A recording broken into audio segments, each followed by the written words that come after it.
hi, hello. Hello, uh, Bergen. Thank you, and thank you for the sub. I really appreciate it. Hello, Kat. Welcome. Uh, hello, Philip. Welcome.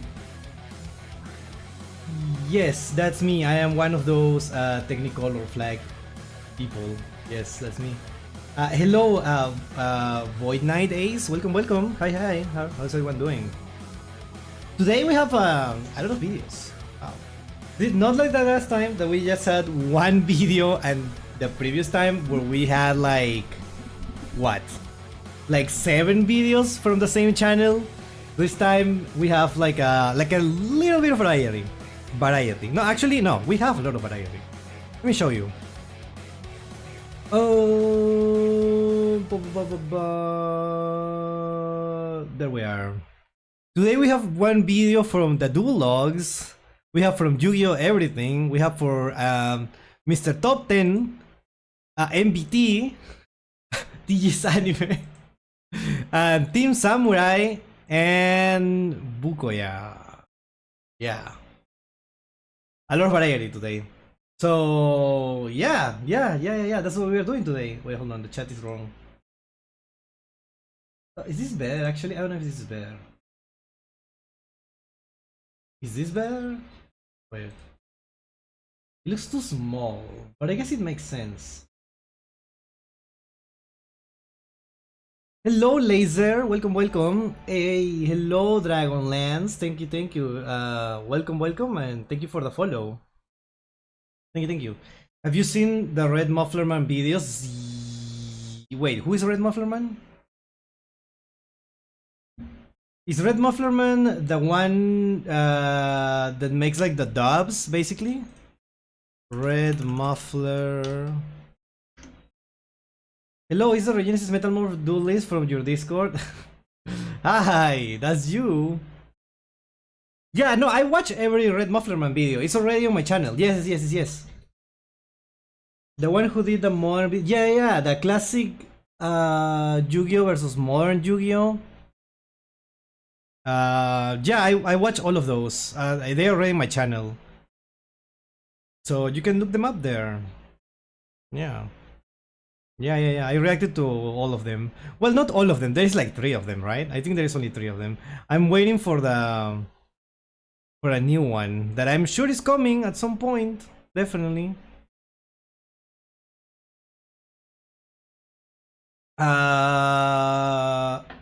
Yeah. I mean, you can. I think they are in my most like watch. I think. Ooh, I'm sharing stuff that I shouldn't be sharing right now. Bro, what? Am I in the wrong? Am I in the wrong video? No, I'm reacting to. I'm in the okay in the right video, right? That's so weird. Okay, well, whatever. Hello, crispy applesauce. Welcome. Did you know that there is a fandom of the final season of GX ongoing? It's a solid fan project. Oh yeah. I got recommended that. I think. But I don't know. I don't know. I haven't watched it, and I don't feel particularly strong about it. Maybe I will give it a chance. I need music so we can hang out with music in the background before we start. Or should we just start and go straight into it? Wait, we have the same music here. Oh, it's too loud. The Duel Links music that we are totally. Wait, what is this? 1,000 life points left? I want a chill one.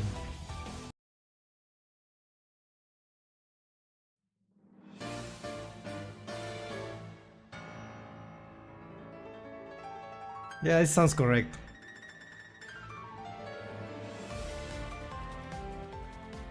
It's too loud. Yeah.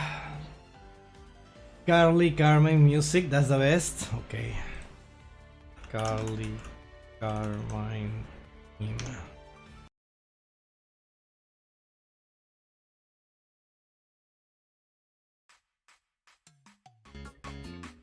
Ah, this is perfect. Thank you, thank you, thank you. This is exactly what I was looking for. Yeah, thank you, thank you. That's perfect.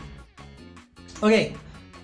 Considering they refused to dub the final season is literally better than nothing. I mean, I think it would be better to just watch the sub, right? I would say, in my opinion. I respect the temp. No, me too. It's a cool fun project, right? I don't think like that would be like the ideal way to experience it. Or maybe it is. I don't know. Maybe it's that good. Who knows? And hello, Joel Sanchez. Hi, hi. So actually, to be honest, we really care about the card game. I stopped watching GX as a kid. Wow. No, that's understandable. There's a lot of people that are Yu-Gi-Oh fans and they play the game and they're really good at it, and they just don't care about the anime, and that's fine. That's fine. That's perfectly fine. Me, I like the idea of the anime in concept, but I just I don't know. I will have to get like into it, and I don't know. It's hard to find the right moment to do it properly. But yeah. Anyways, let's start with the first video. Wait, let me test the. There's varying levels of protection monsters can have. Loud. Can't be targeted by card effects, can't be destroyed by battle or card effects, etc, etc. And in this video, we'll be going over the best monsters to have the ultimate level of protection, being unaffected by other card effects. And to start off with the classic... Okay. I've been inspired by Harlech to write some songs based on my decks. To write songs? Interesting. Write songs. That sounds like really cool. I know writing songs sounds really hard to do, but I support you. I support you. I support you. I want to see that. I want to hear that. I want to listen to that. Yes. So yeah, let's start with the video. Top 10 more... Wait. Oh, this is more monsters. Should we watch the first one? I didn't realize. This is not the original one. Hold on. Uh-oh. Okay. Top 10 tower monsters. Oh, but the video... Wait. Huh? Yu-Gi-Oh? Top 10 great boss monsters. Top 10 monsters required. What? I cannot find it. Can I see the original in here? What the...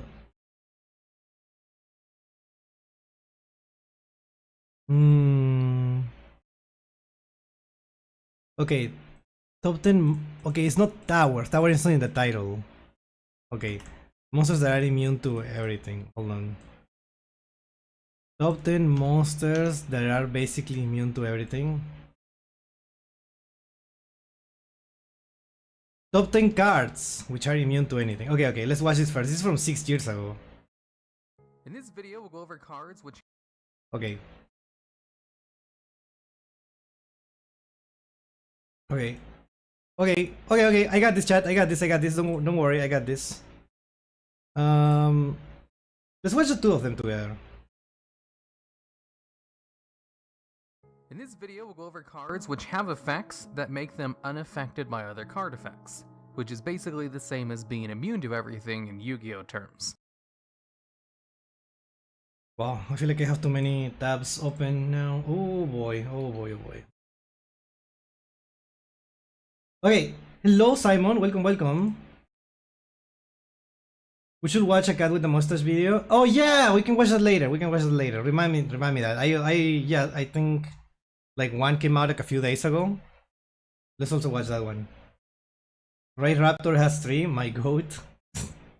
Okay. Wait, dude. Wait, is this cut? Oh my god. Oh yeah, it is cut.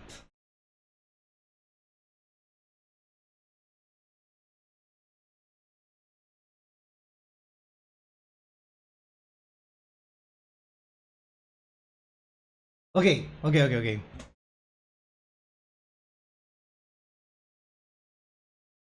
Top 10 cards which are immune to everything in Yu-Gi-Oh! Let's watch. In this video, we'll go over cards which have effects that make them unaffected by other card effects, which is basically the same as being immune to everything in Yu-Gi-Oh! Terms.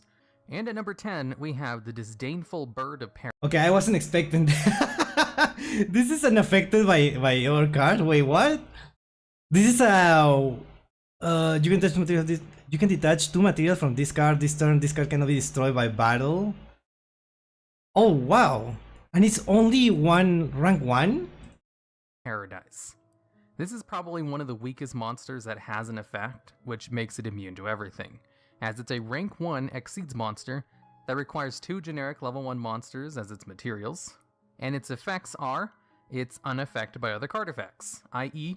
immune to everything. And once per turn, you can detach 2 Exceeds material from this card so that it cannot be destroyed by battle or take any battle damage for that turn. It's just Crook Chef. The Crook Cook, right? Yeah, but like, this is only once, right? It can only be destroyed by battle. This card cannot be destroyed by battle, but only once, because then... so it makes you survive 1 turn, basically. And with 0 attack and defense, and with his effect being spell speed 2, basically, you can use this effect to protect yourself for 1 turn. As it's unaffected by card effects, your opponent can't remove it from the field, except with something like Kaiju's, or destroying it by battle, which is super easy since it has 0 attack and defense. And that's where the effect of this card comes in, to protect it for a turn. With the rank 1 engine having a couple of stall cards in it, this card fits kind of right in with the rest of them. You can refill the materials? I guess you can. But this card came out really late in the lifetime of Exceeds monsters, so it never really saw much play. And at number 9, we have the Winged Dragon of Ra, Immortal Phoenix. Oh. This card is a Winged Dragon of Ra support card, created to give the Winged Dragon of Ra one of its anime effects. Because for those of you who don't know, the original Winged Dragon of Ra has like 20 different effects in the anime. Which yeah, no way. Only like 4 or 5 of them made it to the real card.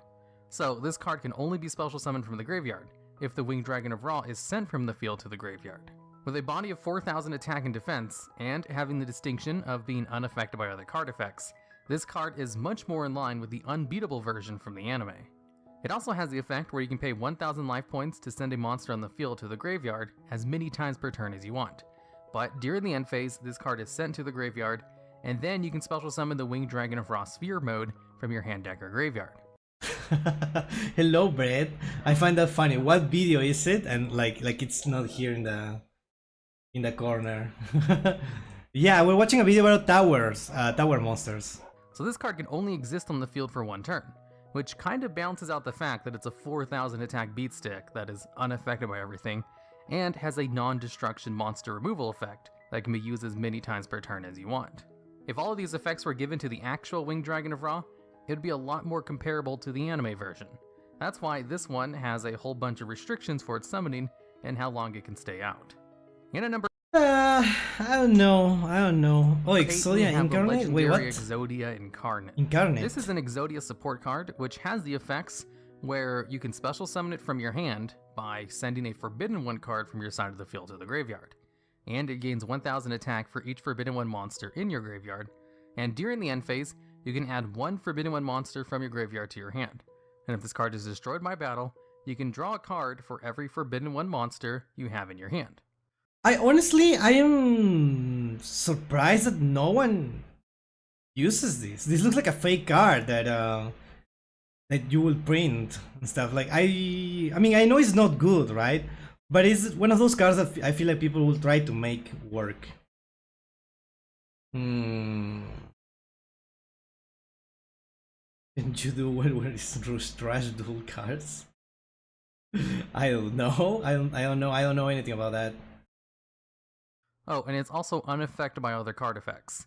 That's going to be an effect all of the cards in this list have, because it's kind of a criteria for them to be on this list. Now, this card would actually be pretty decent if the Forbidden One cards weren't all limited. So with all 5 pieces of Exodia in the graveyard, this card can have 5,000 attack, and be unaffected by other card effects, which is a pretty good effect to have. But since you need to actually want to win with Exodia to play this card, really? I think it would be the opposite, kinda. Some people tried it in Duel Links when it was added. Oh, interesting. The issue was that for a long time it was basically more like Plan B. With recent support Exodia God, it is a lot better. Interesting. Well, I wonder why. Since I've all never the seen. support cards for this are limited, meaning you can only have one of them in your deck each, there's only ever 5 targets for this guy to gain attack from the graveyard. So you have to selectively mill these 5 cards, which is made easier by another one of the Exodia support cards called Obliterate. Now, if all of the pieces of Exodia were unlimited, this card would actually be so much better, because it would be much easier to get those cards into the graveyard than using a slow card like Obliterate to get them in the grave. Currently, this card is nothing more than a gimmick, but if all of the pieces of Exodia were unlimited, and you can get 15 of them into the graveyard, you could have a monster with 15,000 attack and is unaffected by card effects, which would really live up to giving Exodia its Forbidden 1 status. Okay, I understand. Like, you can only summon it with one of those combos that die to 1 interruption, right? So single interaction, okay, the combo is dead, the dream is dead, it's all over. I totally see it. This card actually adds stuff to your hand, but more in Exodia deck wants the pieces to stay in the deck. I see. And at number 7, we have Timaeus, Knight of Destiny. The hell? I've never seen this. What is this? Is this from the anime, right? This card can only be summoned from the extra deck by sending 3 legendary knight monsters you control to the graveyard. And each of the legendary knight monsters are level 8 monsters, which in themselves require a convoluted summoning requirement. So this card is kind of hard to get out. And its effects are, it's unaffected by other card effects. Once per battle, during the damage calculation, you can make this card's attack and defense become equal to the highest attack on the field. Equal to the highest attack on the field. Okay. This card is funny to play. I play this. Oh. I always thought the decks that try to draw Exodia more cool than Exodia decks that go for the Exodia fusion. Yeah, I agree. Yeah, this is from the Waking the Drown arc stuff. And if this card is destroyed by battle, you can special summon the 3 legendary knight monsters from your hand, deck, or graveyard, ignoring their summoning conditions. So it will float into the 3 monsters that brought it out. Now, what most people do when they bring this card out is just put it in defense position and stall out, and try to win in some other way. Because your opponent can't get rid of this card without a kaiju or spear mode. Basically, this card is unaffected by everything. None of your opponent's card effects can remove it from the field. And since its effect allows it to gain attack and defense equal to the highest attack on the field, your opponent can't beat over it easily, especially since its effect takes place during the damage calculation, which is one of the hardest places to chain an attack increaser card. So even cards like Honest can't be used to beat over it. This card's near invincible status really lives up to its tough summoning requirement, and I think deserves a spot on this list for that. You can kind of play that with Exodia then. Yeah, you just have to pray that your opponent doesn't have a kaiju. And at number 6, we have Venomi Naga, the deity of poisonous snakes. This is the only card in the game which is both unaffected by all card effects and can't be targeted by any card effect. So it has double protection from being immune to everything, but really doesn't need it. Just being immune to everything is more than enough for it not to be removed from the field. Yeah, I mean, what do you mean? It's unaffected by card effect, but you can also not target it? Like, you can target unaffected monsters, right? But the effect is not going to do anything, so it doesn't matter if you can target it. It didn't really need to be untargetable as well. This card also has a floating effect where it can revive itself when destroyed by battle, by banishing a different reptile-type monster from your graveyard, making it even more difficult to get rid of. And if this card inflicts battle damage to your opponent 3 times, you win the duel.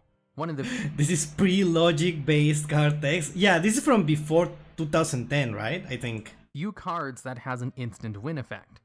Now, the downsides to this card. It has no attack on its own, and gains 500 attack for each reptile-type monster in your graveyard. So you need to mill a ton of reptiles in order to give this card a respectable attack to beat over stuff. Oh, you can do things like target the monster, then gain LP equal to the attack. Okay, that is a niche use, so I kinda see it. currently, there aren't very many good reptile-type monsters that like to be sent to the graveyard. So reptile mill decks aren't really a thing.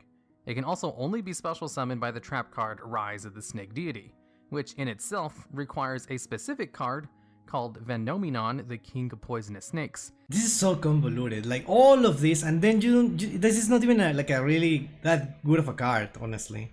It's such a weird thing that they try to do. I don't think this was even overpowered when it came out, right? It's a cool boss monster and has a built-in win condition, but it and a Snake Rain are probably the reason we won't get stronger. We won't get stronger reptile support outside of exceptions like Mitsurui.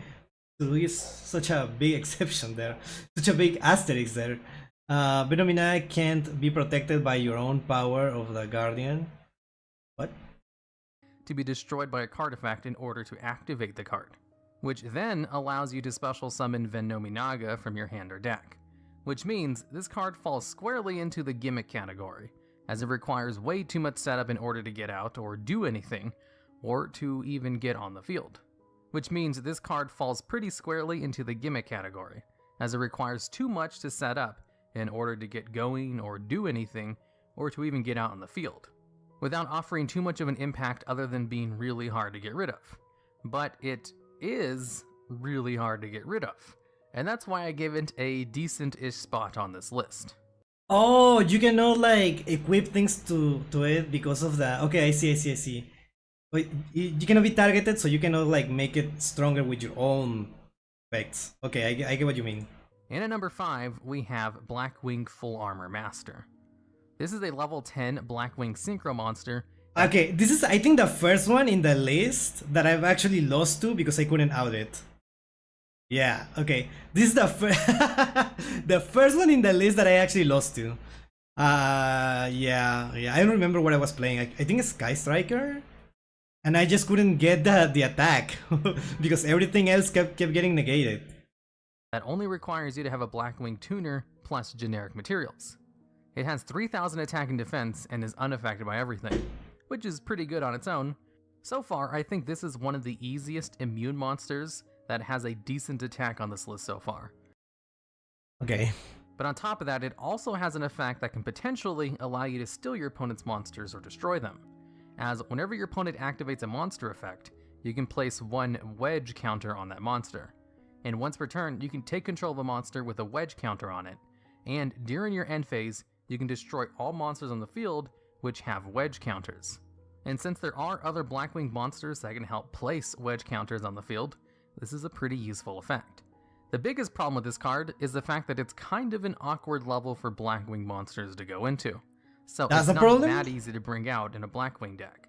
But it's not super hard either. And also with 3000 attack, it's not that hard to beat over either. As the only way to destroy this monster is by battle, it's pretty easy for an average deck to match 3000 attack, or surpass it. I don't have an average deck.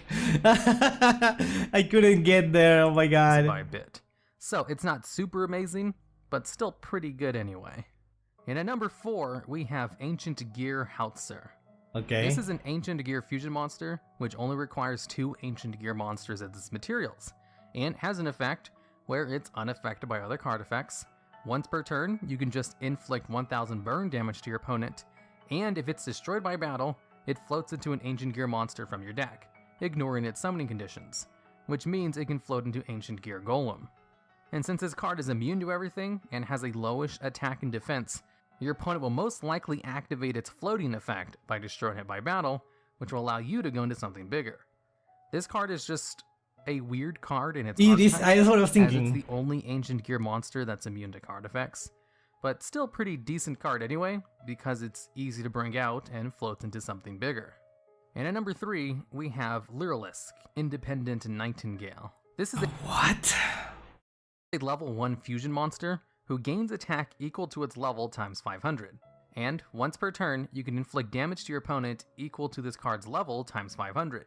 You can increase the level of this monster by the amount of Exceeds materials attached to one of the materials used for the summon of this monster, What? What?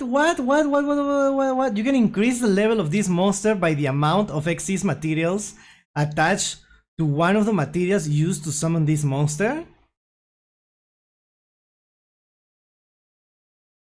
So like 2?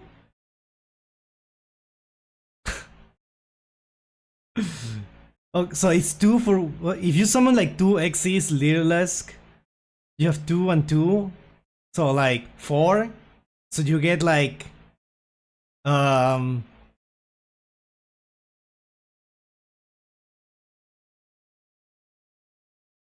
Lyrilisk can attach multiple. Assemble Knight, I believe, is the Xyz.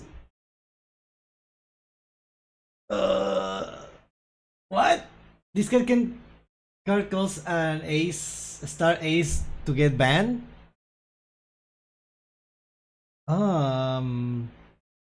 Yeah, I've assumed there's a game plan for this to make this card like have like a lot of attack, right? Like over 3000 easily, I guess. It's an Arc 5 related, Rory, an Xyz user possessed by the fusion dimension. Got this card and summon it. Yeah, I think we saw this in one of the analyses from the duel. In GX there's a bunch of Planet Ace monster. Yeah, I'm not familiar. I don't remember.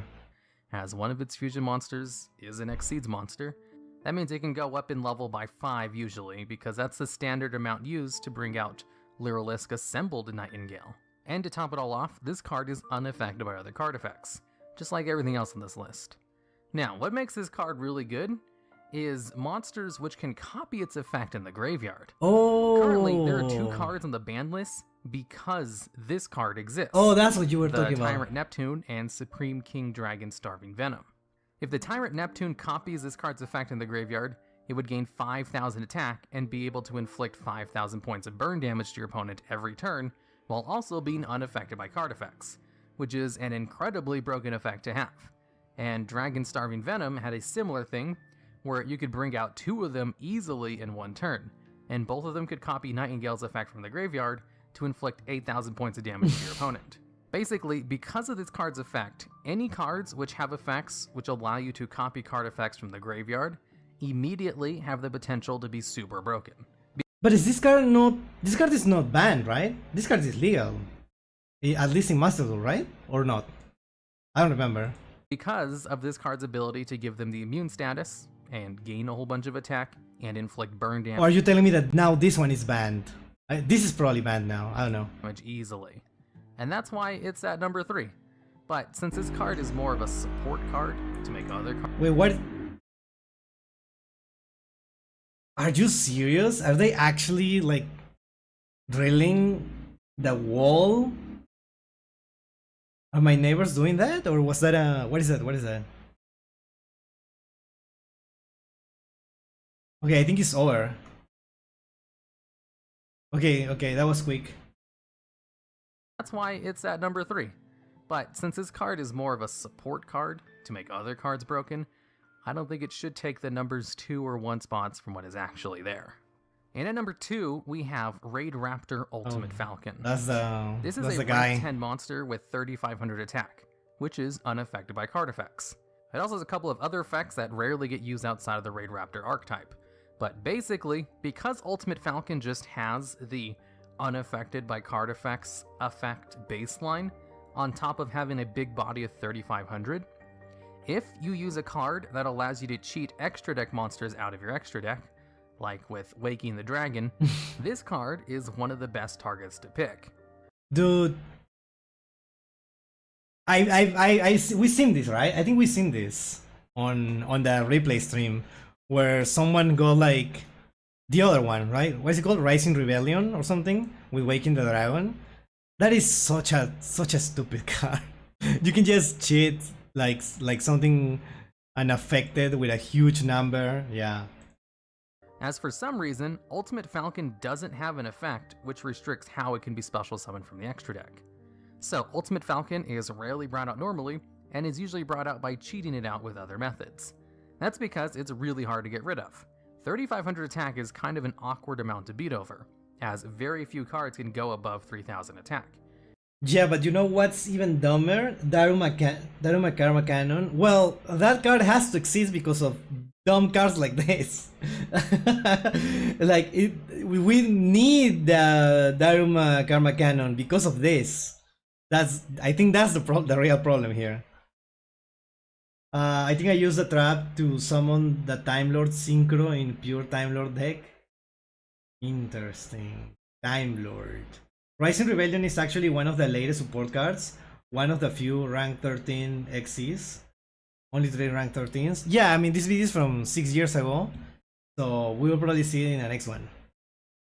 And that extra 500 attack is really just enough to make this card kind of a problem card to get over. Kinda? Where the common answer to actually destroy it by battle is with Utopia the Lightning. But if you don't have Utopia the Lightning, well, there's also a Boral Sword Dragon. I get it. I guess it's not that difficult for the average deck to get rid of. But it is still kind of a problem, where you need to spend a lot of resources to specifically beat this one card. And if able to bring out easily, with Waking the Dragon, that's a pretty good trade-off. And at number 1, we have Super Quantal Mech King Great Magnet. Okay, I actually lost to this one time. The one time that I played against whatever this archetype is, I lost to this thing. This card gains multiple effects based on the amount of Exceeds materials with different names attached to this card. At this point, he might just as well say, run honest for the Ray Raptor. Yeah, totally. Totally. Just get it, draw the Kaiju, dude. What are you doing? Yeah. I love bringing this out with 6 mats and playing Ono mats. Bruh. At 4 or more materials, this card is unaffected by card effects, except for Super Quant cards.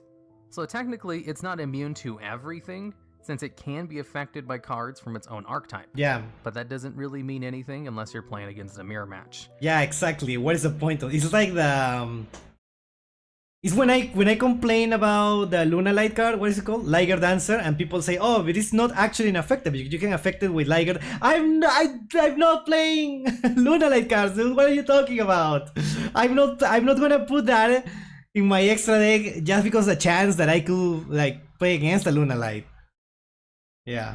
So I thought I would include it on this list anyway. Now, when this card has 6 or more materials, this card gains a mistake-like effect, which really shuts down most meta decks, and really made this card a legitimate win strategy. And in fact, because someone found a really consistent way to turbo this card out with the brilliant fusion engine, people started running Kaijus in their main deck just to counter this card. With 2 or more materials, this card gains a spell speed 2, return any card on the field into the deck effect, which is great removal. And if this card is destroyed, it has a floating effect where you can special summon 3 different Super Quantal Mech Beast Exceeds monsters from your graveyard. This one card did everything, and was kind of designed that way. This card was meant to be a big boss monster that does work on board, and is hard to get rid of, and really succeeded at that too. The only problem with this card is it was supposed to be kind of hard to summon. The deck that could turbo this card out helped to popularize just how good the brilliant fusion engine was, and made people play Kaijus in their main decks for a hot second. Nobody plays this anymore. What happened? Got power crept? Or what? Or did something get banned? Or what? What happened? Why does no one play this? I'm 6 months playing Master Duel. I only play against this once, and I got absolutely destroyed because I wasn't ready for this. Oh, it got new support. You should play it. Nah, I'm not playing this kind. I'm not a big fan of tower monsters. They are just not for me. Like, I understand and I respect it in a way, but it's just not for me. It's not the type of gameplay that I like. I want to summon Liger Dancer properly, ASP. Making it fusion climbing. I don't even know when I see like a Luna Light starting the combos, like I just let them do it. Pray for the best. I know I shouldn't. Magnus Minor kills the computer. Yeah, just shining draw Luna Light. Just manifest it. Yeah, just manifest a Luna Light card in your deck. It's that easy. Which I think makes it deserving of the #1 spot on this list. Alright, and that's the end of the video. If you think there's other immune cards that should have made this list, just remember, this list is specifically about cards that are immune to everything, and not immune to mostly everything, like towers. Or, if you have ideas for future videos just like this one, I'd love to hear about them down in the comments. Very cool video. You know what? Let's immediately go to the other one.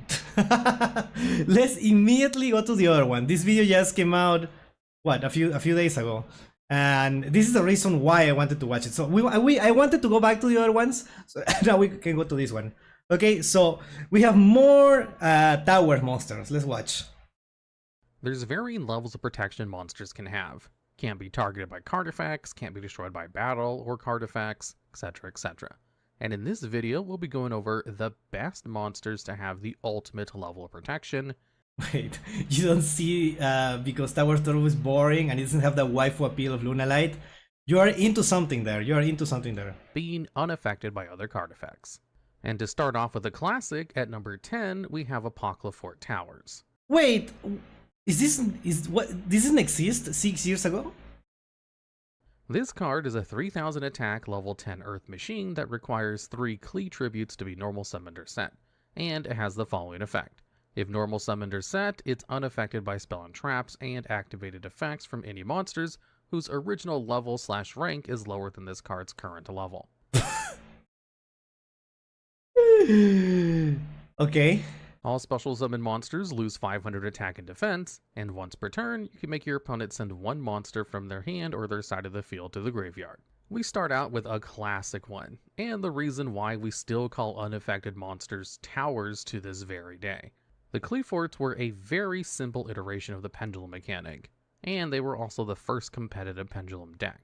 It consists of pendulum monsters with either 1 or 9 for scales, and levels going from 5 and above. The deck was very powerful due to its high consistency with Summoner's Art and Sacrifice, together with the ability to play both Vanity's Emptiness and Skill Drain with almost no drawback. Combining this Stun Shell with a 3000 attack unaffected Beat Stick in Apocryphal Towers made for a very oppressive deck at the time. It might... I don't know, I don't like this. But it's fun playing to leave a big monster in the field. Yeah, but I kinda enjoy playing the game, right? And having interactions with the opponent. That's usually what I like, you know, that's why I play the game. It had some meta play in Duel Links between the 7 years in Craft. Yeah. Oh look, the deck that made me quit. That's wow. Wow. Oh my god, okay. Not sound scary today, but back in the Pendulum era, decks didn't have that many options to deal with it. For generic extra deck options, you had Star Eater for Synchros and Diamond Crab King for XCs. It's worth mentioning that Diamond Crab King was not available in Europe due to being a promotional card tied to the manga that wasn't officially distributed there at the time, thus making the card illegal for a good part of the player base at the time.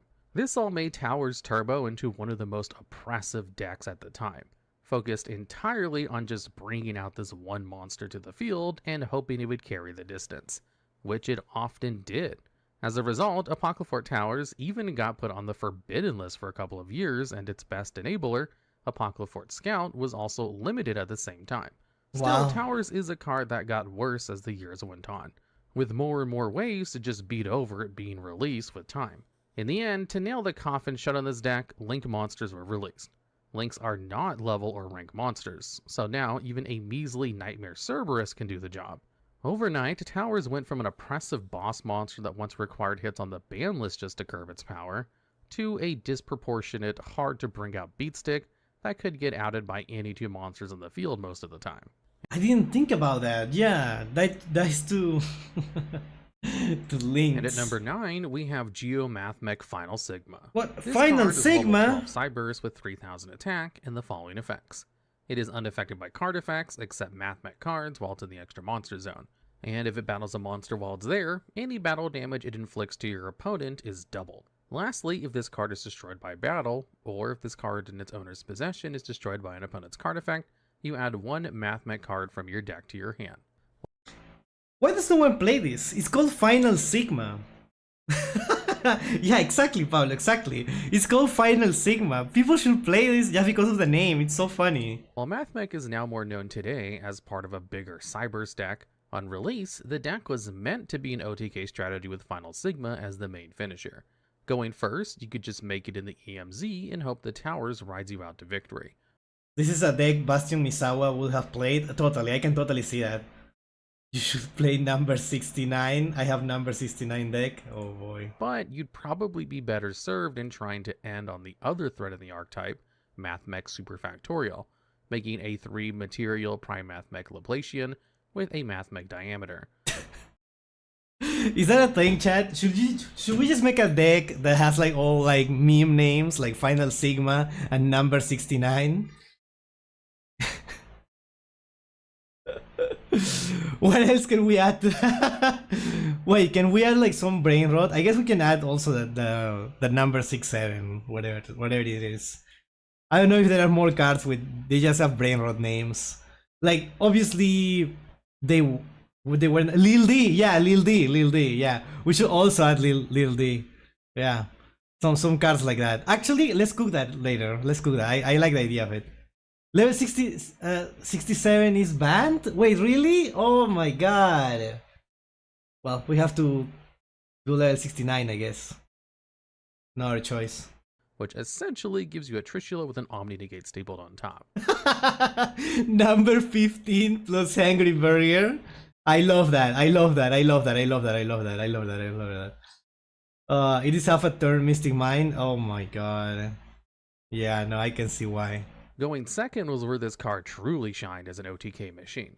By combining its double battle damage effect with Mathmech Nabla granting an additional attack and Mathmech Multiplication doubling its attack, Final Sigma could end duels with ease. That sounds cool, actually. Mathmech Circular, the deck was really nothing to write home about. While you'd see Sigma occasionally in Virtual World and Centurion as part of a surprise level 12 option, you don't really see it in Mathmech anymore. Final Sigma's problems mostly came down to the era it was released in. Really? Towers are generally much worse than the Link era, and that's not solely due to the abundance of kaijus we have around. Most decks have multiple ways to beat over it if you let them spin their wheels enough. Boros. Wait, there's a level 69 retrain? With more and new support? That's crazy. The number 15 is Gimmick Puppet... what? Giant Grinder?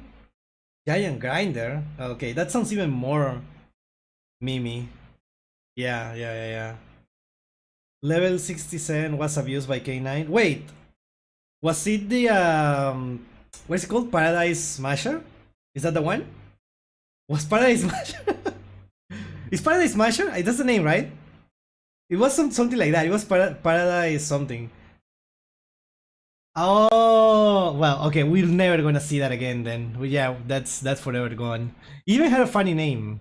It even had a funny name. Well, whatever. Let's keep watching. I think we already like went into a tangent there. Sword Dragon was a card that saw play pretty much everywhere back then, for example.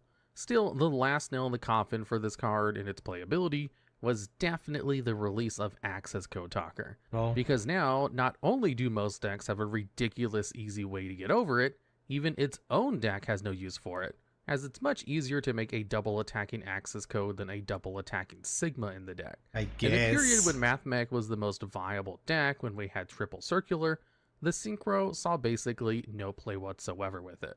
As Cyber's decks later received even stronger boss monsters in Neo Tempest Terahertz, Sigma lost even more of its purpose. Though it was still a great card once, it's certainly fallen off a lot now, even if it's still better than the OG Towers at the very least. And at number 8, we have Fiendsmith Rextramende. I think this is the one Fiendsmith card that is not played at all, right? I think I've never seen this because the other Fiendsmith fusions are way better, I think. This is a level 9 light Fiend fusion with 3000 attack and 3600 defense that is of course unaffected by card effects except Fiendsmith cards, while equipped with a Fiendsmith equip spell. On Fusion Summon, you can discard one card to send a light Fiend from your deck or extra deck to the graveyard. I agree with that. I think this is the coolest looking Fiendsmith card. I think it looks really cool. But sadly, it's not that good. It's played by the new meta took over. Like, it was played, maybe. I don't know. Lastly, if this card is sent to the grave, you can target one other Fiendsmith card in your graveyard or banishment and add it to your hand. Rextramende was a late addition to the Fiendsmith engine, coming out as the last wave of support for the deck. For its materials, it can be summoned with one Fiendsmith Fusion monster and one Fusion or Link, something extremely easy to do for an archetype with Fusions and Link 2 monsters, which can Fusion summon using materials from the graveyard. The summoning effect when going first can be used to send Lacrima or Fiendsmith in Paradise to set up interruptions on the next turn, and even if removed, it still gives the deck more recursion by recycling cards. This is a great card that is occasionally ran in Fiendsmith decks. Occasionally. Though its usefulness as a tower is diminished, of course, since it has to be equipped to be unaffected. With so many ways to get rid of back row generically, this can feel pretty rough at times. Also, God forbid you're in a Fiendsmith mirror where any removal effect can get rid of it. Oh. In the end, the biggest problem with the Rex Tremende is that everything it does is done better by other Fiendsmith cards. It's not that the card is bad. It's just like Fiendsmith has way better cards, right? Oh, so no. It tends to be ran more because it's a material letting you recycle the whole engine at once than anything else. Having Ed Towers is nice, but using your Fiendsmith cards to end on a DDD High King Wave Caesar or a Fiendsmith Desiree as interrupts will often have you better served when it comes to actually winning the duel. Still, it's often ran in decks that really rely on Fiendsmith, like Live Twin and Magical Musketeers, and uniquely enables the bridge between Fiendsmith and White Forest through Alistair, so it certainly deserves a spot on this list. And at number 7, we have Psychic... Wait, what did you say? And uniquely enables the bridge between Fiendsmith and White Forest through Alistair. So you said Alistair? Hello, Damien. Thank you so much for the sub. Thank you. Yeah, a Stellar? Well, I don't know. Yeah. Oh, it certainly deserves a spot on this list. And at number 7, we have Psychic and Punisher. Oh, I hate this. I hate this card so much. Hello, Sans. Welcome. Dude, this Alastor. I hate this card. It's so annoying, dude. I hate it. This is a level 11 Psychic Synchro with generic materials and a base 3500 attack to start out. It is unaffected by your opponent's activated effects if all your life points are less than or equal to your opponent's. Once per turn, you can pay 1000 life points to target one monster you control, and one card your opponent controls, and banish both. Lastly, at the start of your battle phase, you can make this card permanently gain attack equal to the difference between your life points and your opponent's. The real punk boss monster. No, this card gains so much attack, dude. It's too much. Hey, they sort of, thank you so much for the follow. Thank you. This card does, like, it's unaffected, but it also gets so much attack. So, like, how do you out this? You have to play with the life points. I have to do math? I don't know. I don't know. PEP, as it's called for short, has seen play in multiple different decks throughout the years. Dedicated Psychic strategies or decks like Punk, the card is very effective at closing out games. When you add up all the life points that your Psychic effects pay, the battle phase effect can easily pump its attack to one-hit kill levels. Still, since it's generic, it can be ran pretty much anywhere. As long as your deck has tuners and pays life somehow, it can be worth a slot. Even tier limits would sometimes run it due to Destrude the Lost Dragon's Vision, letting you cut your life points in half and give you a tuner easily. With the release of Feudralis Harmonia, a level 7 tuner hand trap that can special summon itself among other things, Psychic and Punisher started seeing play in Mitsurugi strategies over in the OCG. Mitsurugi can easily chip away at its own life points thanks to Mitsurugi Prayers and the new End of the World Ruler. Then, End of the World Ruler? I've never seen this card.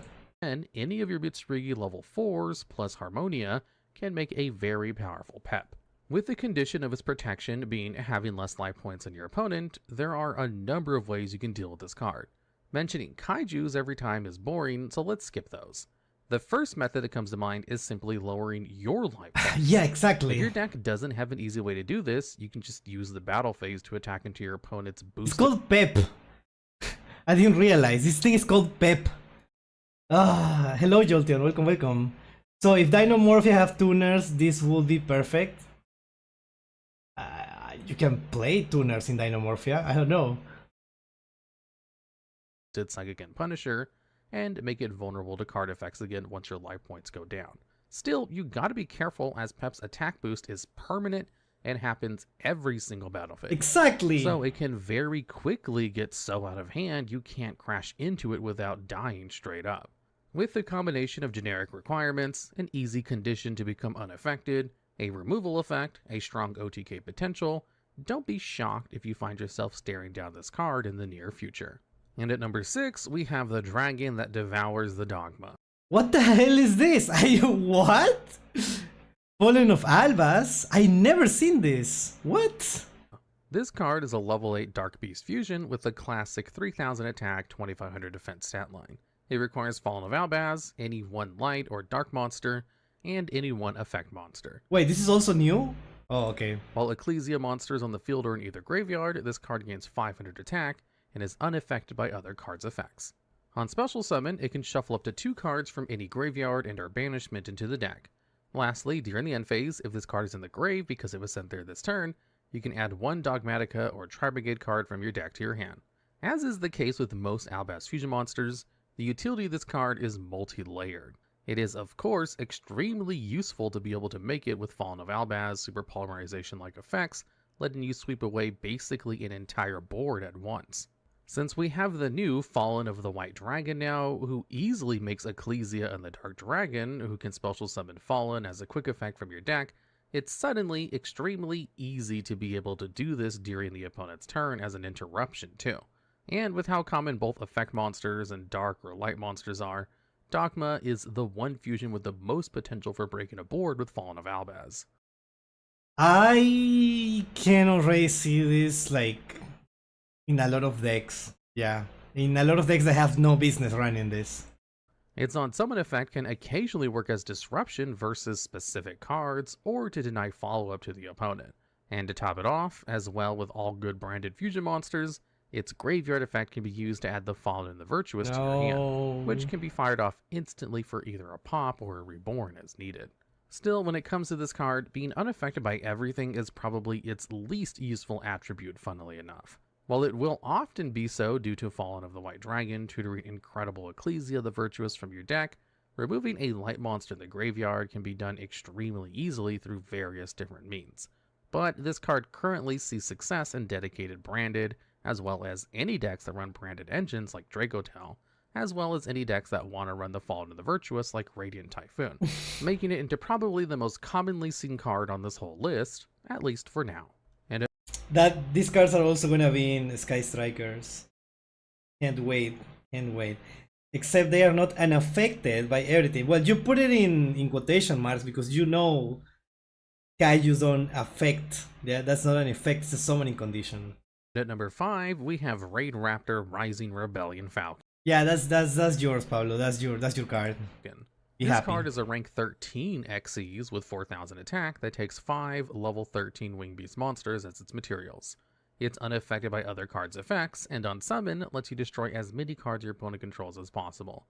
And then, if it has 3 or more Raid Raptor Xyz with different names under it, you can also burn your opponent for the amount of attack that the destroyed monsters had. Finally, why would you run Albas in Sky Striker? I don't know, I've seen deck lists with it. I don't know. I haven't tested it myself because obviously it's not in Masterduel and I don't have I don't have the means to go to locals or whatever. But I've seen deck lists with it. Finally, it also lets you, once per turn, detach 3 materials from itself to target a Raid Raptor in your graveyard, and then gain its effects until the end phase. First of all, let's address the elephant in the room. Monsters in Yu-Gi-Oh! Can only go up to level 12 naturally. So, to summon Rebellion Falcon, you need to go through one of the many Raid Raptor rank up spells. Conveniently, this card got released together with a rank up that can easily bring it out in Rise Rank Up Magic Raid Raptor's Force, which can target 2 or more Raid Raptor Xyz monsters you control and or in your graveyard, and special summon 1 Raid Raptor Xyz from your extra deck with a rank equal to their combined ranks, and then attach the targets to the new Xyz. Excuse me?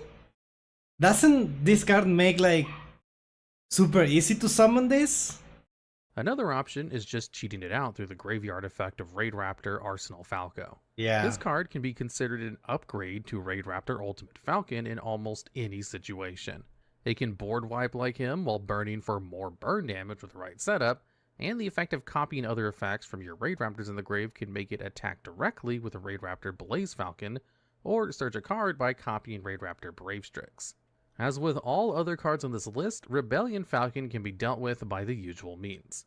But due to the meta it was in when the deck was relevant after its new wave of support, it also had to deal with destructive Daruma Karma Cannon as oh a no, possible what a weapon. nightmare. When activated, this trap flips as many monsters in the field face down as possible, and afterwards, if any player controls face-up monsters, they must send them to the graveyard. Although this is an effect to deal with link monsters, it has the side effect of dealing with any towers in the game as well, since the second part of the effect does not affect the monster, but the player. Give me a second. There's a dog barking outside.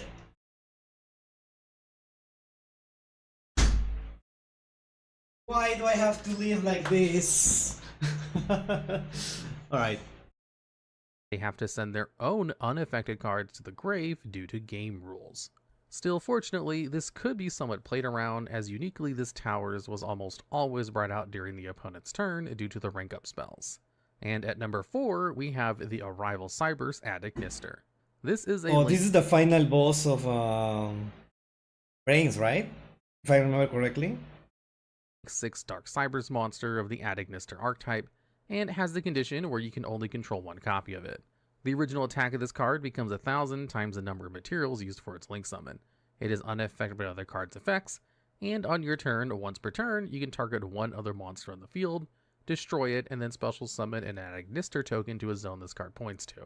This card is the boss monster of the Adagnister archetype, and by virtue of Cyber's type cards all playing well with each other, it was also a boss monster for the Cyber strategies for some time. While the Link 6 requirement seems like a steep investment for a boss monster with no quick effect, the deck had access to Dark Templar or Adagnister, a Link 3 monster that can summon as many level 4 or lower Adagnister monsters from your grave as possible to zones that this card points to. Am I crazy or this doesn't sound that good? But their effects are negated, giving you all the materials you need for Arrival.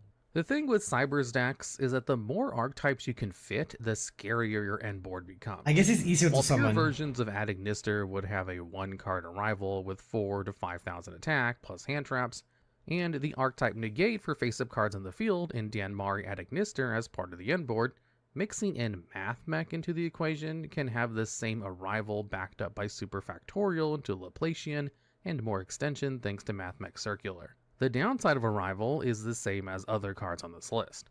The decks that can use it have better options for similar costs in the Cyber's pool. See, that's what I'm saying. There is better cards than this. That's why this thing is never summoned, because it's not that good. In Cybers, like, you can summon this easily, I guess. But you can also easily summon better things. I don't know. Ever take one that is a full power? I've never seen this card being played. So no, I don't think so. We saw a clip in this before, remember? Together with Tierra? I don't remember, I'm so sorry. Instead of a big invulnerable beat stick, you could instead make the Link 5 Fireball Dragon Dark Fluid. See? It's just a big defenseless idiot. I only face it when playing rogue decks. An equally accessible boss monster that can be powered by the Adagnister, XCs, and Synchros to grow as big as 13,000 attack, while negating multiple monster effects and even attacking multiple times under the right conditions.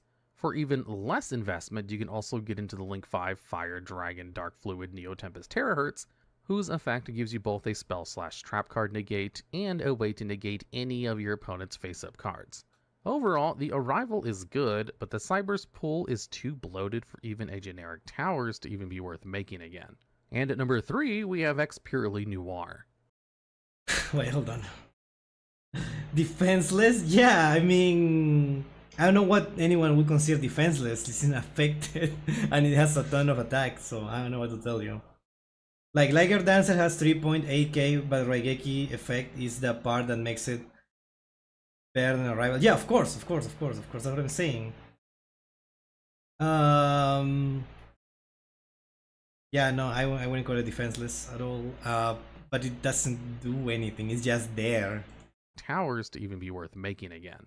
And at number 3, we have X Purely Noir. This card is a rank 7 Xyz monster that can be summoned with 2 level 7 monsters as materials, or by using a rank 2 monster you control with 5 or more materials. It's unaffected by your opponent's activated effects while it has 5 or more materials, and you can detach 2 materials from this card to target 1 card your opponent controls or their graveyard, and place it on the bottom of their deck. And this is a quick effect if it has a level 1 purely monster as a material.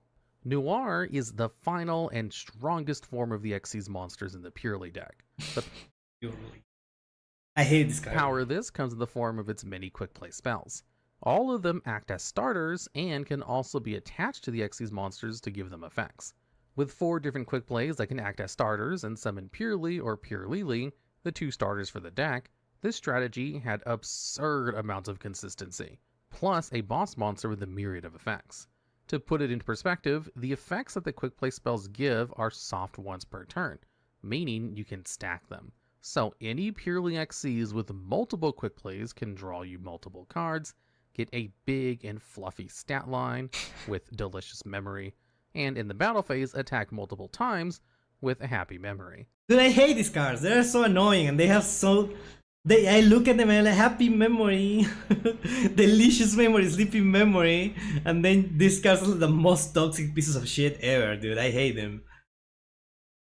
At the height of its power, a Purely combo could draw you up to 6 cards on the opponent's turn by passing on an Purely Noir with a Purely Sleepy Memory set.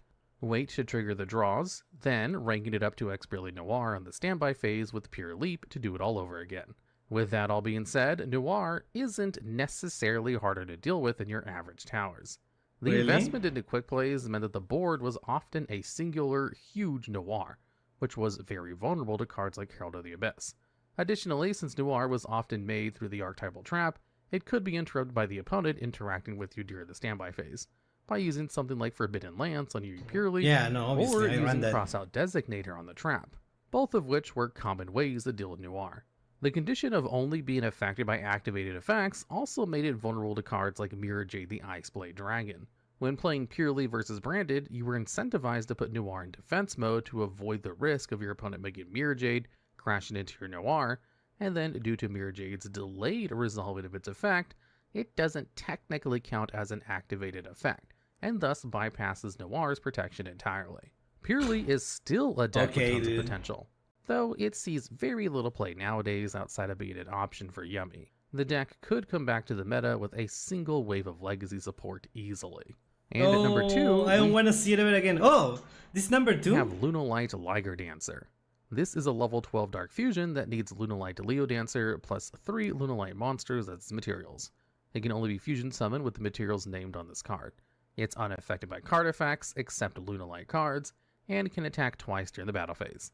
Lastly, you can, as a quick effect, send 1 Lunalight monster from your X deck to the graveyard to destroy all of your opponent's special summon monsters. This, to me, that's the issue. What do you mean? Once per turn as a quick effect, right? You can send 1 Lunalight monster from your extra deck to the graveyard to destroy all your opponent's special summon monsters? Excuse me? I hate that. I hate this. I hate this. Liger Dancer. It's my fault for never being prepared for this, I guess. It is my fault. You're gonna say, oh, you can out it with so many cards. So many like boss monsters. I'm not gonna get to that point if it can destroy my board before I can get that one monster. If I'm playing against a competent Lunalight player, I'm not gonna be able to do that. Third can be considered a new vanguard of tower monsters. With how much the game has evolved over the years, sitting on a big, resilient monster is no longer enough. That towers also need to disrupt the opponent in some way by itself while being part of a larger setup. Liger clearly fits this criteria by being first a direct upgrade to Lunalight Leo Dancer. Wait, what do you mean just bait it? What do you mean just bait it? If I'm playing like a deck with infinite options, yeah, I guess it's possible. But like, not every deck can do that. Not every deck can just bait it. I'm talking about a competent Lunalight player that is not gonna use it as soon as they see like a line there. I don't know what to tell you. Lunalight from Arc 5 from Serena, one of the Bracelets girls. Yes. For special summon monsters, do I look like I need to special summons? Yeah, that's my fault. I should be playing. What is it called? Something that is normal summon. Okay. With stronger protection, and the effect of blown up the field being upgraded from at the end of the damage step to a quick effect. And second, because of the on-summon effect, the deck will almost all of the time have a Lunalight Silver Hound in the grave for an extra negate as insurance. Fluander Ace, thank you. That's what I was thinking of. The Fluander Ace. Yeah, someone already mentioned Monarch. No, I'm not playing Monarch, I'm not playing Fluander Ace. I am playing a regular modern deck that just special summons everything. Okay, sometimes without even a normal summon. If you consider ideal conditions, the deck also has easy access to rank 4 plays, most notably number 41 Baguska the Terribly Tired Tapir. In ideal conditions, the board would be composed of Baguska plus 2 Liger Dancers. This is a pretty ridiculous board, one of which even Lava Golem fails to break fully. It's either Sphere Mode or Bust. Still, these are both cards that haven't really seen that much play as of late, even with Lunalight running around. While blowout options do exist, in recent years, the best answers to it, in most decks, is simply not letting the opponent reach them through the use of hand traps. Yeah. Lunalight in particular can be very vulnerable to Drone Lockbird. The quality of cards being printed increasing also means that some decks can play through the interruptions and clear the board. The most infamous example being a single Ice Ryzeal normal summon being able to play through and OTK against double Liger Dancer. Excuse me? How? Huh? The Lunalight player using both perfectly. If anything, due to heavy polymerization being a card that essentially gives you Liger for free at the cost of some life points while going second, the deck can be much scarier if it loses the role. That said, Liger certainly is the best Towers monsters at the moment, and its existence constantly makes duelists dedicate slots somewhere in their deck to address it somehow. No matter. That's what I'm saying. I don't know how EXT like don't know EXT Ice helps there. I don't know how rogue Lunalight might be at the moment. It'd certainly have been number 1 if we didn't have an even more broken monster to talk about next. And to close it off at number 1, we have number 86 Heroic Champion Rongo Miniad. I forgot about this card. This card is a rank 4 Xyz that can be summoned with 2 or more level 4 warrior monsters, and gains effects based on the number of monsters it has as materials. With 1, it cannot be destroyed by battle. With 2, it gains 1500 attack and defense. With 3, it's unaffected by other cards' effects. Okay. Where it cannot be destroyed by battle, and it's unaffected by card effects. Just with 3, we are talking about just 3. 4, your opponent cannot normal or special summon monsters. And finally 5, once per turn, it lets you destroy all cards your opponent controls. What do you think, Chad? Do you think this is a fair card? It has kaiju protections? Yeah, because the opponent cannot normal special summon? Is that what you mean? That's the kaiju protection? The champion of towers, I need this. Yeah, Pablo, go ahead. Go ahead. Go ahead and do that. This new card is hero. Hello, hello. Heroic. Different, right? That's a problem there. Can't superpole it either. Fourth effect stop kaijus. Yeah, exactly. After 4, you might as well say you win. Yeah, exactly. Like once per turn, you can destroy all monsters your opponent controls. What? Excuse me. Excuse me. His materials are unaffected. Oh yeah, it loses to what is it called? Biker Goblin? Goblin Biker? I don't know. Big Gabonga. It loses to Big Gabonga. Sorry, my bad. How are you gonna summon that? How are you gonna... Oh, Exis Encore. Okay, my bad. Sorry, I should be running that. But during your opponent's end phase, you have to detach 1 material from this card. This card is a bit of an anomaly on this list. While most of the towers have effects to complement their protection, Rongo's 4+ material effect completely overshadows everything else the card does, making this card on turn 1 essentially forcing your opponent to pass with only set monsters and cards. Its Floodgate effect also makes it invulnerable to all kaijus and kaiju-like monsters. On top of that, the combination of unaffected plus cannot be destroyed by battle makes Rongo effectively impossible to remove, as you couldn't even put a monster out to match it in the first place. Being a rank 4 Xyz means it was very easy to put on the field. Over the years, decks like Tellarknights could make Rongo if monsters were left unchecked, or by surprise thanks to Soul Charge. Still, having a deck pour out all of its resources to make a Rongo in a grind game was somewhat okay to have around back then, But the real issue began when we got good enough cards to make Rongo Turbo a viable strategy. You might think that requiring 4 level 4 monsters for the full effect can be a tad restrictive, but as is the case with almost all good Yu-Gi-Oh cards, decks could cheat this out easily. In the case of Phantom Knights, you can make Rongo with any 2 level 3 Phantom Knights by overlaying them for the Phantom Knights a Brick Sword, destroying it with its own effect, or the Phantom Knights a Rusty Bardiche, and using the Grave effect to bring back 2 monsters with levels increased to 4 and make Rongo. What? Only type warrior and dragon, right? Not type. It's only warriors. It's level 4 warriors, right? But you can cheat it with the stupid bullshit. Finish this and get the full effect. Next, the deck would make number 75 Bamboozling Gossip Shadow, and then use its effect to transfer itself plus all of its materials to this card, netting you a 5 material Rongo for more or less the price of 2 XCs.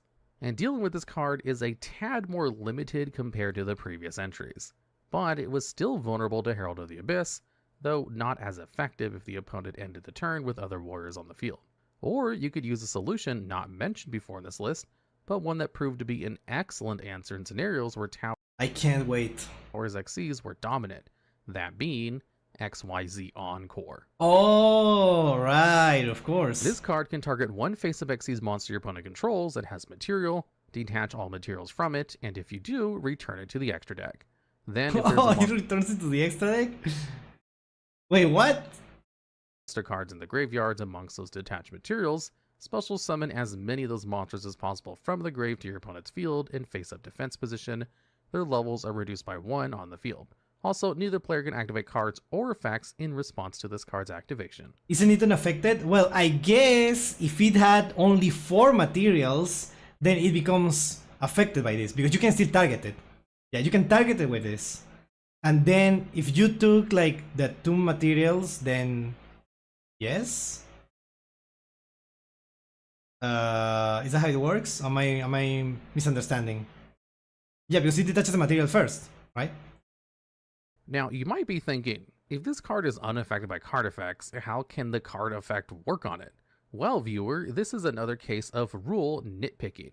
Encore is an effect on the materials of the XCs, not the monster they are attached to. So, an unaffected XCs can have the materials detached. Decks that face Rongo would use Encore as their silver bullet to shut it down and try to play normally from there. However, having your only out be an unsearchable card still made games versus the card very frustrating. This is one of the biggest design mistakes we ever had at Yu-Gi-Oh! Combining an unaffected monster with a complete summoning floodgate is obviously something that never should have been done. This is definitely a one-of-a-kind card in Yu-Gi-Oh! And hopefully we never see anything like it ever again. That's banned, right? Or is it not banned anymore? Because I remember hearing that they banned this card that gave it materials, right? They banned this card because you can put materials to this, but then they unbanned this and banned this. Wrong with Gigaband? Okay, cool. Cool, awesome. I hope it stays that way. I hope it stays like that. I mean, there is a reason why. So to all the people that think that this is like, I just need to be prepared for cards like this. This is fine, Konami, after creating this card. Yeah, they totally thought this was fine. Probably never coming unbanned. I mean, it will probably become unbanned if the power creep, and this card is like, oh yeah, that's not that good anymore. Because right now, there are cards that bypass unaffected most. I don't know, dude. I don't know. People make fun of me when I think like, oh yeah, at some point there is gonna be like one archetype that does this bullshit, and there is gonna be like a set of cards that out stuff like that. I don't know. You will see. You will see, chat. You will see. Or to activate the effect, it ignores the effect of the opponent's monsters, even if they say that they are unaffected or stuff like that. I don't know, dude. I don't know. Would you react to Yu-Gi-Oh! Bridge? Yes. Nothing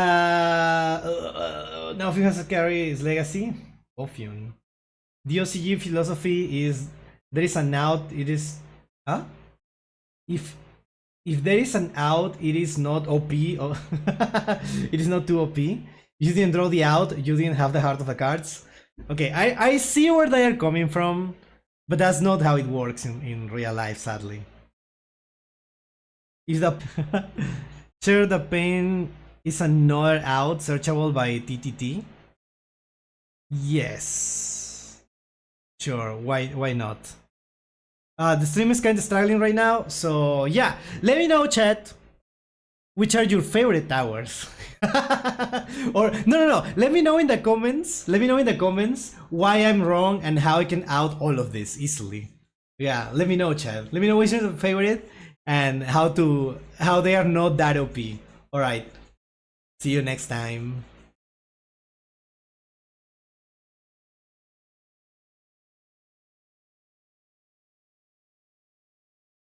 Refresh. Sorry, chat. I don't know. The stream died there at the end. That was a little weird. That was a little weird. Yeah, sorry about that. Bro, what? Did I close the night win? Somebody Kurikara? So what's next? You will see. Oh yeah, for those asking for the average, I was thinking of reacting it on my own time and uploading it one by one, so that I can have more content, more videos. I don't know. I hope you're okay with that. I don't know if it's if it makes sense to you.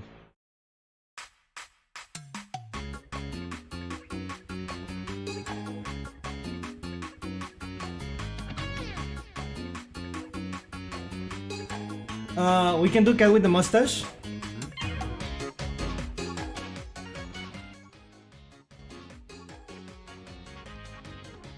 Bulk react.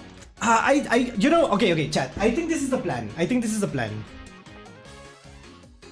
think what I'm gonna do is I'm gonna react like once per week to one episode. One episode, like for example, every Monday. One episode like every Monday, and then when the first like arc, which is Duelist Kingdom, which is like 18 episodes, I think, like 18 or 20 episodes in the average, obviously. I'm gonna put them all in a video that says like Pepper reacts to the Dueling Kingdom average, Duelist Kingdom average, right? And then to whatever is between Duelist Kingdom and what is Battle City? I don't know. I don't remember the name of the arc, but it's when is the Rebecca thing, the Johnny steps, and all the stuff in between, and then we start with reacting to all of that. I don't know, something like that. I don't know if that makes sense. Because reacting to all of it in bulk, I think it would be better, maybe. Dungeon Dice Monsters, yes, that thing. That is also a thing that was there, yeah. To react to brains. Okay, chat, I'm gonna explain why I cannot do this. I'm gonna explain to you why this is not as easy as it sounds.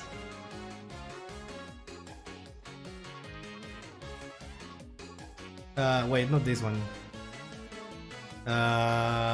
Let's react to a short one first. I'm joking, I get it. No, but I get asked this all the time. I am trying to figure out a way to react to the anime on stream without being demonetized, and especially without my video being taken down. My channel being taken down, right? It's hard to do because it requires a lot of editing, right? Yeah, I also want to react to the movies. It requires a lot of editing. And in order to do that, I will need like an editor that can edit it. An editor that can do that all the time. So I can do it once per week. Share an episode, and we can do that. We can watch one episode every week. The thing is, like, it's not like these videos that I can just upload it fully. Maybe I should learn editing. Chat, if someone wants to help me with that, doing it for free. Nah, not for free, but you know, We can make an arrangement there, definitely. I'm pre-debut. What? What? Are you VTuber? Is that what this is? I'm sure you could get away with cuts. You need to be more careful with the audio than visuals. With the audio than visuals. Interesting.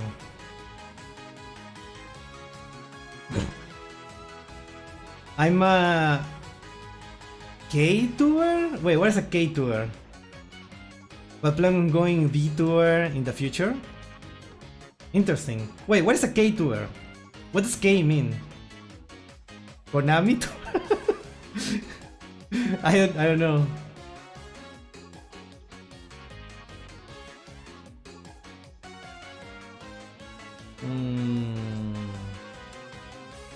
Wait, which one did you say?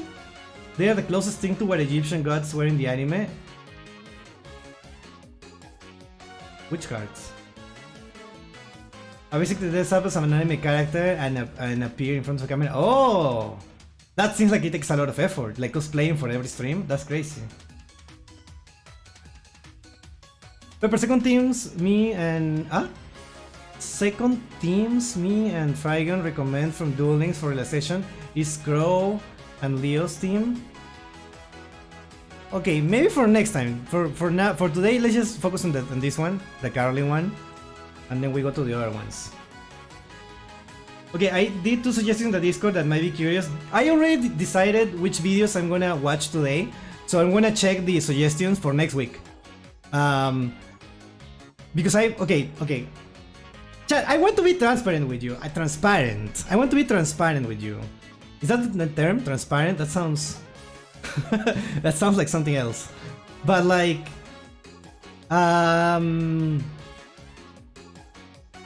Is that the word? Transparent?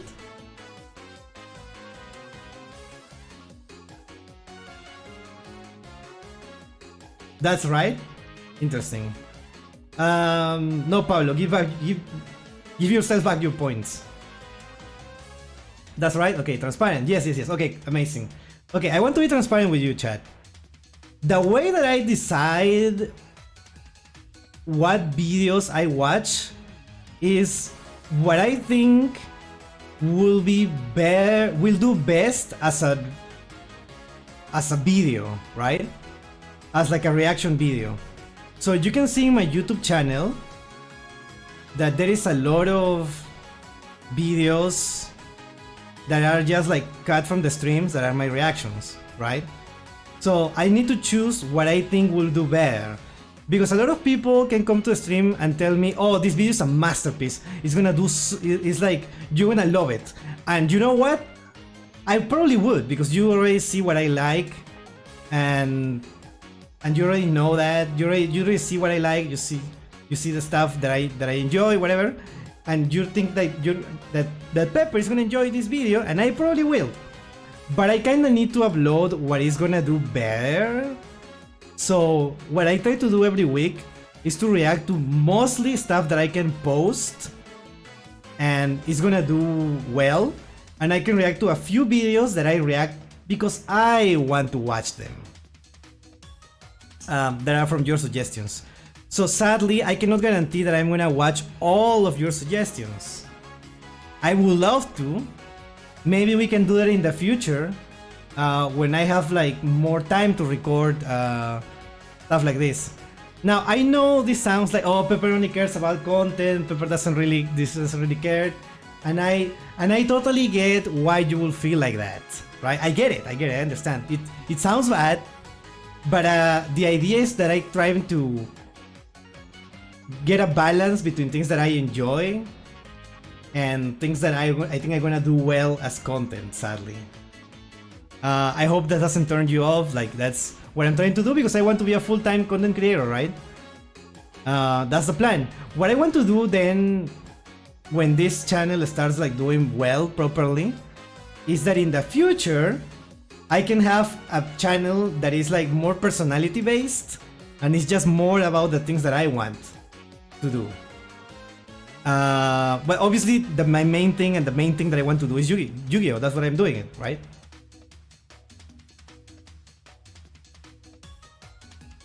Exactly, I can do cooking. Cooking is something that I really enjoy, and doing cooking streams is so fun. I love doing cooking streams. And I plan to do that in the future. In a more personality-based stream, where I can also play random games, not just Yu-Gi-Oh, right? Like, for example, I like Pokemon games. I don't think I'm gonna stream Pokemon games. What is it called? Wind and Waves? Is that the name? Winds and Waves? Wind and Wave. Is that the name? Well, that game, I'm not gonna stream it, obviously. This is a Yu-Gi-Oh channel. I would love to stream things like that. You know what I wanted to play? I wanted to play Metaphor. I also want to play Expedition 33, Winds and Waves. Yeah, that one, thank you. I also want to play yeah, Generation 10. I want to play Omega Strikers. No, not that random. I'm sure at some point Persona 6 is gonna come out. No, wait, Persona 4 Rewind, I think it's called. I also want to play that. I don't know if I will be able to, because yeah, right now I want to do what the channel wants, and sadly I cannot make like polls and stuff like that. I just decide. Well, I don't decide. I understand what people like with the numbers, right? So I have to do what gets the most numbers, sadly. That is a plan for now, and I hope you understand, and hopefully in the future we can do more stuff. But for now, let's just react to this video. Sorry for going into a little rant there. I'm a dual-tainer and I'm here to entertain. Oh my god, a dual-tainer. That's awesome.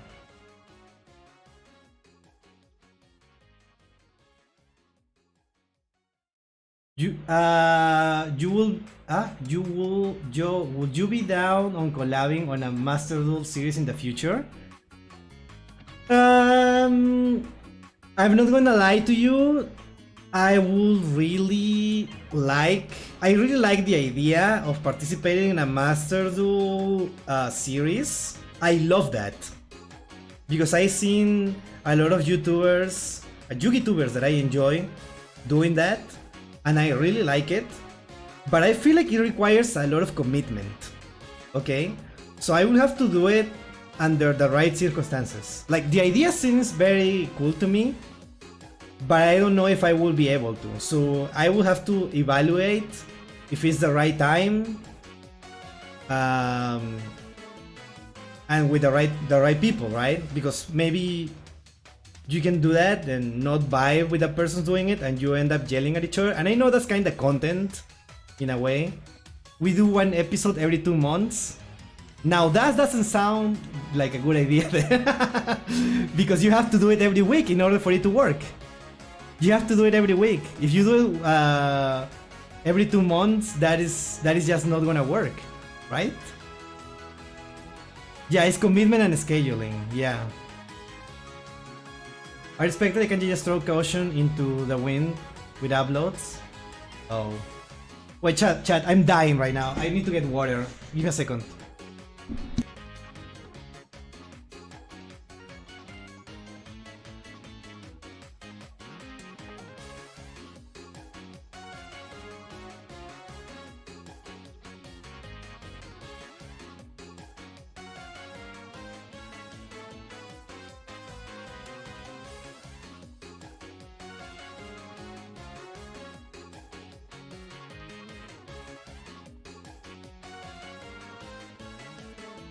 Hi. Some people do it. Some people post once a year. Yeah, I mean, you can do that, but I don't vibe with that. I don't know what to tell you. It's not for me. There's also a thing about playing with people that don't know how to play. Now that's a different thing, and I think I will be in that category, right?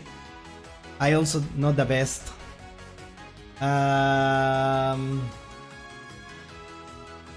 So yeah, before we give me 1 minute and we start with the video.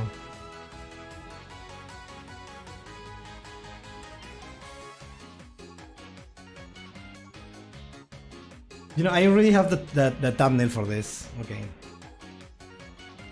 Okay. Wait. Okay. Me hoping and praying each month to see Max or upload. Yeah, I get it. Let me see that.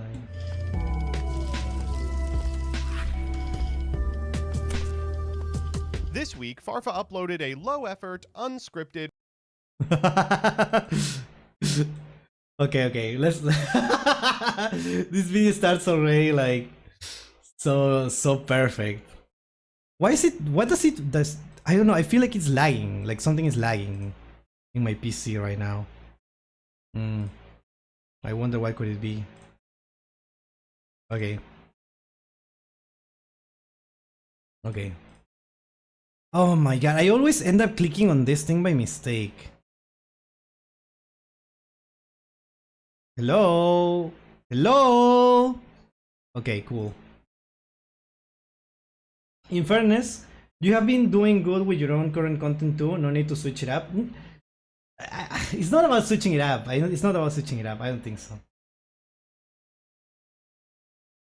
Okay, I think YouTube is the lagging one. It probably is. Okay. Let's look here. Masterduel is not for you. Let's watch. MBT video PogChamp. This week, Farfa uploaded a low-effort, unscripted, repetitive, exactly 8-minute ramble. I love the love-hate relationship that they have. Be a day that ends in Y, am I right? But instead of his usual epic takedowns of something I made, this video had a point. Yes, it was messy, but it was messy because...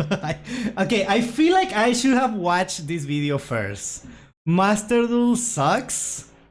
Should we watch this?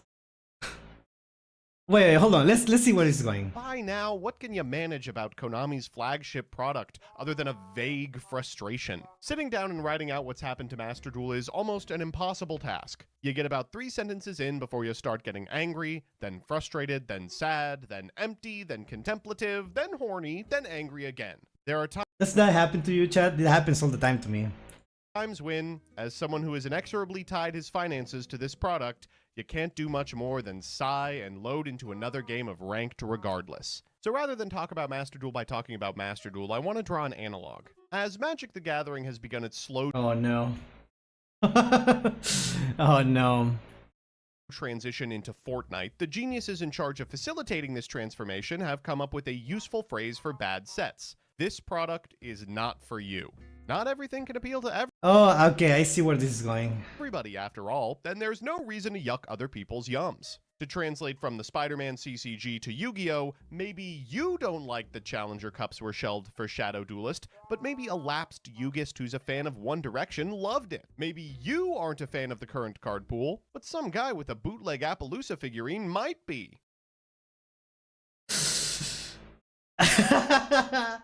I love throwing shade to the anime, man. And maybe you don't love that there's only one way to play the game, but don't the pros deserve a chance to test? As Masterduel gears up to enter its 4th year, I think it's worth asking the question, who is Masterduel for? Let's get into it. Dude, Masterduel is for me. I have social anxiety and I cannot go out and and interact with people. Last time I did it didn't go so well. I felt like, oh, I think I'm being creepy right now, trying to interact with people and trying to, hey, let's do. Maybe I probably shouldn't have done that. So yeah, Masterduel is perfect for me. Do it. Current state of the meta. Farfa talks about it a little in his video, but I'll give you a... Hold on, this is from 6 months ago. 6 months ago is exactly when I started playing Masterduel, actually. That is very interesting. 6 months ago, what was it? Malice and Ryseal?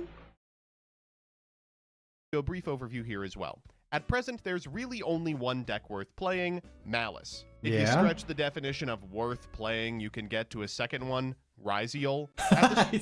Okay, I was like completely right, apparently. Start of Ryseal's tenure in the metagame, I went to bat for it. Cards like Ext and builds like Fiendsmith are good on the play, but better on the draw, and their uninterrupted turn 1 board is very breakable. Unfortunately, the Masterduel card pool is just totally unprepared for best of 1. As a result, stupid-ass setups that wouldn't pass muster in games where one player knows if they'll be on the play or the draw are just totally free here, resulting in a deck whose current most common end board is Baguska and Detonator, both of which are untargetable, courtesy of Photon Dragon. Yeah, okay, I understand that in Master Duel we have no choice but to play best of one, which kinda sucks. Expect a game that intends to be best of one forever to have, like, a ban list designed around it, but no, it doesn't. In fact, it's full of negate slop all-stars like Apollosa that are legal nowhere else. Well, it's not legal anymore. Well, obviously hard to predict because people say that it will never happen because they have an old art, right? And now I still keep getting that notification that you can trade that Apollosa old art for something else, which usually people go for what is the name of that thing? Access code talker, I think.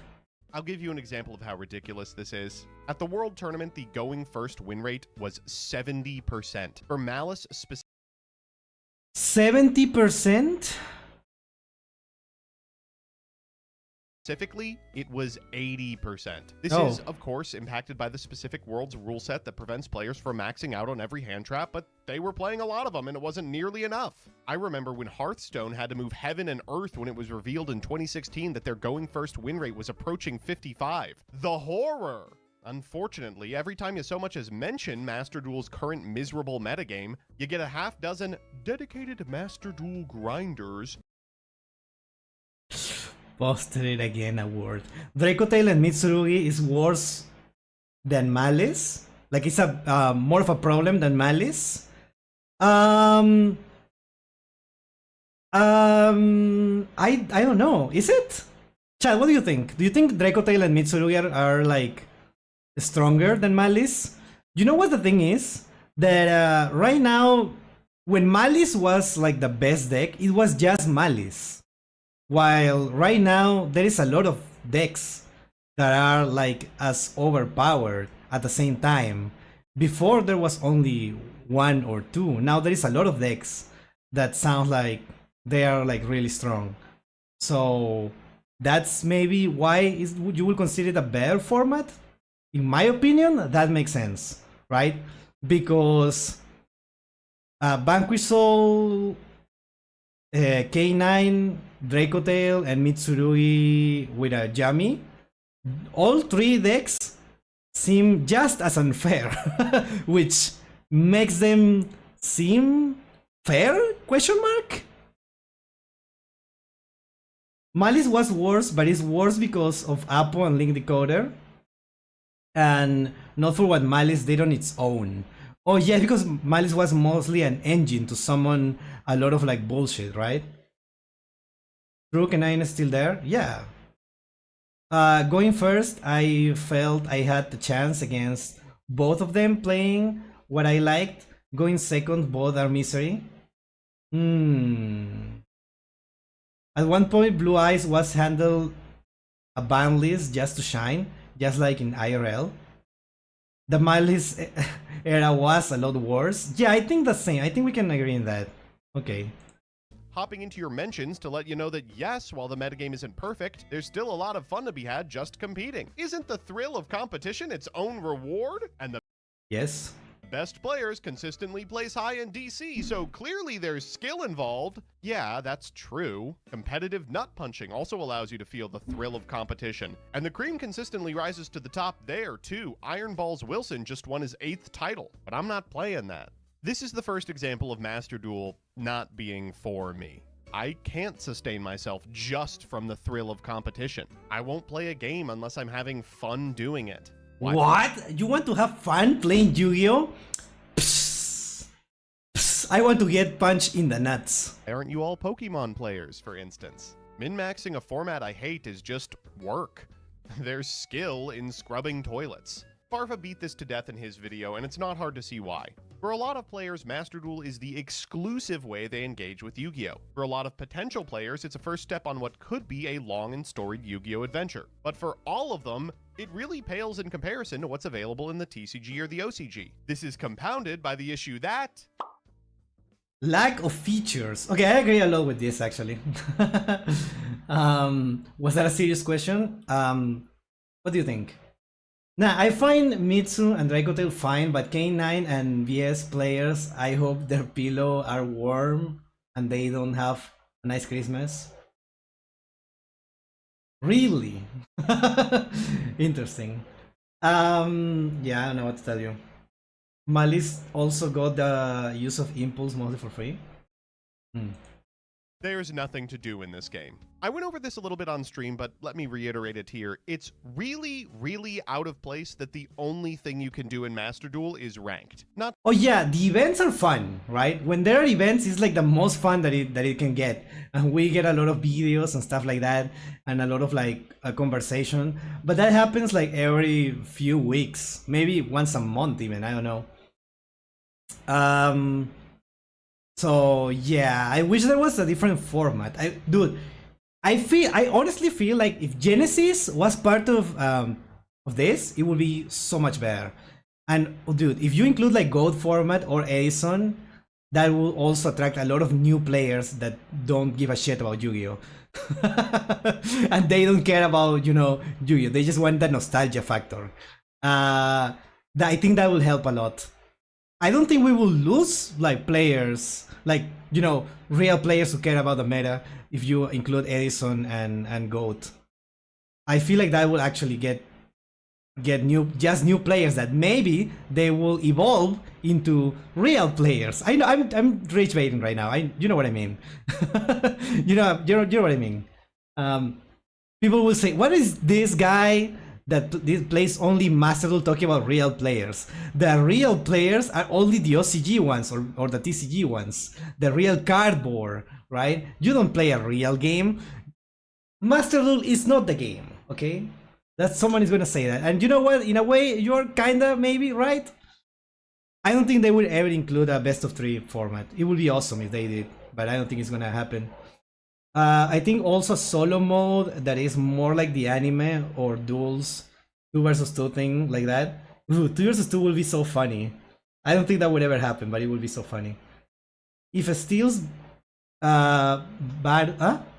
baffles me that Duel Links has more events than Master Duel. Like Duel Links has Character Unlock, Duelist Kingdom, Turbo Dueling, and my favorite tag duels. To me, only fun event is Dice Rally. Yeah, no, I see that. I see it. Master Duel tournaments were always best of 3 though, outside of Konami. I wanted in the actual game. The SP challenge in solo mode, like Duel Monster and GX campaign. Yeah, but it's not good. It's boring. If you want anime solo mode, go play Legacy. Yeah, but it's bad. What I want for Master Duel is full story mode. Yeah, that's a different type of player, I think. Like the solo mode and story modes. Yeah, that is definitely not for me. Could attack people? I don't know. Maybe you actually unlock the cards will be cool, but you don't unlock anything with it. You don't get anything. Duel Link also needs more events because it gets less gems. Yeah. They used to run 2v2 tournaments as a side event at YCS. So they could totally do it. The rules are established. Oh, there are actual rules. Interesting. Alright. Not to beat off Magic the Gathering for the 6th time this video, but Arena's been out just about as long as Master Duel. If I open up the Spider-Man-less Spider-Man client, I'm greeted with Draft Cubes, Traditional Draft Cubes, Foundations Draft, Edge of Eternity's Draft, a Premier version, a Standard Qualifier, a Phyrexia Draft, an L-Train Draft, Phantom Sealed, and a Pioneer Challenge. There is no way they have all of that. Is that true? Is that true, Crispy Applesauce? Is that true? Just have you played 2X? Bruh. I think the main issue is people just don't want to play alternate formats as much as people think they do. Do you think people wouldn't play the alternate formats? Do you think if it was an easy way to do it, like in Master Duel, do you think people won't do it? They do have all these formats, but most stick with Commander. Okay, but how populated are all those game modes?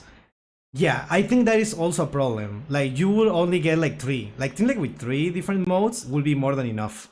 I don't think you... I think Genesis is the one that you should add, right? Just one Genesis and one rotating format. I feel like that would be the way. We absolutely would. Okay, I have a hot take on this. Magic the Gathering uses a lot of these formats to excuse bad card design. Oops, we fucked up standard. Here's Alchemy. Yeah, I watched your latest video. That is not what I was asking.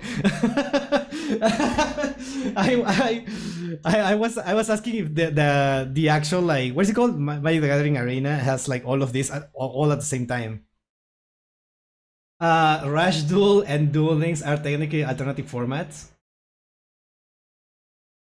I guess. Yeah, make it a rotation of formats. That could also work, right? But the thing is, like with Master Duel, there is only one format, and sometimes we get another one for like 3 days. We don't get like something. We don't get an like an alternative every time. Actual players aside, people think GOAT format is like role-playing anime duels. That is not at all what it is. I doubt people think that. Yeah, Arena likes like plus 10 formats, 10 plus formats at once. That's crazy. I imagine it will take a long time to find matches, right? And I want more, I more want to play Duel Links now, so I can play Rush Duel. Yeah, Rush Duel, I guess, is a different format. It makes sense. Of course, players do not think that. Yeah. Tutorials, color challenge, oh, there's starter deck more duels plus permanent game modes of standard, alchemy, historic, brawl, and timeless. And 2 or 3 of those are even good. If oh, I see. I understand now. I open up Duel Links, I get Speed Duel Ladder, Rush Duel Ladder, PvE, Refresh and the Gate, Loner Duels, Tour Guide Bingo, Duelist Road with Turbo Duels, and a character unlock. If I There's no way. What? Master Duel has been... Like, it was released like, what? 4 years ago, right? We just in the 4th anniversary, like a few months... Like a month ago. How is it possible, dude? Tour Guide Bingo is not a game mode? The hell? Oh... You're telling me that MBT is lying to me? Because I actually don't know anything about Duel Links, so I don't know what to believe anymore. Yeah, all of that is in Duel Links. I open up Master Duel, I get Duel. Some solo modes that are all the exact same gameplay loop, and depending on the week, we might have an event that's almost always just ladder, but with a different ban list. It's been 4 years! Where is fucking Edison? Where is Draft? Where's Sealed? Where's Limited Play at all? Legacy of the Duelist had Battle Pack Draft, and it's like 10 years old! Hearthstone shipped with Arena, and we're using Yu-Gi-Oh! Pro Deck to manage our Saga accounts! Oh, that's how they do it. Okay, I always thought like... Okay, that's how they do it. I see. Do you have any idea how much Sealed would make you? How much easier it would be for new players to get into the game if you had structure deck or character duels? We're never gonna have our fucking commander moment. It took them 3 years to give us rated. God forbid something needs coding. Look, on one hand, I get it. For 70% of Yu-Gi-Oh's lifespan, playing Yu-Gi-Oh has meant exactly one thing. But it's wild to see how many new ways to play the game erupted out of having a client that looks good. Saga, Roulette, Masochist, Mirror Masters, and how I love those videos, by the way. Those series of videos, yeah. Duel Links is a Yu-Gi-Oh game, and many people think it's not serious and don't want to play it. I'm one of those people. And Konami don't want the same effect on Master Duel. I feel like there is a tactful way of doing it without being, you know, as tacky as Duel Links.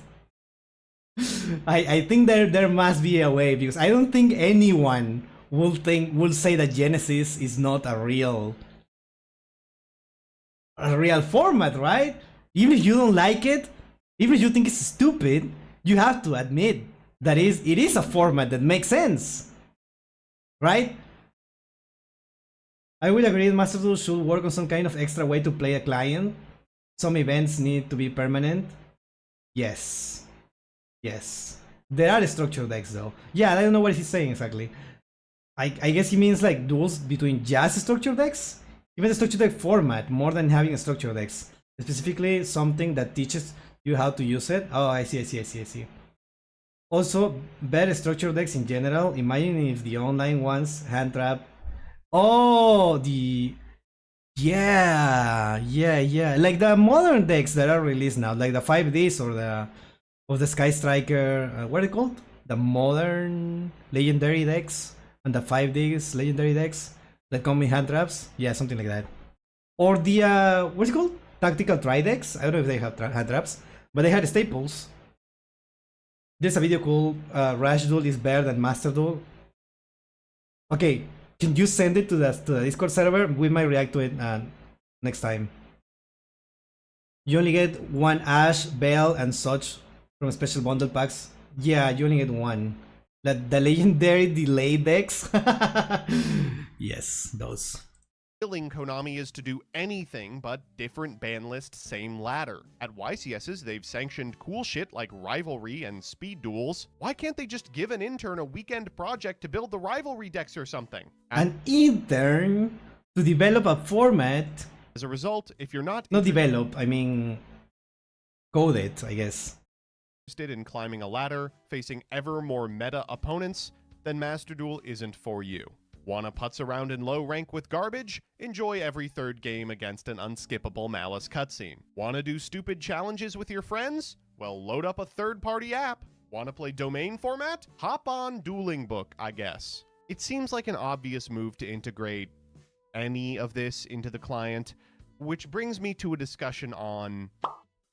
Focus? This entire video and Farfas have been big whinge fests about the state of Master Duel. How do I rankle that with the video I made last month in which I said that Master Duel's popularity is coming at the cost of the TCG? Well, it's because despite the above problems, Master Duel's doing fine. Check the players graph and you'll see it's Okay. hemorrhaging users for the above reasons, outside of some VTube talent paid to play My Yoshis. My Yoshis. Oh my god.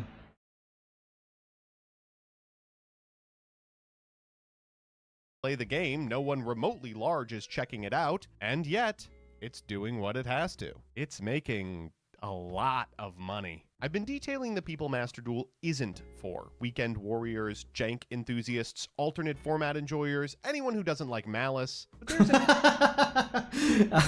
an inverse of this question, right? Who is Master Duel for? Well, it's for whales. For whales?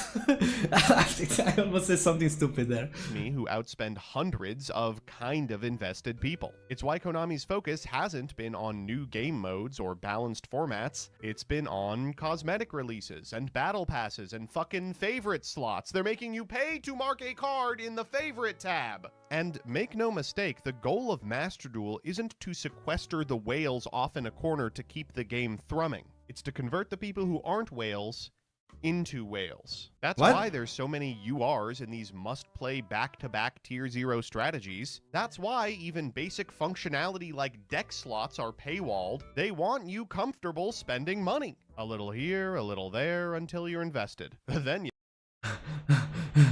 gotta keep up. That's what they've spent the 4 years this game's been out doing. Finding ways to juice you. The game is designed from the ground up to capitalize on a dwindling number of people with mental illness. Gambling addicts, YouTubers, or those who never Googled what the sunk cost fallacy is.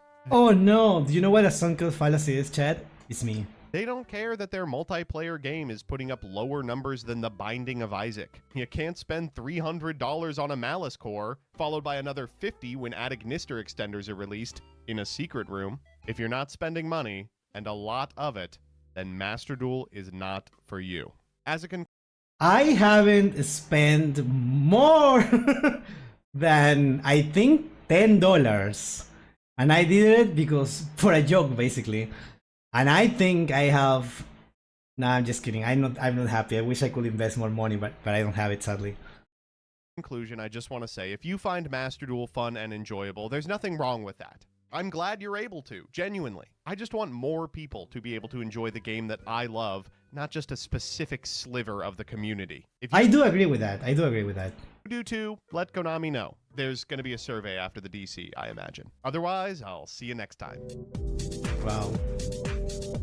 No, yeah, that makes sense. What is in? Is there something at the end? Oh, there is nothing at the end. Interesting. DJ is usually something at the end. Yeah, no, that was a very interesting video.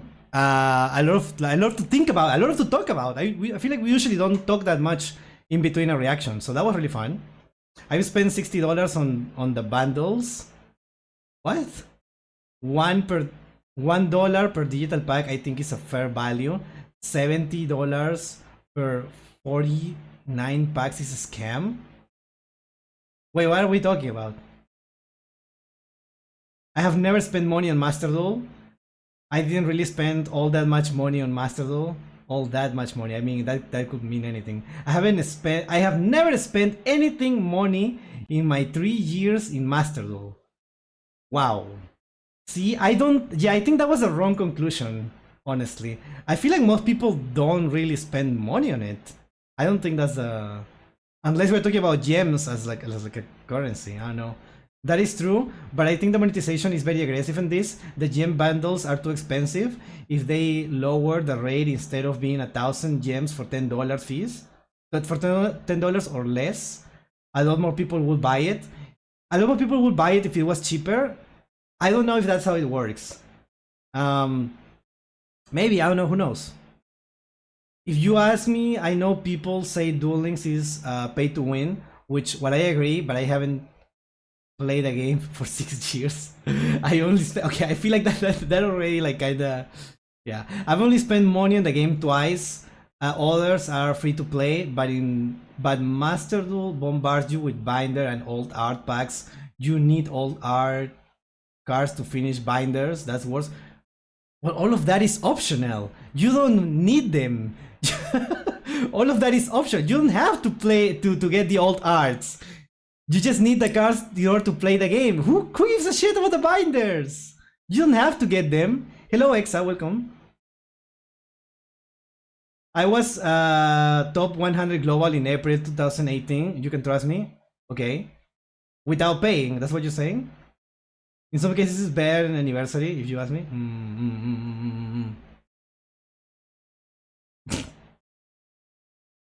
You don't have SP in your deck?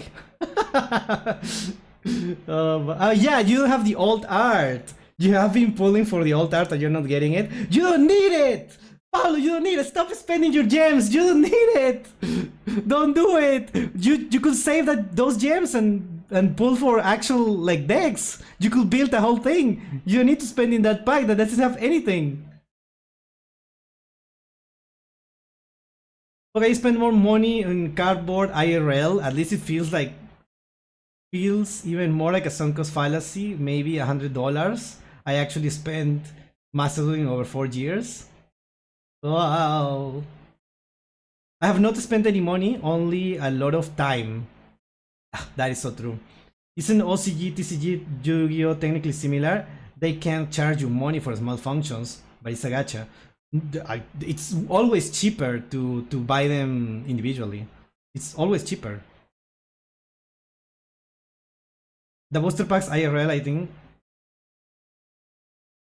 I haven't spent anything on Master Duel, and my Sky deck is complete with old arts. Jesus. They do gem bundles once in a while. That's $20 for 2,000 gems. Yes. Thing is, to a lot of people, also don't realize they can get like 300 gems actually, usually each day, and pretty much get 10 packs every... No? Are we talking about Master Duel? In Master Duel, the max you can get is like 125, I think, not 300. Unless I'm missing something. Dude, if I've been missing something this whole time, I'm gonna be so mad that nobody told me that you can get 300 gems per day. How do you get 300 gems per day? The real issue is people not knowing what cards work with their decks, if anything. I feel like a lot of people have the problem that they want to play different decks and they dismantle the decks that they already have, and then they complain that they only have one deck and they cannot play meta. And I'm like, no, stop dismantling. That's how you lose a lot of time. Don't dismantle things. It's not worth it. It's never worth it. You don't get the same value. Oh my god, I'm missing so many messages. Duel Links doesn't have crafting system. That is true. Yeah, you don't need the old arts, but so many people see them and want it so bad. Well, that sounds like a skill issue. Who cares about the old art? The main thing people get their money spending on is accessories and trying to get old arts. Oh, you mean the whales spend on that? The regular players like you and me don't do that bullshit? Is that what you're saying? But I need all the cosmetics. Hello, Erindel. I mean, trading card games have always been gacha, but it's cheaper to get them individually. Yeah, you can like, I don't know. I feel like opening packs only makes sense if you're running a store or if you are doing it for content. Ideally for both. Depends on the mission and just playing the game. What missions? I usually get 300 per day. Please, next time you do it, like try to actually count and let me know what you did exactly, because I don't think you can get more than 150 maybe per day. I don't think it's possible. 145 per day means you can pull 10 once per week. Okay, that sounds more correct. I don't know if that math checks out, but it makes sense. Or no, if it was the gold pass, I usually get more. Oh, because of the pass. But I usually beat the pass in a week, and then I have to wait like 2 months. About 300 gems. You can earn 100 from playing. 100 from playing? How do you get 100 from playing? 120 for dailies, 20 for logging in, and you can get missed gems through live and point website. Point website? What is that? What is point website? I believe I have finished my deck for the kitchen table battle. Oh, nice. Thank you so much. How could I enjoy Master Duel if I don't have the perfect mate and field for my deck? I mean, the thing people actually want to spend money on isn't actually the packs, but the things they can guarantee by like accessories. One rank up. You're telling me that you're gonna rank up every single day? That is not true. You know that's not true. You know that is not possible.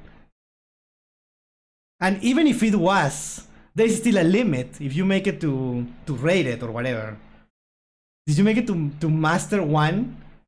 I don't think so. Oh wait, the website isn't global yet. It's a USA and Japan. Okay, well, fuck my Peruvian life, I guess.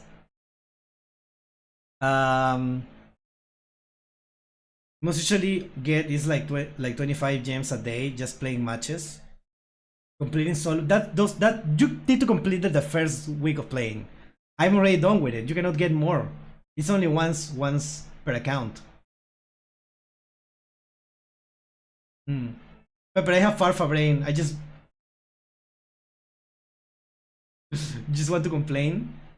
In Dulus you can get a lot of gems free by farming gate.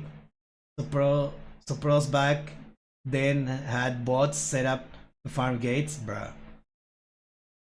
The point thing is only for the US, yes. We live in Latam, you know, the place that JP market ignores.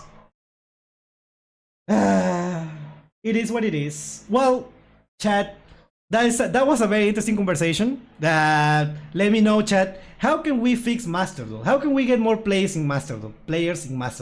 Or if you're not a Master Duel player, what would you do in order to get more players? Or no, what would Master Duel have to do in order for you to play Master Duel? Yeah, that's what I was asking. So yeah, let me know in the comments. Thank you. That was a long one, chat. That was a very long one. That was a long reaction. I I need more conversations like that. That was an interesting video to react to. Now, chat, hear me out. Let's like bet right now. Let's place a bet right now. I honestly feel like this video, I'm gonna post this, it's gonna be like what, 30 minutes or something? I'm gonna post it on YouTube, and even though I had fun talking about it, and it was like a really interesting topic to get into, it's not gonna do well on YouTube. It's not gonna do well on YouTube at all. I don't know, I have that feeling. Even if the thumbnail is like great, I feel like that's gonna be the point. Dono, thank you so much for the sub. Thank you. They should add a way to talk trash mid-duel, like in Duel Links. No, they shouldn't do that. Let me get the music really quick. When things get very technical, it usually doesn't, yeah? Well, the question is, who is this video for? That's a good one, actually. If you ask me, I don't care what people say about Duel Links. I like having fun and actually playing the game. Heck, when Tachyon was meta, I could beat it when I'm... Well, when in Masterduel, if I fight K9, I either watch a cutscene or them disrupting me to heck and back, and I can stand that deck. Interesting. I personally love it. I don't know what to tell you. I love the interactions. I love interacting with my opponents.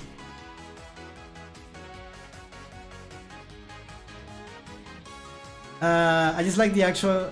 I just like I actually get matches for Masterduel easy, and it's easier to play.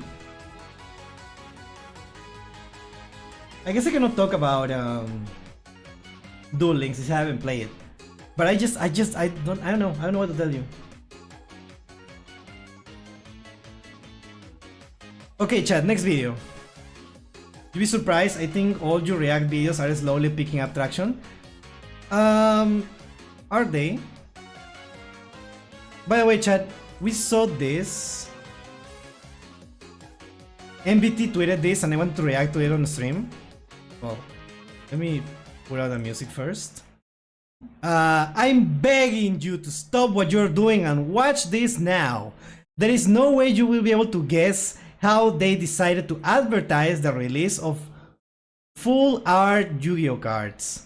And I will click on this. I already clicked on it and it's here.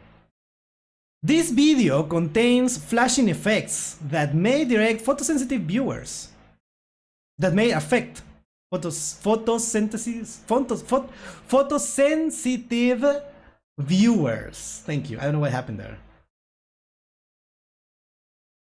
All right. That's very loud. They cannot lower the volume. Okay.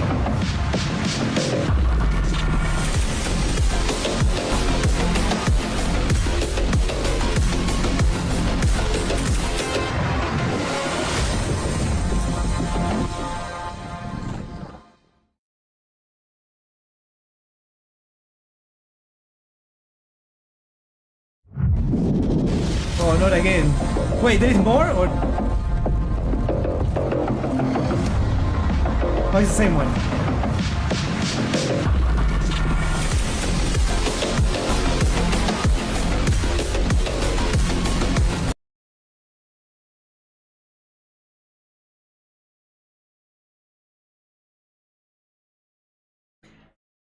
I want to see this ever again.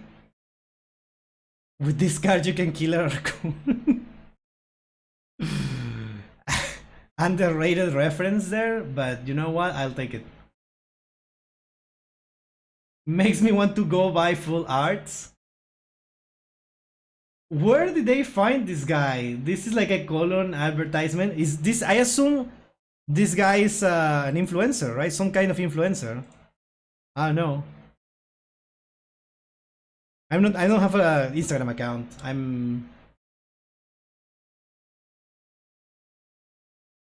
Yeah, well, I don't know.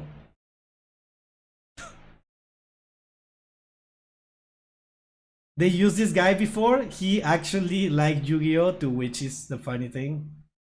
I mean, I believe it.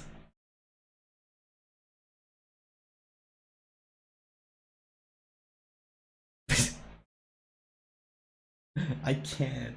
Dude. So they just have a bunch of cats and a dude with a flashlight. Yeah. What are we doing? What is? I don't know, dude. I don't know. Let's just go to to an actual video.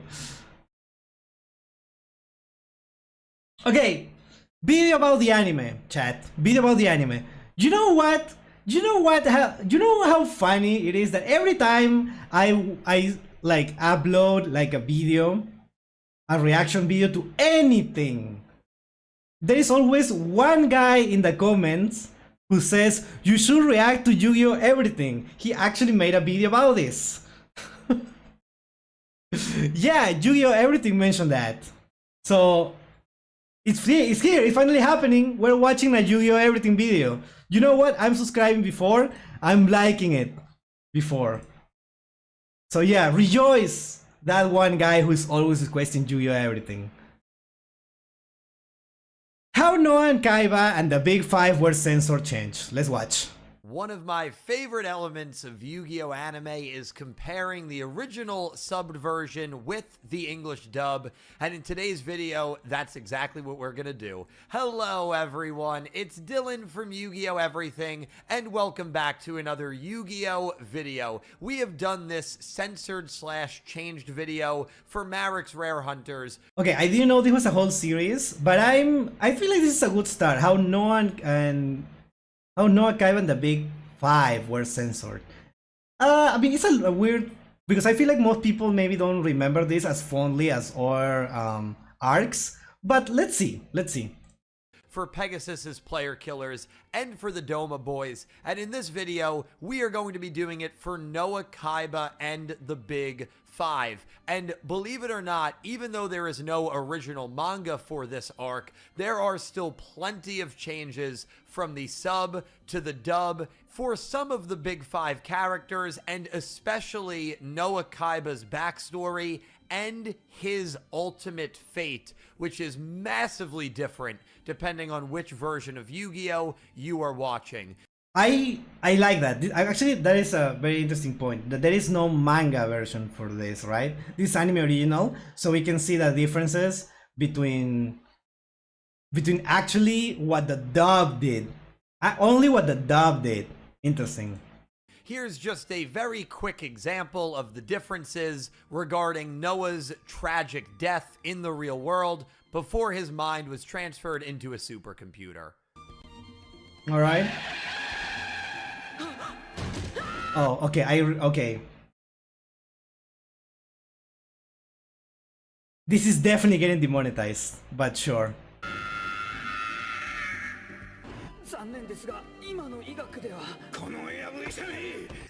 Oh, I never see this. See, that makes sense. Is, my body was rendered useless, but my mind was still sharp as ever. Clearly dead in the original version and in comatose in the dub version. And there are plenty of more changes to get to. Without further ado, let's begin. I hope you enjoy. So this is how I find out that Noah is actually dead? This is how I find out? Interesting. Starting with Gansley. So interestingly enough, Gansley is aware that Yugi and Yami Yugi are actually two separate beings in the original version. The English dub never actually acknowledges this. He might know that they're different versions, but it's not explicitly stated in the dub like it was in the original version. But his probably most significant change is just his general dialogue. In the original version, he is extremely philosophical, often going on war rants and talking about historical mumbo jumbo that is just way over my head. And in okay. the dub, this is changed to him giving Yugi generic business advice, and there's obviously no mention of war or strategy to that sort of extreme. Interesting. That's very interesting change. But I guess it makes sense that they will talk about business. But I will have to know what exactly he was talking about when talking about history. Next up is the Penguin. He's a really military guy. That's, you know, I know exactly what you're talking about. That's so funny. And Crump. So in the original version, Crump used to work in human resources, but this occupation was changed in the dub for some reason to make him an accountant. I think the most understandable change from the original to dub is the creepiness of his character, which is much toned down. In the original version, he must refer to Anzu as a 16-year-old girl like a dozen times, which really drives home how what the fuck? creepy of a dude he is, especially when you consider he is a 55-year-old man and specifically states multiple times that he wants to duel Anzu to try to steal her 16-year-old high school girl body. Understandable change there. I think that says all it needs to. It's borderline uncomfortable watching him in the original version. He makes multiple comments about Anzu's outfit and how it's inappropriate for the cold. He's just a pervert, to be completely honest with you, and that part of his character is pretty much completely removed in the English dub, and I think this is one of those very understandable and almost welcome censorships that the rare W there. Actual welcome censorship, insane, but you know, makes perfect sense that this is the one time that is welcome. English dub made in this arc. Next up, we have Johnson, a lawyer in both versions, and honestly, after watching his duel against Joey in both versions, I really have nothing to say here, besides the normal addition of puns that you would expect in any Yu-Gi-Oh! English dub. There's not any major character changes or censorships that I could identify. Next is Nesbit, and honestly, same thing as Johnson. Nothing really to note here in terms of major character changes. Again, the fact that we don't have an original manga for this arc to look at means that we can't make a three-way comparison like we could for the player killers and the rare hunters. So if there isn't any notable changes from the subbed version to the dubbed version, there's not really anything to talk about. The last Big Five member is Lecter, and there is oh no, okay, this is the most memorable one, I think. This is the most memorable. This is the Jinso guy, right? certainly a bit to talk about for him. So 3 out of 5 for the Big Five ain't bad. The iconic Southern drawl is obviously a dub-only thing and not present in the original. You used me, just like you use everyone, including your little brother. Lecter in the original was a weapons dealer for Kaiba Corporation. Okay. He sold weapons to foreign countries. One of my loose theories has always been that he was maybe involved in what directly led to the trauma that Imelda had to suffer through in the Doma arc, since obviously that was a big storyline with Kaiba Corporation and weapons that killed Imelda's younger brother, but that's just a theory. Obviously, we know that any sort of weapons dealing would probably not fly in the dub, and so the dub simply changed him to be Gozaburo's right-hand man, which I guess made the duel between him and Seto Kaiba a little more personal. So he wasn't the right-hand man? Okay. The dub. Before we get to Noah, I think it's important that we talk about what happens to the Big Five after they are defeated by Yugi and Joey. It's actually a slightly different fate depending on which version you are watching. Here's what happens in the original. All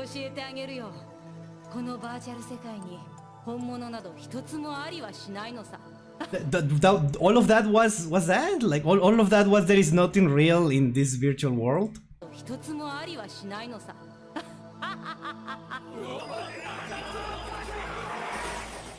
Dead. Noah explicitly deletes them from the virtual world, and they are killed off in that moment. Okay. Well, we know the dub doesn't love explicitly doing death, so let's see what the dub did. I think I'll imprison each of you in a different corner of my world. Forever.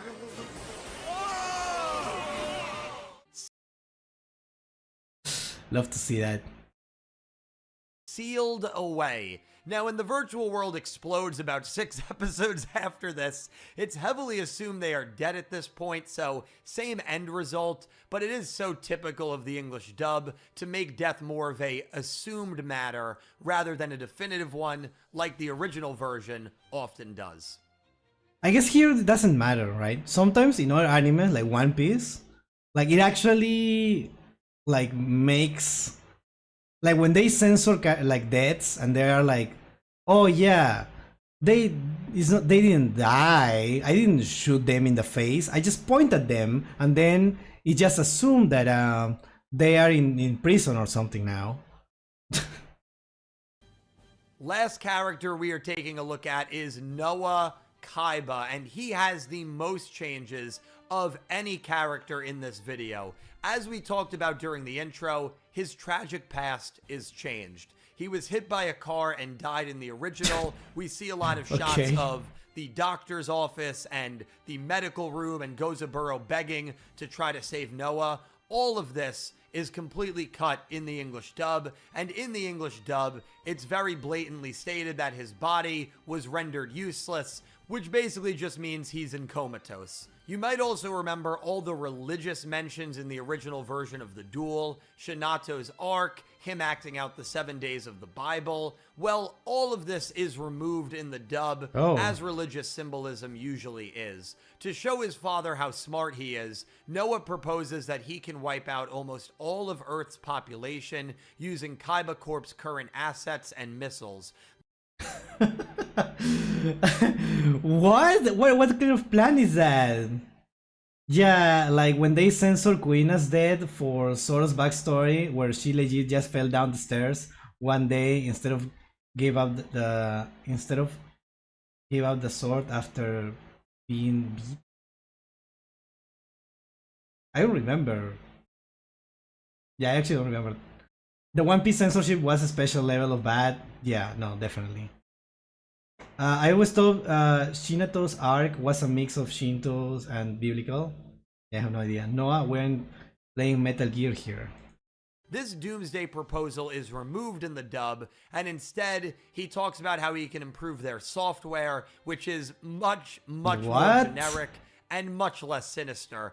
And another big difference has to do with what I just mentioned. When Gozaburo shows up after Noah is defeated by Yami Yugi, Gozaburo states that he is going to put Noah's plan into action, which in the original version is to wipe out most of Earth's population. This was something that, again, was not a plot point at all in the dub, and in the dub, Gozaburo's goal was just to digitize the entire human race into the virtual world arc. Interesting. I wonder what is the by using the Kaiba Corp satellite. Well, we all know Gozaburo's plans didn't work in both versions, thanks to Noah Kaiba having a change of heart and stopping him. But did you know his fate is completely different depending on which version you are watching? In the original version, it is 100%, without a shadow of a doubt obvious, that Noah has died when the virtual world is blown up. In fact... Does it happen in the dub? What happened in the dub? Fun fact, Yugi and Kaiba and Noah is the longest duel in terms of turns. Interesting. I had no idea. He basically wanted to control the world by bringing everyone into the... Oh, okay. That actually makes more sense than, you know, killing everyone. Noah even admits he's been dead this whole time when he stops Gozaburo. But remember, in the dub, Noah was never technically dead. So when he goes to stop Gozaburo in the dub, he talks about how he will free Gozaburo's mind so he can't hurt anyone anymore. In the original, Gozaburo responds to this by yelling that he doesn't want to die, whereas in the dub, he just yells at Noah, saying he can't keep him trapped in the virtual world. And finally, in the end, the virtual world server is destroyed and blows up as our main crew just get away from the explosion in a blimp. Everyone mourns Noah's death. Kaiba empathetically calls Noah a fool, and Mokuba throws a flower into the ocean to pay respects to his fallen brother. Well, you see the pattern here with death removal. Here is how the English dub handled Noah's death. Do you think his mind was deleted when the computer was destroyed? Knowing him, he saved his mind on a backup file. Yeah, I bet he'll be back. Me too. I bet he'll be back. Yeah, no, he's so smart. He totally is out there somewhere. He has to. I assume he died as well as in the dub. Oh my god. I'm not even kidding. That duel was 41 turns long. Which is ridiculous because Zero duels Noah first, then Yugi takes over. Oh, I get it. This is such a funny thing to do. Like, oh yeah, no, he's out there somewhere. There is no way. See you around, Noah! Yeah. Yeah. So not only did the English dub remove Noah Kaiba's definitive death, but it actually heavily implies that Noah is not dead, and even maybe foreshadows that he will return at some point in the story. They so also funny. remove the final shot where we see Mokuba's rose lying on the ocean as we hear Noah Kaiba's They voice remove the say, flower. "I'm a human, not a machine," which is one of my favorite lines in the entire series. I think it is such a hard-hitting line that perfectly encapsulates the horror that Noah Kaiba had to go through thanks to his father and thanks to the virtual world. And the dub completely removes that, implies that Noah probably survived, which is certainly a choice and one of the craziest changes in this entire arc. Ladies and gentlemen, that wraps it up. Those were changes and censorships made to the characters of Noah Kaiba and the Big Five. We still have a big video to do for DM before we move on to GX, and that is the freaking Millennium World. I don't know when this video is going to be out. It's going to be a big one. The amount of changes I guess we're watching all of those.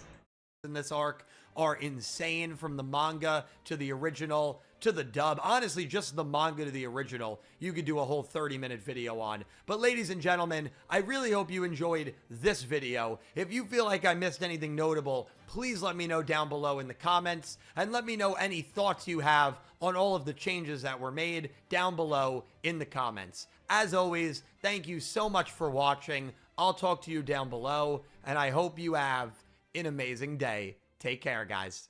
That was a very cool video, very informative. I really liked it.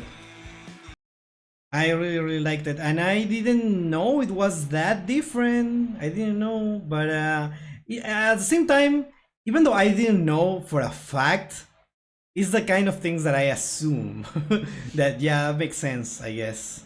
Yeah, it's like nothing was like that surprising. It's like it's funny to think about, but it just makes sense. Except the penguin thing. The penguin thing, I was like, wait. I can't believe that that is a thing that happened.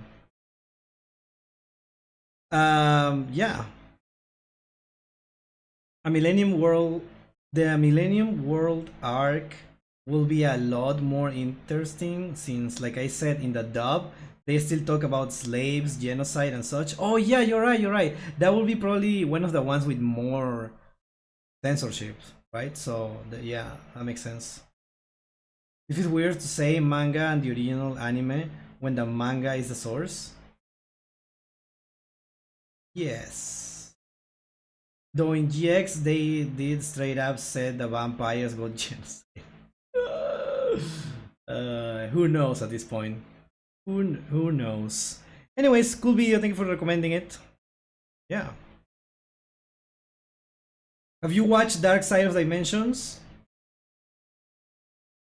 No, I haven't. I want to watch it, but I need an editor who can edit it, sadly. Do you want to edit it? Kidding. I will find an editor, don't worry. Okay, top 10 weirdest food monsters. This is what we're gonna watch in a bit. But first, let me go pee really quick. Give me 1 minute. Give me 1 minute.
Hey, I'm back.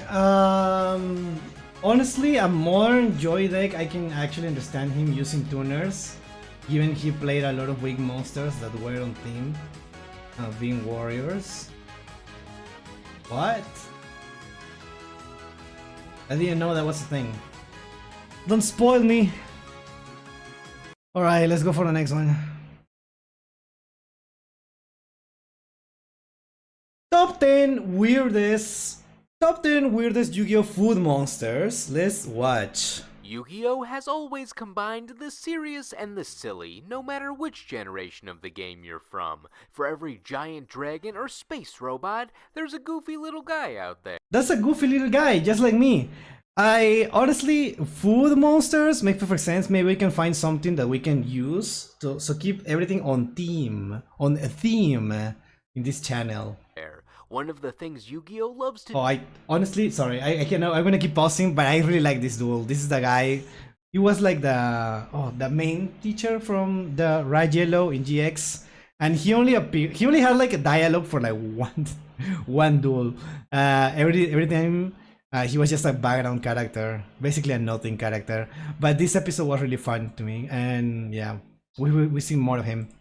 To do for a generally goofy idea is making food into monsters. They either like making food scary or adding a little happy face to them. It's pretty polarized. So for this video, we want to analyze the weirdest food monsters that Yu-Gi-Oh! Has brought us. This is just a potato. There's gonna be a tournament of food decks? No.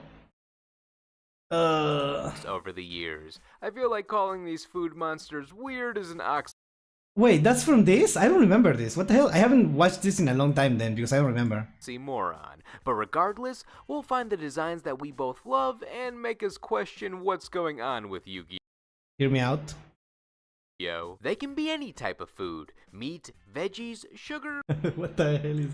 etc. And joining me for this culinary masterpiece are my co-hosts, Judgment Meter. Oh, that's making me really hungry. Somebody please feed me. Give me the food. And Negative X. Well, I'm kind of an expert on this topic because, you see, I've been eating food for like 30 years. So what? Me too. I know a thing or two. Now, let's prepare the top 10 weirdest Yu-Gi-Oh! Food monsters. Number 10, Doom Donuts. We're starting strong.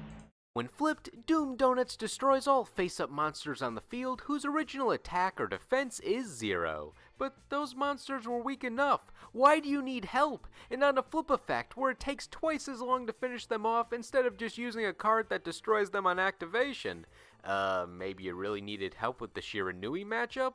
Or you needed a way to get you Bell momentum before Fire Kings existed? Obviously, this was meant to help players who were having trouble getting around some of those beat stick or wall monsters that were all attack or defense with nothing in the other stat, or those monsters that could alter their stats and were indestructible by battle. But Side deck card in certain metas? I don't know. the flip effect, combined with this monster being released in the Zexal era when we had ample options to out monsters like those, made it a laughably weak card. I was kind of expecting this to be released in one of the GX sets. Doom Donut's design follows the occasional visual gag that Yu-Gi-Oh! Likes to do, where a monster or effect related to 0 is in the shape of a circle. And it's also clever that its frosting appears to be under it, as if it was physically flipped over to go with its flip effect. It seems like a very niche card. Like, you're never gonna be throwing this, but man, I hate the way this looks. Why is it dripping from its sides? Because it's milk chocolate, or I don't know, dude. Is that maple syrup? Who puts maple syrup on donuts? On the topic of its appearance, Doom Donuts begins our look at how Yu-Gi-Oh! Tries to make food fearsome by adding sharp teeth to them. I've never thought about it. If the hole in this donut is supposed to be its mouth, how does it close it? You're not supposed to have teeth on the sides of your mouth. Do they all just come together at once to close? I really hate its mouth too. You know, generally when there's a mouth, it's so it can get nutrients of some sort. But this is just passing through. Maybe it's a filter feeder. He's just floating in the glaze machine, filter feeding. Yum, yum, yum. And he's real angry about it, because what kind of life is that? Left to be a barnacle in the tank of glaze. Even if someone tried to trick me into attempting to eat this donut by telling me it was normal, well, first I wouldn't believe you, but if I did, I would be too freaked out by the teeth in the middle. Those look like they would have a horrible crunchy texture that I would never want to chew on. Also, I think my hands would get too sticky. Okay, I understand the video, but I feel like we're getting too sidetracked and we're not really talking about the main point here. So let's skip to the next one. Furia archetype is charming. They've never been good by themselves, but a few of their cards are splashable with other decks, and their extra deck monsters are phenomenal, so it's a trade-off for their main deck monsters, leaving a lot to be desired. Their archetype exists. I'm surprised there isn't a pineapple card with teeth, since pineapples... I'm pretty sure there is some kind of pineapple monster. I'm pretty sure there is. So Naturia are like fruits, right? Well, some of them are fruits, I guess. Yeah. Yeah. What else? Jerry Bean? But, you know, he'd be a challenge because it looks like he'd stab me. Although he's got 0 defense, so what else we have got a here? glass jaw. Maybe we should call it a sugar jaw. What is this? Mild turkey? What? Once per turn you can roll a 6-sided die until the end of the turn. Reduce this card pendulum scale by that number. What? What?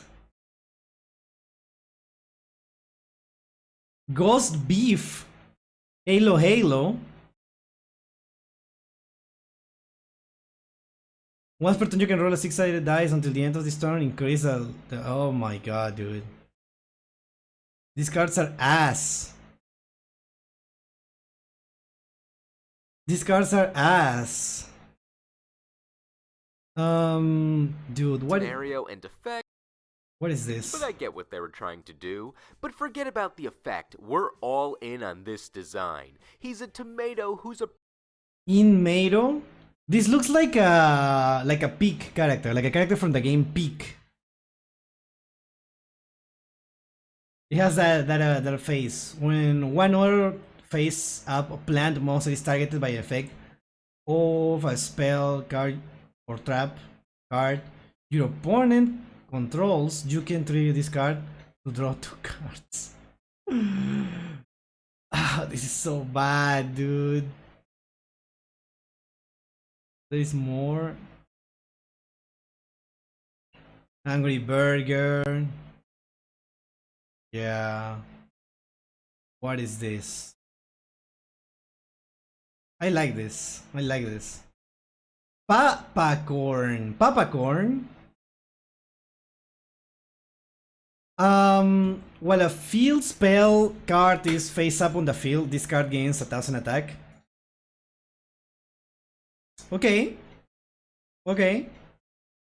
Doesn't sound so bad, I guess. I don't know. The tomato that was censored, dude. Which one? Can't believe this is the censor one. They thought like this was too creepy and they decided to make this. That is so stupid, dude. This looks so cool and normal, and this looks just creepy and disgusting. Looked too similar to the series. Why would they do that? Oh, it was too similar? Wait, no, what? No, what are you talking about? Yeah. Then what, the Madolche cards? Yeah, we know Madolche. We love Madolche. Madolche is so cool. And what do we end it with? The carrot? Carrot weight? Oh, and suships at the end? Okay. Chat, I'm gonna be honest, I don't know. I feel like this video could have been 10 minutes. I don't think you need 3 minutes to talk about how weird that card is. I understand that this is top 10 weirdest card, but I don't think there is that much to say about any of this. I thought like we were gonna talk about their impact on the game or something, but no. Anyways, let's go for the next one. It's so weird that they censor Mystic Tomato. Yeah. So after making a video on statistically who was the best main Raise the volume a little bit. character out of the Yu-Gi-Oh anime. Alright, we have pendulums for almost everything. Fusion, Synchro exists. Back when generic pendulum cards were supposed to be bad, supposed to have bad pendulum effects for the sake of balance, Flagship of Corn was actually used a lot.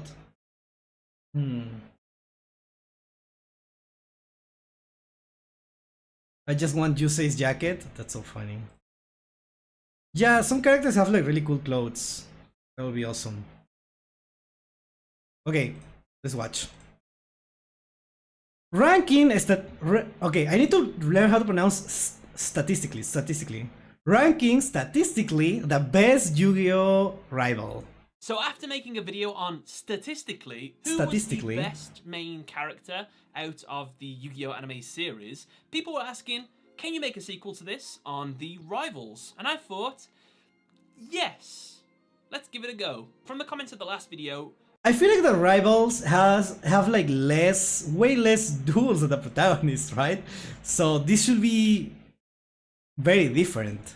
A couple people made some very good points, and I think this should be considered. So first of all, these results are not indicative of if you put all these characters in a room together and they dueled, you definitely wouldn't get the results we're going to get today, or maybe you would. Who knows? One of the questions I asked in the last video was if people felt that the way that I'm judging these characters' stats was fair and a correct way to indicate their level of skill in the duel. Well, obviously, right? There is no correct way of doing it. There will always be problems with this. So yeah, I don't blame obviously BGS anime. Like I don't know if it's questionable, but like what else are you gonna do?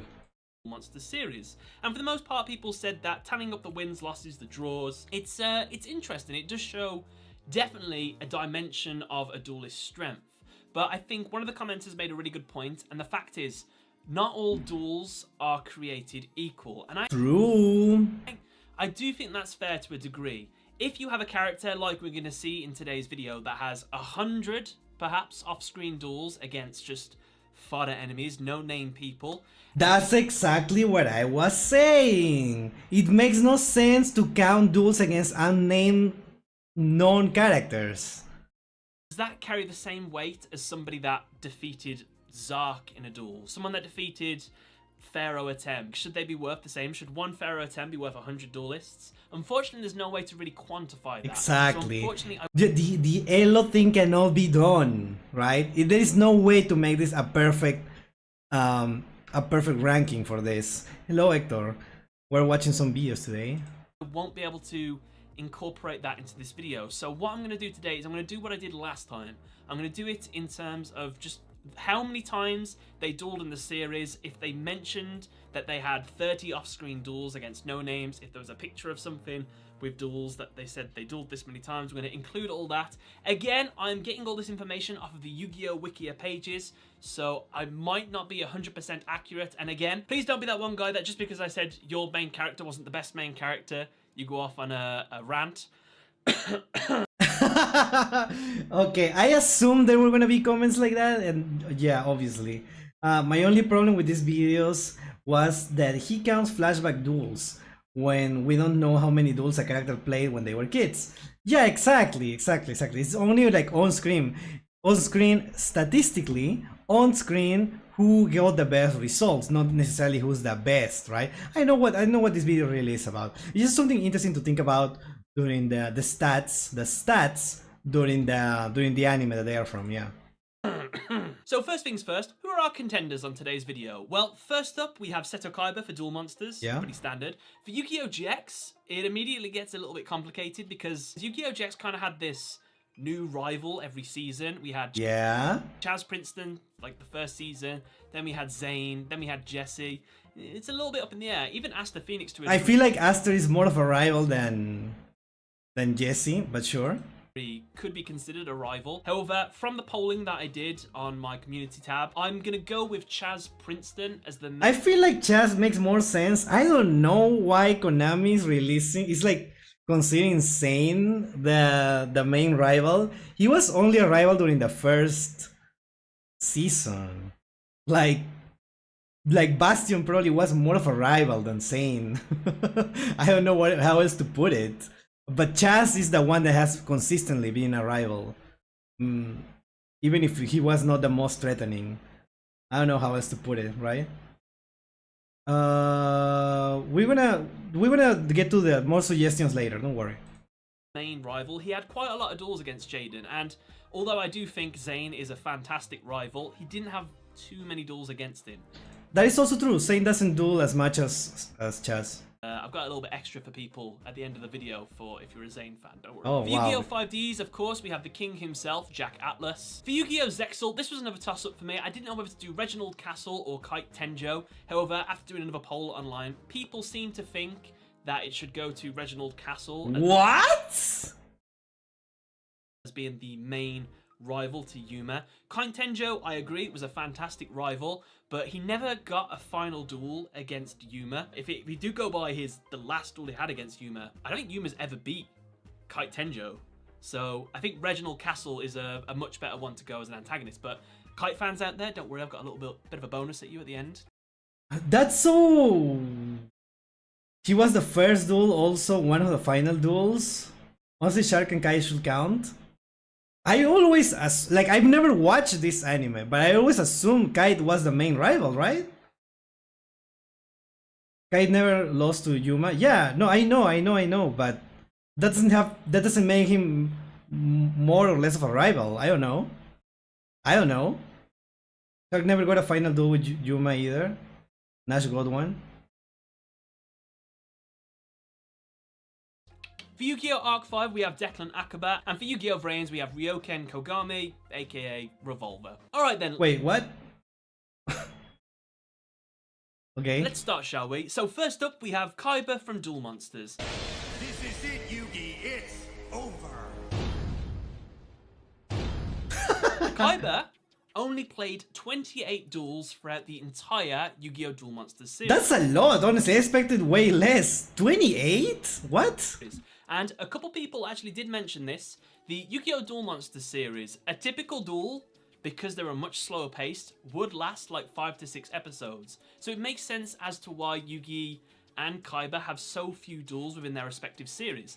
And the fact that they weren't the only main characters. We had people like Joey, everybody else in the series as well, that had a little bit of extra screen time, unlike some other characters in other series. So it's fair to say the Yu-Gi-Oh! Duel Monsters characters got shafted a little bit in terms of duels, but that's a good excuse to why they have so few duels, and I thought, yeah, that makes sense. So out of those 28 duels, Kaiba had 20 wins, 5 losses, 1 draw, and 2 DNFs. Kaiba has 5 losses? Like, I try to think right now, and he lost to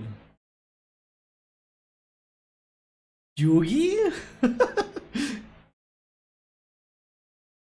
And Pegasus, right? Okay.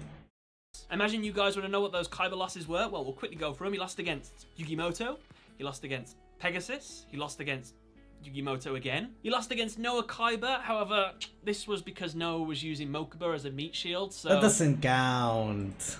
Again, if we're going by what I said in my last video, if somebody lost a duel, technically they've lost. Even if there's this other extreme factors going on outside of it, it still counts as a loss. So if Kaiba got the win against Yugi because Kaiba said he was going to throw himself off the side of a cliff if Yugi didn't lose, then unfortunately Noah gets the win because Kaiba refused to attack Mokuba and kill his younger brother. That's only fair. Kaiba's 5th loss was actually to a virtual version of Yami Yugi in the Pyramid of Light movie. I decided to include this because he lost to a virtual version of Yami Yugi, so yeah, I know he's not a real person, but that should still count. He still lost. To a virtual version, that counts. Probably inferior to the real one.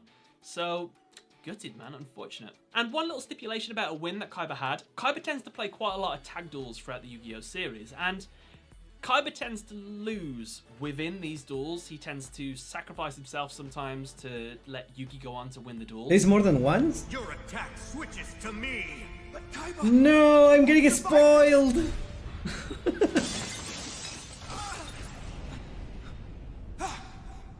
Why are you showing the full scene, dude? What? I've counted them as wins. So just because Kaiba lost, he was defeated in that duel because Yugi went on to finish the match and win. If it wasn't for Somersetto Kaiba's plays, that win wouldn't have been possible.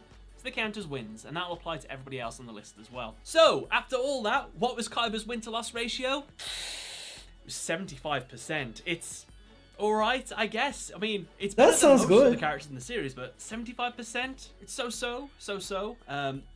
Better than Yuma Tsukumo, anyway. Let's say that. Next up, Yu-Gi-Oh! GX and Chaz Princeton. Time to rough them up, boys. Now go! I feel like Chaz is the one who loses. Chaz loses. Wait, no. We're counting the duels against unnamed characters. Then Chaz won a lot, but he also lost the most against named characters. Okay, if it's against a named character, always bet against Chaz. If it's against some random character that is never gonna show up again, always bet for Chaz. I think that's how it is. Because Chaz is like, he just destroys a lot of like unnamed characters. It's like, I don't know, I found that so fun. I'm just now thinking about it. That's why these videos are so interesting. Because I think about those stuff. Yeah, I know that's different continuity Seto Kaiba. Yeah, Seto Kaiba or whatever. Do we count beating Yu-Gi-Oh! Monsters as named characters? I guess? Chaz played a whopping 94 duels in the Yu-Gi-Oh! GX series. Out of those 94 duels, he had 73 wins, 12 losses, 4 draws, and 5 DNFs. I bet like 8 of these losses are against named characters. Why does Chaz have so many duels? Well, it's because he played 45 off-screen duels against 45 Oscar. See, that's what I'm talking about. Like, this makes absolutely no sense. Like, this makes like all the stats like trivial in a way. But like, there's no better way to do it, I guess. Against North Academy students, and then went on to play a further 4. In fact, Chaz played a lot of off-screen duels that were mentioned, but he was like, yeah, I won them. So, fair play to him, man. So, out of all those duels, all those wins, all those losses, what was his win-loss ratio? Why, it was 85.88%. This should be way lower. Which is better than Kaiba's. So, yeah, immediately, people will not like that, will they? Again, I'm not saying that Chaz Princeton could beat Kaiba in a duel. I know. Statistically, throughout his series, he did better. Next up, I know, Chaz is one of my favorite characters, like, in general. It's probably my favorite character in GX. But, like, let's yugioh, bye-bye. Oh, for context, Chaz never won against Jaden. Never won against that named character, dude. Seriously. No, actually, I think he beat, like, some named characters, but he mostly lost. Yu-Gi-Oh! 5Ds. It'd be around 50% probably, honestly. Jack Atlas. Who's the one master of faster? Who rules Master the of duels? faster. That's right, it's me. Now, you thought Chaz's 94 duels was a lot. Jack Atlas played 184 duels, which I think might be the most amount of duels anyone has played. I think? Don't quote me on that, but 184 duels. Holy hell. Out of those 184 duels, he won 172 times. What? He had 7 losses throughout the series, with 0 draws and 5 DNFs, which gives Jack Atlas a 96.09% win ratio. Yeah, that doesn't sound correct. That's incredible. I see why he was called king for a very long time. Yes. I'm sorry, but this is all so wrong, dude. 96.09. It's incredible. Jack Atlas. I salute you, sir. Next, we move on to Yu-Gi-Oh! Zexal, Shark. I guess my long journey has finally come to an end, Yuma. Shark actually only played 32 duels throughout his series. However, out of those 32 duels, he had 25 wins. He also had 6 losses, 0 draws, and just 1 DNF. This gave Shark a very respectable 80.65% win ratio, which is pretty good. Next, we have Yu-Gi-Oh! Arc 5 with Declan Akaba. We must use all our skills. From here on out, I won't hold back. Won't hold back? So you've been holding back? Perhaps. Declan Akaba. Perhaps. That's so extra, dude. Only played 15 duels throughout his series, and for one of the most powerful duelists in his series, out of those 15 duels, he actually only won 9 of them. Which wow. is still good, don't get me wrong, that's still a good percentage. He lost 3 of them, and he never got a draw, but he had 3 DNFs as well. So overall, he actually has the same win ratio as Kaiba, which is 75%. However, I will make one case for Declan Akaba. Somewhere in the series, it is stated that he played a bunch of different people off screen, but I just couldn't find where that was. It's referred to as multiple duelists, and I don't know how to quantify that. So why are we? Okay, well, if you cannot quantify it, I guess it doesn't matter. But I don't know. That feels like that should make the 40 duels that Chaz had not count. That was a really good impression. I don't think so. I stole your flow, copyrighted Pendulum Monsters, and made money of it. You broke Casper. Oh my god. Honestly, Declan and Revolver didn't feel like rivals the way they were written, but Konami pairs them with the rest of rivals. I mean, if there is no one else, I guess it makes sense. Like after Kaiba never mentioned who Chaz lost, or Shark or Reiji. Yeah, no, that makes sense. I guess the Kaiba one required explanation. The other ones not that much. I think he has more wins. He definitely has more wins. We could bump the 75% up to about 80%, I reckon. But overall, this is still pretty accurate, more or less. So 75%. And finally, Yu-Gi-Oh! Reigns, we have Ryoken Kogami, also known as Revolver. Wait, hold on. And that's the thing, he literally copyrighted Pendulum Monsters when Yuma made them and then started selling Pendulum Monsters. It was funny. Wait, did that actually happen?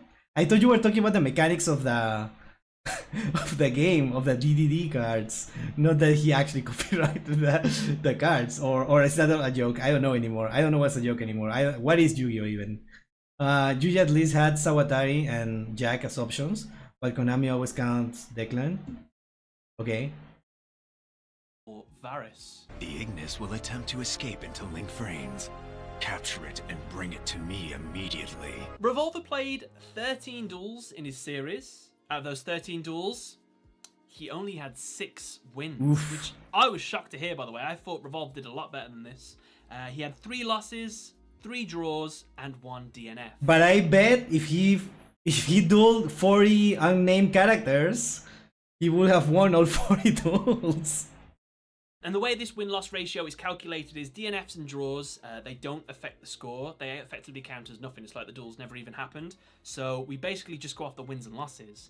And with these wins and losses, with 6 wins, 3 losses, I'm sure you can do the maths, but it's a 50% win-loss ratio.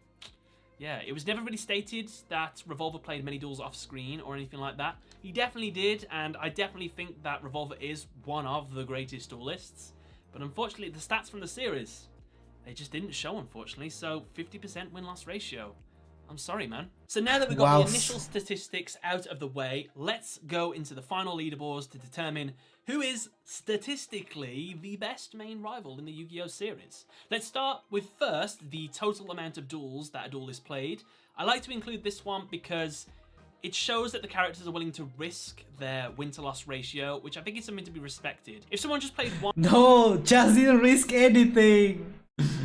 Then I started saying Pendulum was legal and now selling the cards. Oh, interesting. That sounds like a really interesting concept. I need to watch that, definitely. One duel, won, and just like stop there and like, I have a 100% win-loss ratio. Ha ha ha. I don't know. I think there's something to be appreciated about going out there and getting some duels. But in first place is Jack Atlas with 184 duels. Yeah. In second place is Chaz Princeton with 94 duels. That's a huge in third difference. Is Shark with 32 duels. In fourth is Kaiba with 28 duels. In fifth is Reggie Akaba with 15 duels. And in sixth place is Revolver with 13 duels. Those results speak for themselves, that makes sense. Next up we're going to go to is the win percentage. Who had the best win percentage score? Why, that was Jack Atlas with a 96.09% win ratio. Fantastic. The only character on this list to actually be in the 90%. And very close to 100, I must say. In second place is Chaz Princeton. But Chaz should be last, dude. What is this?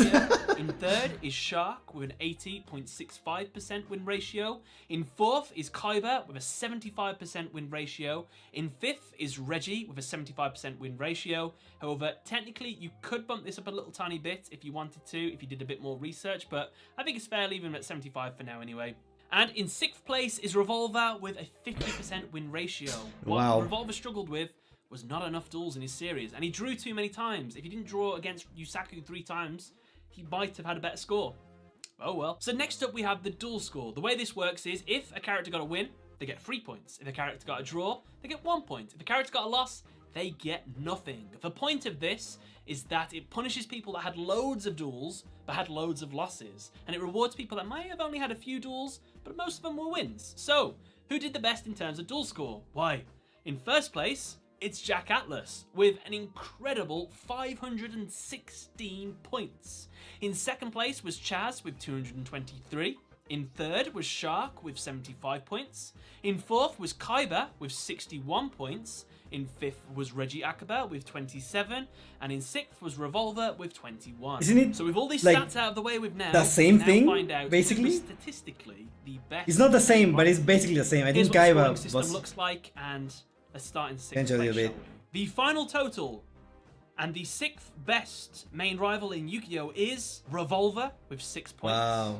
In fifth is Reggie Akaba with 9 points. Wow. In fourth is Seto Kaiba with 12 points. In third, with the bronze, is Shark with 18 points. In second, with the silver, is Chaz Princeton. And in first place, with the gold and a perfect score, it goes to Jack Atlas. Congratulations, Jack. Those No statistics way, do not lie. dude. You cannot argue with how well he has actually done there. That is really impressive. So, yeah, Jack Atlas. I think Kaiba was like third in one of those in the win percentage, I think, but in everything else he was fourth. According to this, is the best main rival in Yu-Gi-Oh! Guys, what do you think about this list, by the way? Do you agree? You're No. absolutely entitled to disagree. And if you can make a list better than this, I wholly encourage you to do that. I because won't. I'm there sorry. are- I'm not strong must enough. be a better way to judge characters in the Yu-Gi-Oh! Trading card game than just the amount of duels they had, the win percentage, and the duel score. I mean, what I will do is not count like unnamed characters. That's the only thing that I will change. I know it still wouldn't make the best thing. Thank you, Vivi, for the raid. Thank you. Sorry, I know it's kind of loud, but thank you. Really appreciate it. Thank you for the raid. Welcome, everyone. We're about to finish this video, so let's keep up. But thank you. I really appreciate it. I hope you had a great stream. Pizza wins. I want pizza now. The caliber of the duels that they had, you need to assign points to them. I think the best way you can do it is like, you play someone like Zark, you get 10 points for beating them. You I also don't think that would make sense. I still think that wouldn't make sense. play someone like Scud from the Dark Side of Dimensions, you get like 1 point. Because that's the caliber of duelists they are. They need like a ranking system attached to them. However, that's not unfortunately how dueling works. It's just all wins and losses at the moment. So that would be a better way. And as promised, I did say that my boy Zane and my boy Kite would have a quick little mention in this video. So just to let you all know, Zane Truesdale had 40 duels. He had 31 wins. Okay. He had 5 losses. However, he lost to various... Yeah, he lost like to blackmailing, basically. I don't know. Like, he didn't lose for real. duelists. It's never specified how many. He went on like a massive losing streak. So Oh, that also is true. He also lost a lot of duels when he went in a losing streak in his professional career. But those are unnamed characters. We didn't see that. when I say his percentage, we might have to just bump it down a little bit. He had 1 draw and 3 DNFs. With these stats, he got an 86.11% win ratio. However, if we factor in some off-screen losses, it might be more around 80%. No, it Whereas should be Kite- way lower. If we count that, he went in a huge losing streak, if I remember correctly. So that if that counts, then it will be way lower. Tenjo? Why, he only had 28 duels in his series, but out of those 28 duels, he had 19 wins, only 2 losses, 1 draw, but a whopping 6 DNFs. But luckily DNFs don't affect your score. So he had a 90.48% win ratio. Huge. Yeah, Kite was actually a better win percentage than Shark by a whole 10%. It's quite impressive. I hope you enjoyed this video. This was made for fun. Don't take it too seriously. No, yeah, no, I get it. Pull in- I'm also complaining for fun. It's fun for me to complain. That's what I'm doing, okay? stats off of the Yu-Gi-Oh! Wikia pages, putting them all together. I'd love to know, though, who you personally think, with your own biases and opinions, who you would personally rate as the best main rival in Yu-Gi-Oh! For me personally, not including all the stats, I would definitely say that Seto Kaiba is my number 1, then possibly followed by Revolver as my number 2. Chaz, I think, would probably be the bottom for me. but he did grow over time, so that's probably fair to say. No, Chaz is my favorite, and I agree that he should be last. I don't even know the other guys. I just know that Chaz should be last to make it lore accurate. But yeah, I'd love to know what you guys thought in the comment section below. Let me know in the comments. But other than that, thank you all for watching, and see you later. Yeah, awesome. Really cool video. I want to see. I need to see people in the chat tell me what would be the way to make it fair. To me, the only thing that I would change is to not count unnamed characters. That makes no sense to me. I feel like those duels are not real. They don't count. So yeah.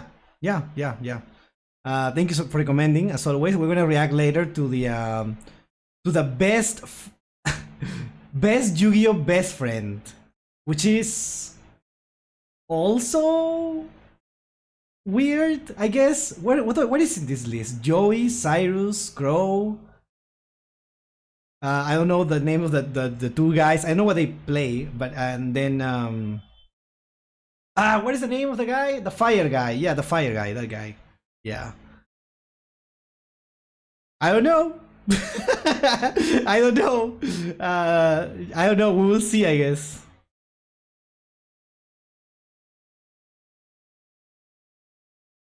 What the hell? Thank you, Vivi, for the raid. Thank you. How was your stream? Please tell me all about it. Let me get the music again. Huge. Wait, hold on. Are we gonna watch this today? I think we should watch this today.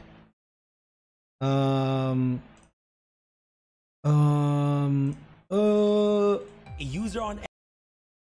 That's the face that we need for this. Okay.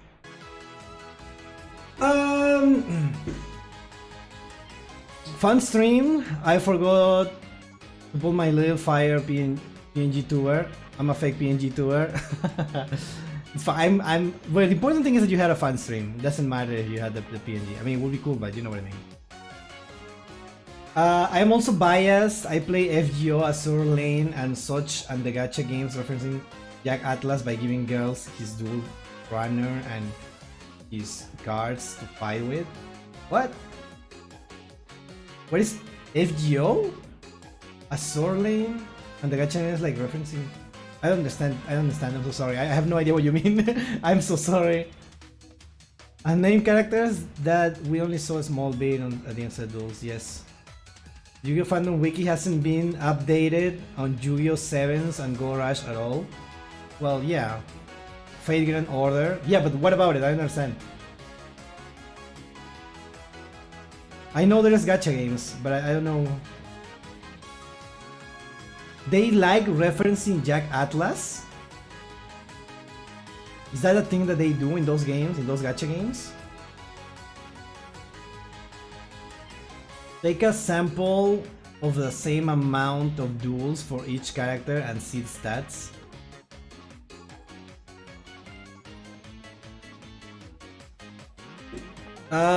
Yeah, but that will take a lot of effort. I don't know if it's worth it. If you have to do that for every single character, it will take too long. For some reason, a lot of gacha games I played like giving random girls Jack Atlas monsters and his duel. What do you mean? They give random characters in gacha games Jack Atlas monsters?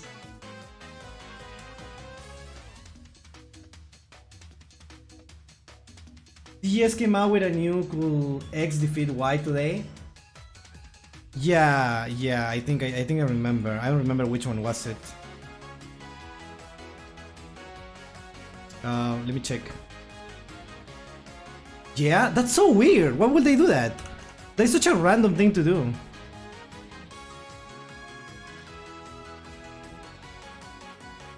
Oh yeah, Kaiba.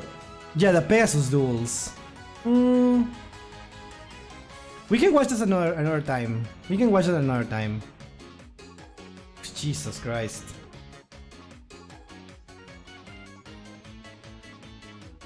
Alright. Let's watch this one.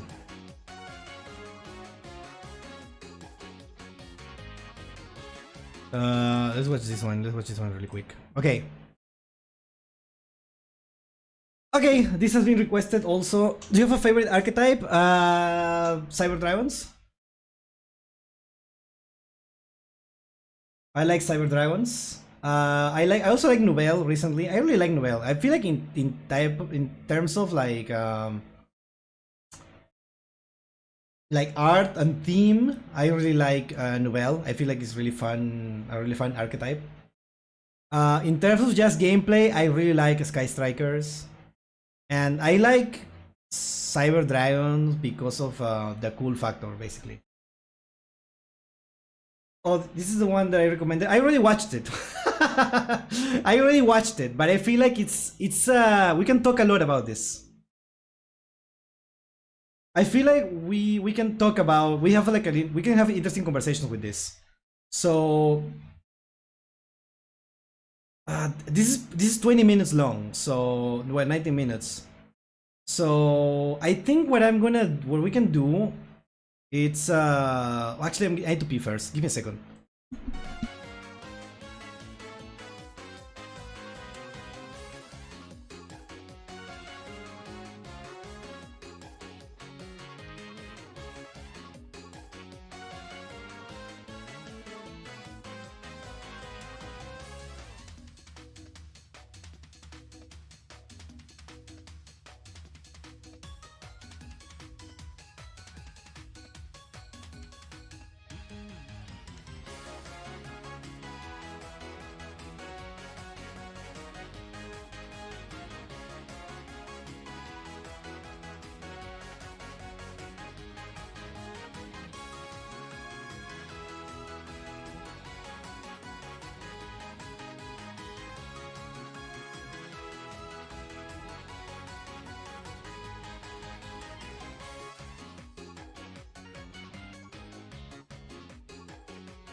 Hello, do you change your spin the wheel? What do you mean?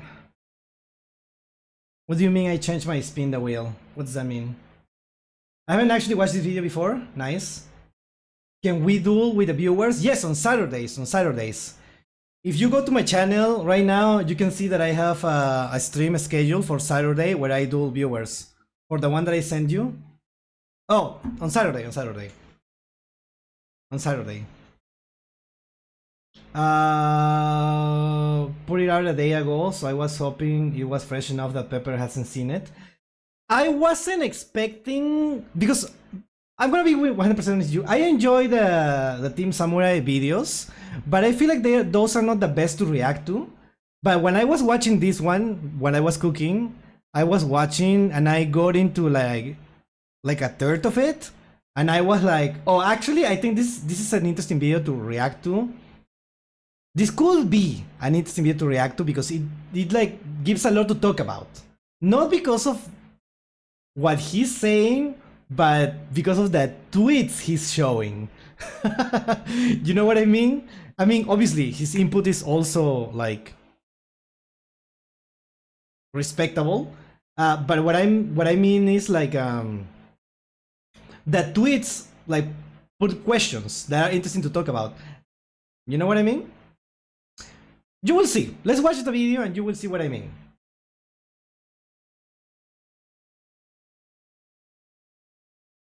Okay, why Yu-Gi-Oh? Yeah, the twists will make sense since showing different sides of the argument. Yeah, exactly. Why Yu-Gi-Oh never had Pokemon's longevity? Longevity? Wait, how do you pronounce it? Longevity or longevity? Wait. A user on X, Dahlia, posted a question that broke the internet. So why did Yu-Gi-Oh not have the same longevity? Longevity, okay. Why Yu-Gi-Oh never had Pokemon's longevity? Let's watch. A user on X, Dahlia, posted a question that broke the internet. I like how we're like, we're already exaggerating this a lot. That broke the internet, I haven't seen this tweet at all. So why did Yu-Gi-Oh not have the same longevity that Pokemon did? Do you understand, Chet, how huge this question is? Like, for everyone who was basically a 90s kid. You don't even have to be a 90s kid to understand like how huge this question is. Like it sounds simple in theory. Yeah, 7K 7K likes, bro, the internet. Longevity that Pokemon did. 1.9 million views, 937 replies. People losing their minds in the... Oh, interesting. Well, we will see those tweets, I'm sure. Yeah, One Piece also broke the internet with Gear 5. Yeah, Gear 5th or whatever however you pronounce it. At the time I wasn't into One Piece, but it was everywhere. So I feel like that's closer to breaking the internet, but yes. The comments, Yu-Gi-Oh fans offended, Pokemon fans smug. I feel like you have to be you have to be a very particular kind of person if this somehow offends you, if this question offends you as a Yu-Gi-Oh fan, because there is no denying that Pokemon is way more relevant than Yu-Gi-Oh. Like there is nothing to say. It's just the truth. People who haven't touched a card since 2004 suddenly all have an opinion.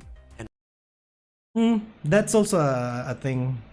Honestly, it's one of the most interesting questions anyone's asked pop culture in a very long time. Dahlia had to even clarify in a follow-up. I know Yu-Gi-Oh still exists because I play it. I'm saying it dipped in popularity while Pokemon didn't. Yeah, perfect sense. And that's exactly it. This isn't about whether Yu-Gi-Oh is dead. It's about why one franchise became the single greatest media empire in human history, worth over 150 billion. And the other one, despite being so beloved, just as iconic, just as culturally significant, didn't. I know this is gonna be said in the video, but I like the instant like reaction should be, I feel like the big factor is the marketability. Before we get into the why, I need to make something very clear, because the internet loves to rewrite history. Both of these franchises were absolutely enormous. No, yeah, Pokemon right now is the biggest media franchise ever. Totally. Yeah, that is unarguably the truth. It's better than, not better, it's bigger than, well, it could be better depending on how you see it, but it's definitely bigger than Star Wars, I don't know, Harry Potter, whatever. I don't know what media franchises are there that are super popular, but it's bigger than all of them. It's the biggest one. In the late 90s and in the early 2000s, Yu-Gi-Oh and Pokemon, the two biggest things in every elementary school, middle school, and Saturday morning television block on the planet. I'm sure like absolutely everyone in the world, well, not everyone in the world, right? But everyone that has ever watched TV, maybe, right? Anyone that has watched TV at some point can name one Pokemon. I don't think anyone can name a Yu-Gi-Oh monster. I don't think so. Pokemon launched in Japan in February 1996 as a Game Boy game. The anime followed in 1997. The cards arrived in the US in the late 1998. Hell, my grandma could point out who Pikachu is. Exactly. That's exactly what I mean. In China, we play Sears instead of Pokemon. Well, but you know what Pokemon is, right? And you can recognize Pikachu, right? Like everyone does. Most will say Blue Eyes White Dragon. Do you really think so? I really doubt it. A big part of it is the way Pokemon are depicted as lovable creatures and partners, while Yu-Gi-Oh monsters are like chess pieces. True. To the early 1999s. By the time Hello, Potato. It reached Western shores, it was already synchronized as a cultural invasion. Games, anime, cards, McDonald's toys, movies, all at once, all pointing at each other. Pokemon was huge. Okay, hold on. Exodia, probably the most known Yu-Gi-Oh card. I feel like most people will mention Exodia before, or they have heard of the term Exodia, right? In different things, more than Blue Eyes White Dragon. Am I crazy, chat? I know Exodia only appeared in like one episode, in the first episode, but I feel like Exodia is more in the collective minds than Blue Eyes, even though Blue Eyes is the most iconic inside it. I don't know. Exodia is like, you think so? You really think so? I feel like Exodia is more iconic outside of it. Blue Eyes has way more advertising and also memes. No, there is more memes about Exodia. If we're talking memes, Exodia is more recognizable than Blue Eyes. Exodia is like the equivalent of saying winning the game, right? Like you can play every card game and say, oh, this is basically Exodia. I think most people think of Blue Eyes because of how iconic Kaiba's lines are. Yeah, but for people who haven't watched Yu-Gi-Oh, right? They don't know about Yu-Gi-Oh, but they could know Exodia. Exodia is known as an instant win situation, less about the monster itself. Yeah, that's what I'm saying. That's exactly what I'm saying. Blue Eyes also has the help from memes, and thanks to Yu-Gi-Oh! Bridge. Bro! I'm talking outside of Yu-Gi-Oh! Fans. No one that had that. There is no one watching Yu-Gi-Oh! Bridge if you haven't watched Yu-Gi-Oh! What do you mean? Okay, that's true. People in the card game CCG, I guess you mean card game community? Card community? I don't know. They call FTKs or OTKs Exodia. Exactly. You don't have to be a Yu-Gi-Oh! Fan to know about Exodia. That's the thing. Instant win is actually less known. Most people didn't know of it. Chat, let me know in the comments. Let me know in the comments. I think like maybe I'm not explaining myself there. No, a lot of people didn't watch the show if they watched the average. Collectible card game. Oh, okay. Thank you. That makes more sense. Collectible card games. Yeah, I feel like Exodia is most known. Like the name Exodia has a bigger presence in the collective. I don't know. What am I talking? What am I trying to say? Right? Collective consciousness than Blue Eyes White Dragon. Does that make sense? Am I crazy? I might be crazy, but I have the feeling that Exodia is more present in the collective consciousness than Blue Eyes White Dragon. Who knows? Maybe I'm wrong. I could be wrong. But yeah, I would like to hear your opinions about that in the comments. Collective consciousness, yeah, okay. Yu-Gi-Oh! Debuted as a manga in Weekly Shonen Jump in the late 1996, created by Kazuki Takahashi. The anime we all knew hit Japan in 1998 to 2000 and reached the US shortly right after. The trading card game arrived stateside in 2002 with Legends of the Blue Eyes White Dragon, 4 years after Pokemon cards. As recently 4 years after Pokemon cards as 2021, Yu-Gi-Oh! Had actually outsold Pokemon in total cards. We're gonna get again off topic. Dark Magician is more than Blue Eyes. I will say especially Dark Magician Girl because it's one of the biggest cosplays.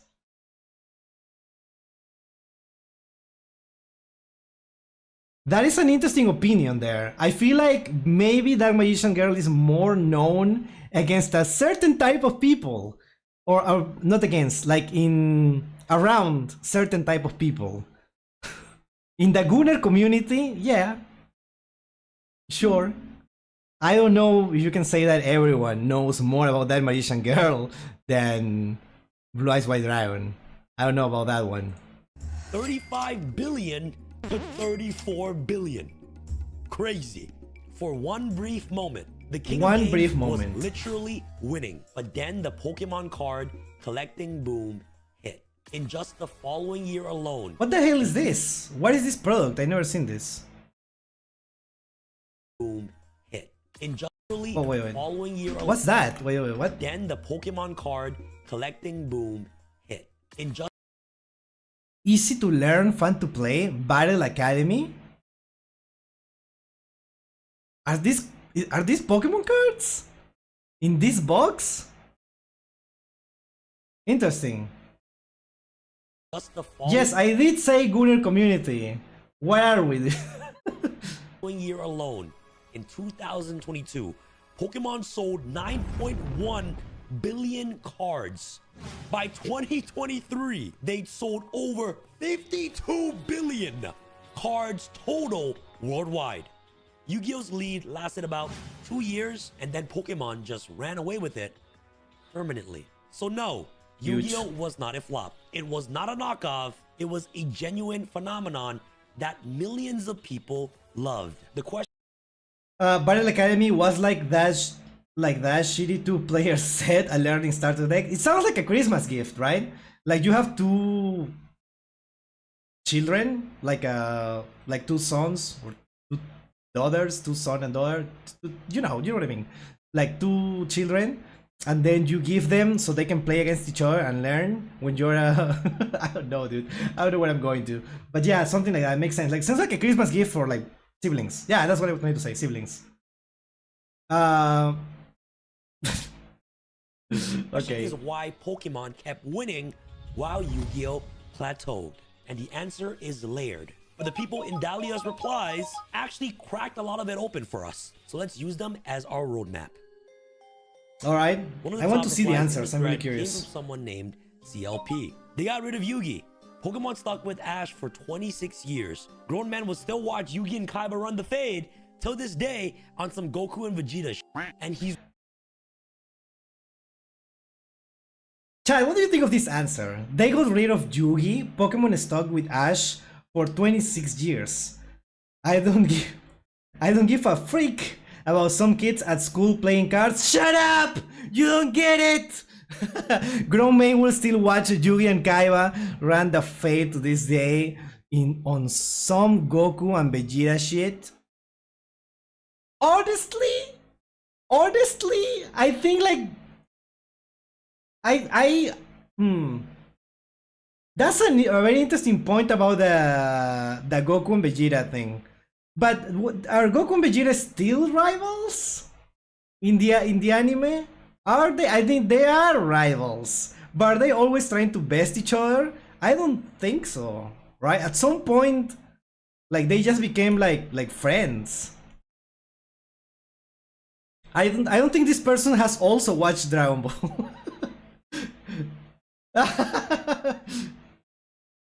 I don't think this person has also keep watching Dragon Ball. I don't know. This might be bad comparison, but it's like dual decks in Magic the Gathering where 2 decks and 1 product to play with a friend. Yeah, I get it. But I just haven't seen that one in particular. I don't think Yugi Synchro Summon will change much. I'm torn on that. Bonds Beyond Time was so hyped because you got to see Yugi's reaction to a Synchro Summon.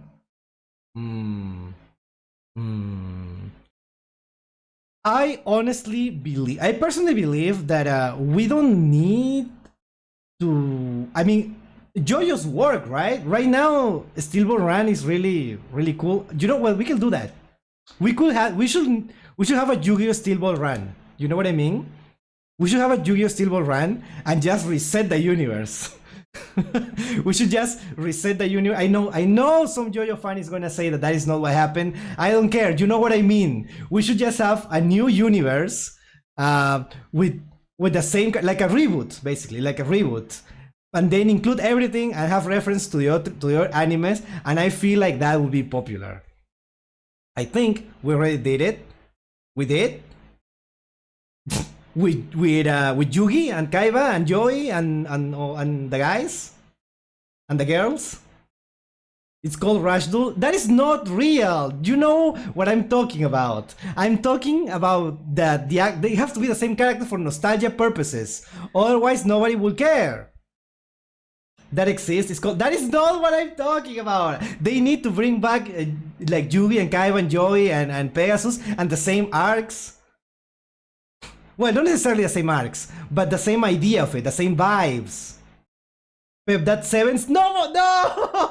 It has to be the same characters, otherwise no one cares.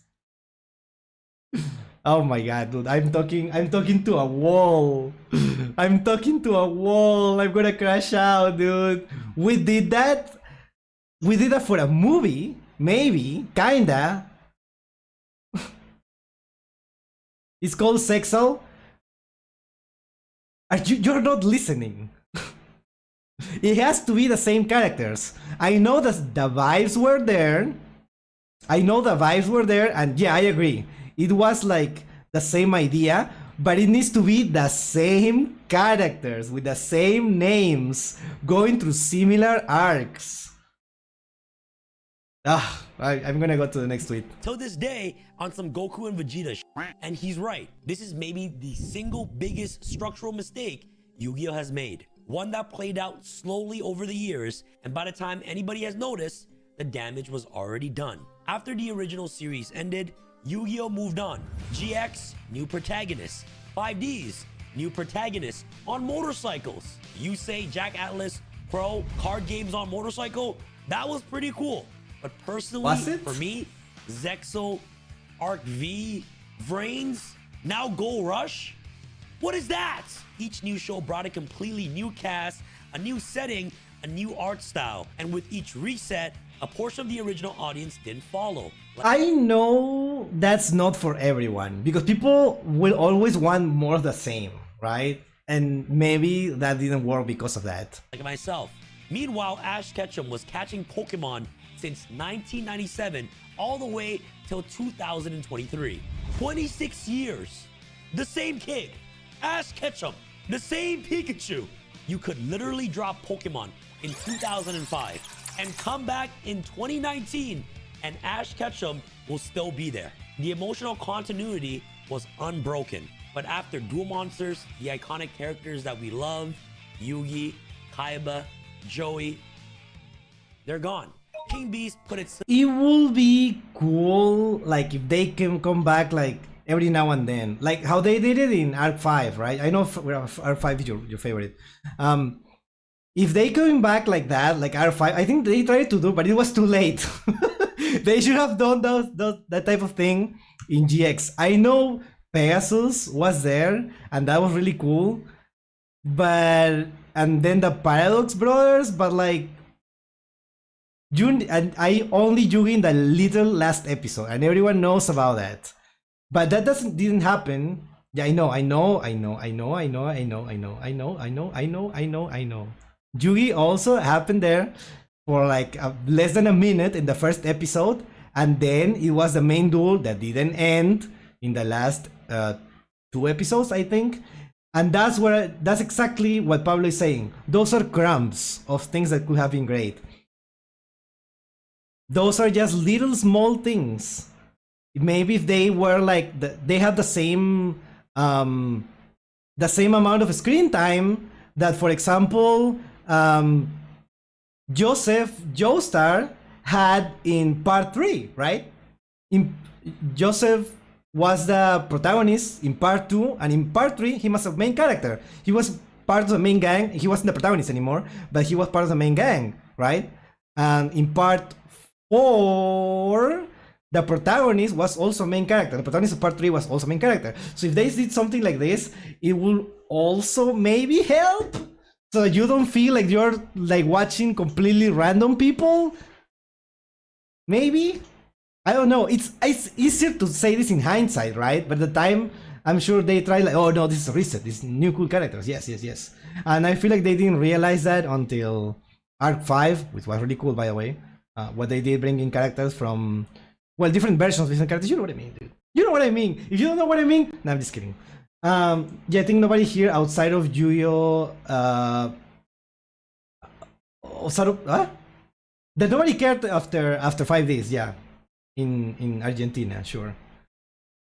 It was the same here, by the way, in Peru. Wait, didn't Ash finally have his last season last year? I thought Pokemon was picking a new protagonist. No, yeah, they already have a new protagonist. But it was after 26. Bro, you're from Peru? Oh my god. It's my main personality trait, being Peruvian, yeah. I'm sorry for being Peruvian, everyone that have never heard that. I'm sorry, I didn't do it on purpose. I was just born here, okay? What can I do? Shit got too confusing after 5Ds. Did it? Did it though? Simply in the replies, shit got too confusing after 5Ds. And truly, it did. And that's the casual fan experience in a nutshell. Once the motorcycle showed up and the protagonist changed up again, a lot of people quietly put down the cards and just never really picked it up again. One commenter in the Trevor Allen thread made a point that hit different. Yu-Gi-Oh! Basically abandoned its primary characters. There is no Ash and Pikachu. Yu-Gi-Oh! Has iconic monsters it could have run Pikachu with a C, so cursed. with to become staples of the universe, but they chose not to do that. And Trevor's response was very honest. It's fair to say both were 10 out of 10 stories at the beginning. Then Pokemon chose to copy and paste theirs every few years, which sounds lazy, but it's perfect for kids. And now parents and siblings can relate to it and appreciate it. I mean, if it's what is it called? How did you say it? If it's not broken, don't fix it. Yeah, exactly. Yeah, Pokemon is always the same. It's always the same characters doing the same things. They only change the creatures, right? So you could do the same in Yu-Gi-Oh, right? Changing the monsters, I guess. I don't know. We're ignoring the big elephant in the room here, but we will get to that point at some point. We will get to that point later in the video. You know what I mean? I guess under 2% of people seeing this know who this is. Honestly, Trevor, I don't even know who that is, bro.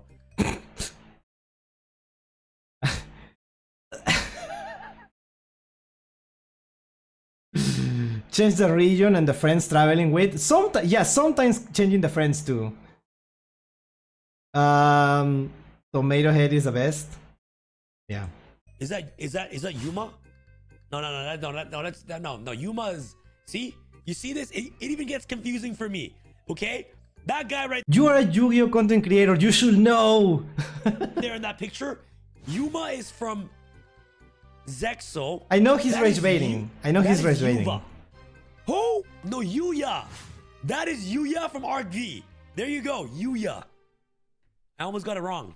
And guys, that's the genius behind Pokemon's apparent laziness. The repetition of showing Ash Ketchum wasn't a creative failure. It was a generational bridge. A dad who watched Pokemon in 1999 can watch it again with his kid in 2024 and feel at home. The shared experience is priceless, and it's something Yu-Gi-Oh! Cannot structurally offer the exact same way that Pokemon does it. Here's one that well, I know people that watch all Pokemon series while they were growing up, and they hate every season and saying every time the new game was coming out, but they keep watching it, right? But they keep watching it. They hate it and they keep watching. That's so funny. Yu-Gi-Oh did massacre an entire world as an edgy teenager. That was my thing. No, I get it. That's different taste for everyone, obviously.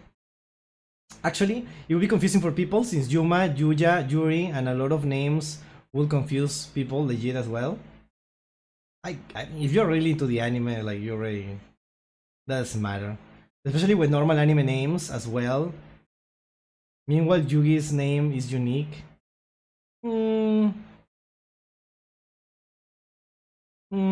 Is Japanese pants? Okay. Trevor Allen's thread dug into it with receipts. Literally, guys, with pictures. Trevor posted a side-by-side Pikachu.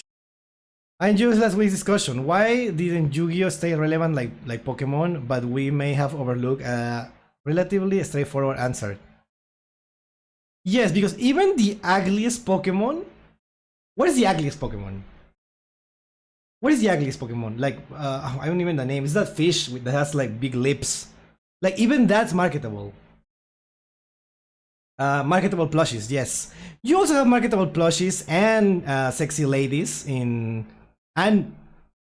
gentlemen in Yu-Gi-Oh!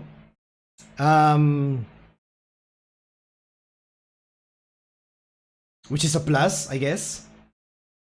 Ugliest Pokemon is probably Garbodor. I don't think Garbodor is the ugliest Pokemon. I think like there is way uglier Pokemon than Garbodor. Garbodor is trash. Bruxis? Yeah, that sounds like the ugliest, one of the ugliest Pokemon. I don't think Garbodor is ugly at all. I know it's meant to be trash, but it's still not ugly. I don't know how else to put it. But I don't know, like there is more range in Yu-Gi-Oh! I don't know if that's the answer exactly. I feel like the marketability of like this is undeniable. Why is Pearly not marketable? I feel like Pearly would be really popular if it was a Pokemon. Hello, Furby guy. Welcome, welcome. Search Niarla. I know, I have seen Niarla. Editor, put it on the screen. Just kidding, I don't have an editor. It also be smart to have made games based on some of these archetypes while they were on top back in the day. I know that's kind of what they are doing right now, that they are making new versions of old classics that everyone who cares about Yu-Gi-Oh knows. Like they are making, you know, the card from the protagonist and all, and they are remaking the Yugi cards, like the Celtic Guardian, the Summon Skull, Kuribo, stuff like that. That makes sense. Aromatisse from Gen 6. Wait, who is Aromatisse? Is Aromatisse? It's not ugly. I think the art range of Yu-Gi-Oh comes from the inspiration from Magic the Gathering. Yeah. Hello, we're trying to answer this question. Why Yu-Gi-Oh never had Pokemon's longevity? Longevity. Dude, English is so hard. You on one side and the wicked worm beast on the other. A grotesque, multi-limbed monster. That's your answer. Look at the two side by side. Yeah, but you're acting like if every card was like this. This is like an outlier, right? Most cards are not like this. In general, Pokemon had a broader appeal to kids. Don't get me wrong.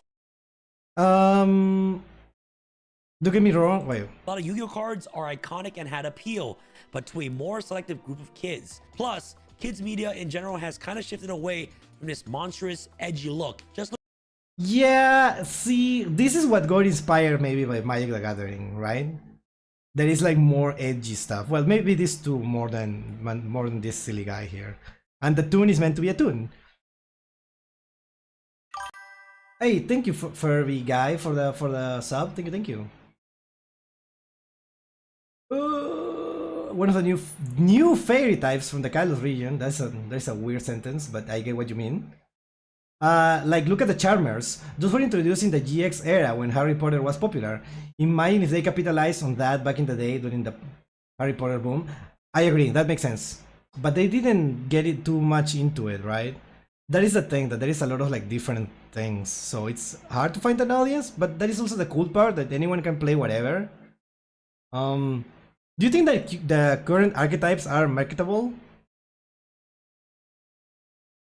I always default to Josh format, the Justice Hunter format, with Dracotail, Jammy, and K9. Those are marketable, right? Jammy is super marketable. Why is there no Jammy merch? I'm sure there must be, right? That's why today we got many archetypes with anime artwork, but it's too late now. We didn't Konami didn't capitalize on at the time. The amount of Pokemon merch compared to Yu-Gi-Oh merch is very noticeable. I remember when I was young, I could buy small, cute Pokemon figures, while I only ever saw Yu-Gi-Oh cards and packs. Yeah. That is also a thing. Like, Yu-Gi-Oh is more the card game than a brand as powerful as Pokemon. Yeah. Look at the goosebumps fall off. And I agree with Trevor. There's a reason Pikachu is on everything from Gucci collaborations to literal airplanes. Anna Air in Japan has been painting Pikachu on their jets since 1998. We should have Jammy here. Capsy Jammy should be here. What you also had, say, Harpies as a pivot point, GX is when they were really into different archetypes. Oh yeah, we didn't have archetypes. I feel like the heroes could have been very marketable, but they look silly. Most of them look very dumb, actually. They didn't look like proper superheroes. Well, I guess they are more anime inspired, but they look more than monsters than something that could realistically be a hero. Like the masked heroes look like more hero-like now. Not to mention Yu-Gi-Oh did also have Egyptian aesthetic. Yeah, we lost that. There has to be Jammy merch. They put Capsy on everything. But it's nowhere close to Pokemon's merch game. Yeah, because it's too late now. We needed Capsy Jammy in everything in 2005, right? In 2005 we needed Jammy. Imagine sending the Jammy cards to 2005. It's too late now. It's over. The character is universally approachable. A 5-year-old loves Pikachu. A grandmother can identify Pikachu. My mom even knows what a Pikachu is. But if I show her a dark magician, she'll get all confused, like, what is this? Everybody knows Pikachu. Meanwhile, Yu-Gi-Oh's monster designs, genuinely incredible. Deeply creative, visually striking, but it's a different language. Dark Magician, Summon Skull, the Gate Guardian. These are cool. Gate Guardian. Alright. Not Red Eyes? Sure. I will buy Yummy merch. I will also yummy merch. No, I wouldn't. I'm kidding. I actually don't care. Yeah, it was really late. Most merch is JP only. Yeah. I feel like a lot of merch for this type of things are JP only. I have friends that like their gacha games, and they are always like, why wasn't I born in Japan? In Japan I could get merch of this, and I have to get it here. To get it here I have to pay like $100 in send it. I don't remember the name. To a specific kind of shipping. Kid. That kid is real. I was that kid. And till this day, am still that kid. But that kid is a subset. Pokemon's Pikachu is for everybody. Jeffers in Trevor Allen's thread made a nuanced counterpoint worth including. Pokemon definitely has the broader appeal of cute monsters, especially amongst its biggest icons. But whenever you see references to any card game, you see Blue Eyes and Exodia before you see Charizard. Video games simply gain more mainstream traction than in TCGs. Okay, that is actually huge. Okay, this might be the best answer. This might be the best answer. Is that Yu-Gi-Oh is just a card game. What the hell, right? It's just a card game. And card games will never get the same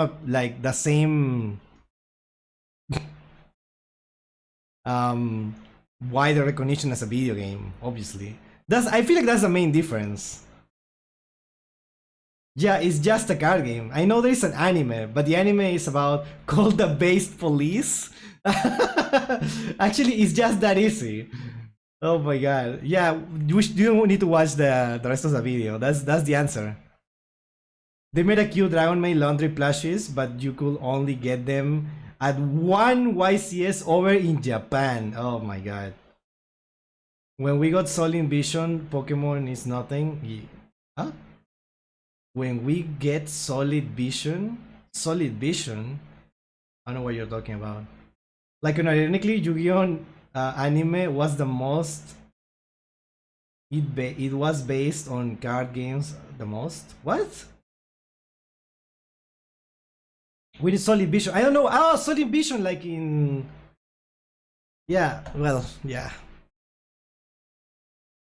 And that's a fair point. But the card game space is just one corner of the culture. Pokemon built a mansion. You mean holograms? Pokemon will make more use of it.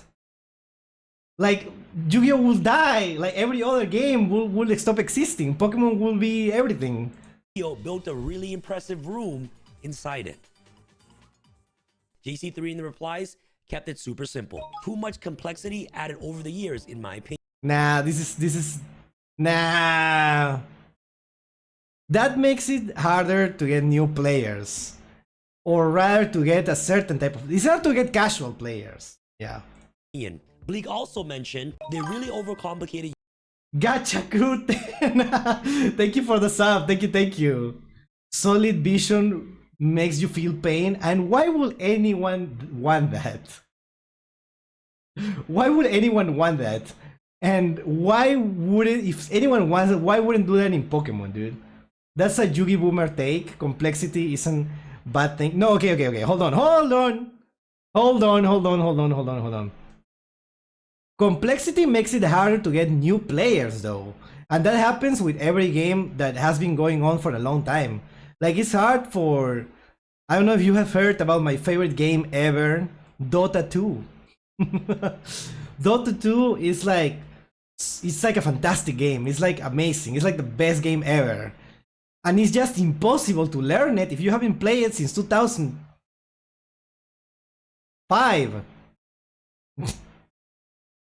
Right? Dota, not Dota 2. Dota 2 came out in 2011, I think. Like, it's impossible to learn it.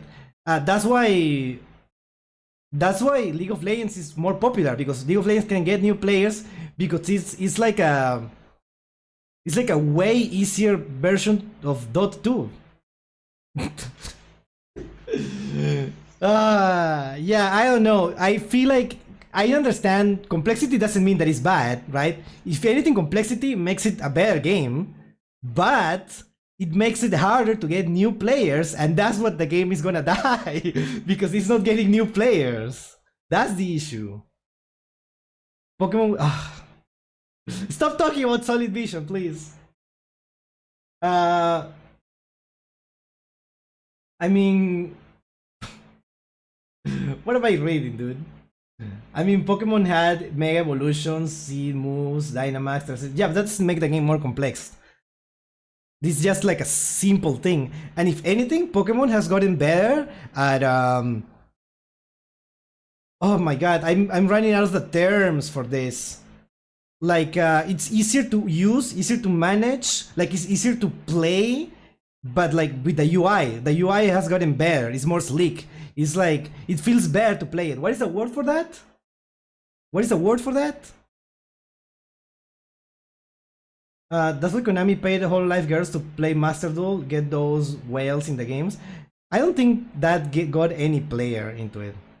It's a bad solution though. Yeah, and also, if anything, they showed that the game is like too complex to learn without a coach. Pokemon fans don't play the games, just want to see the cute monsters on anime mobile games or plushies. Okay, I feel like there is a lot of people that call themselves Pokemon fans and they don't interact with anything. They don't watch the anime, they don't play the games, they just like the creatures. That's true. But Pokemon is the biggest media franchise because people actually buy the stuff. Yu-Gi-Oh almost can't be played single player. Yu-Gi-Oh can't be played single player.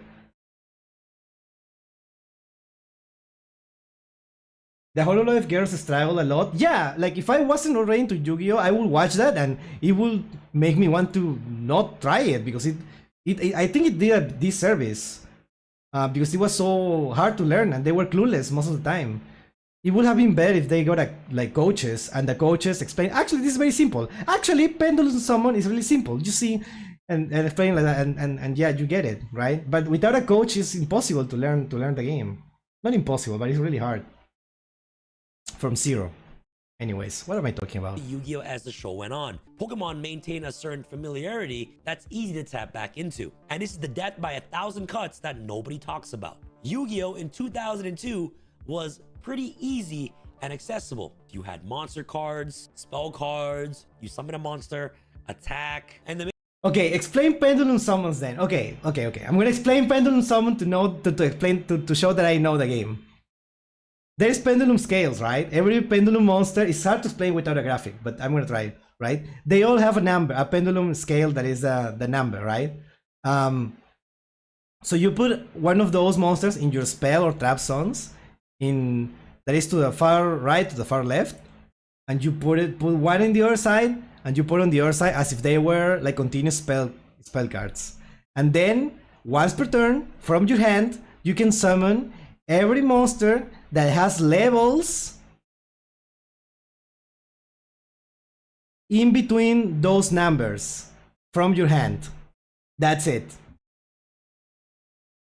When they are destroyed, they go face up on your extra deck.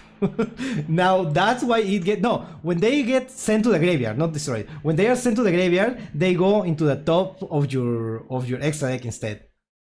It's hard to explain without showing it, okay? But that's the point.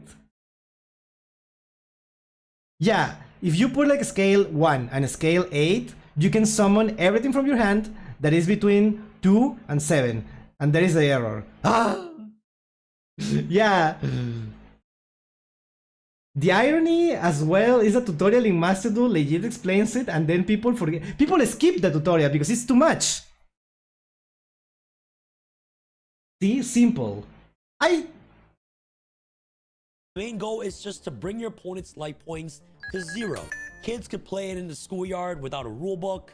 Sometimes we wouldn't even make our own rules. We just go by straight up instinct. We'll just summon monsters, attack, just exactly like how the show intended us to play.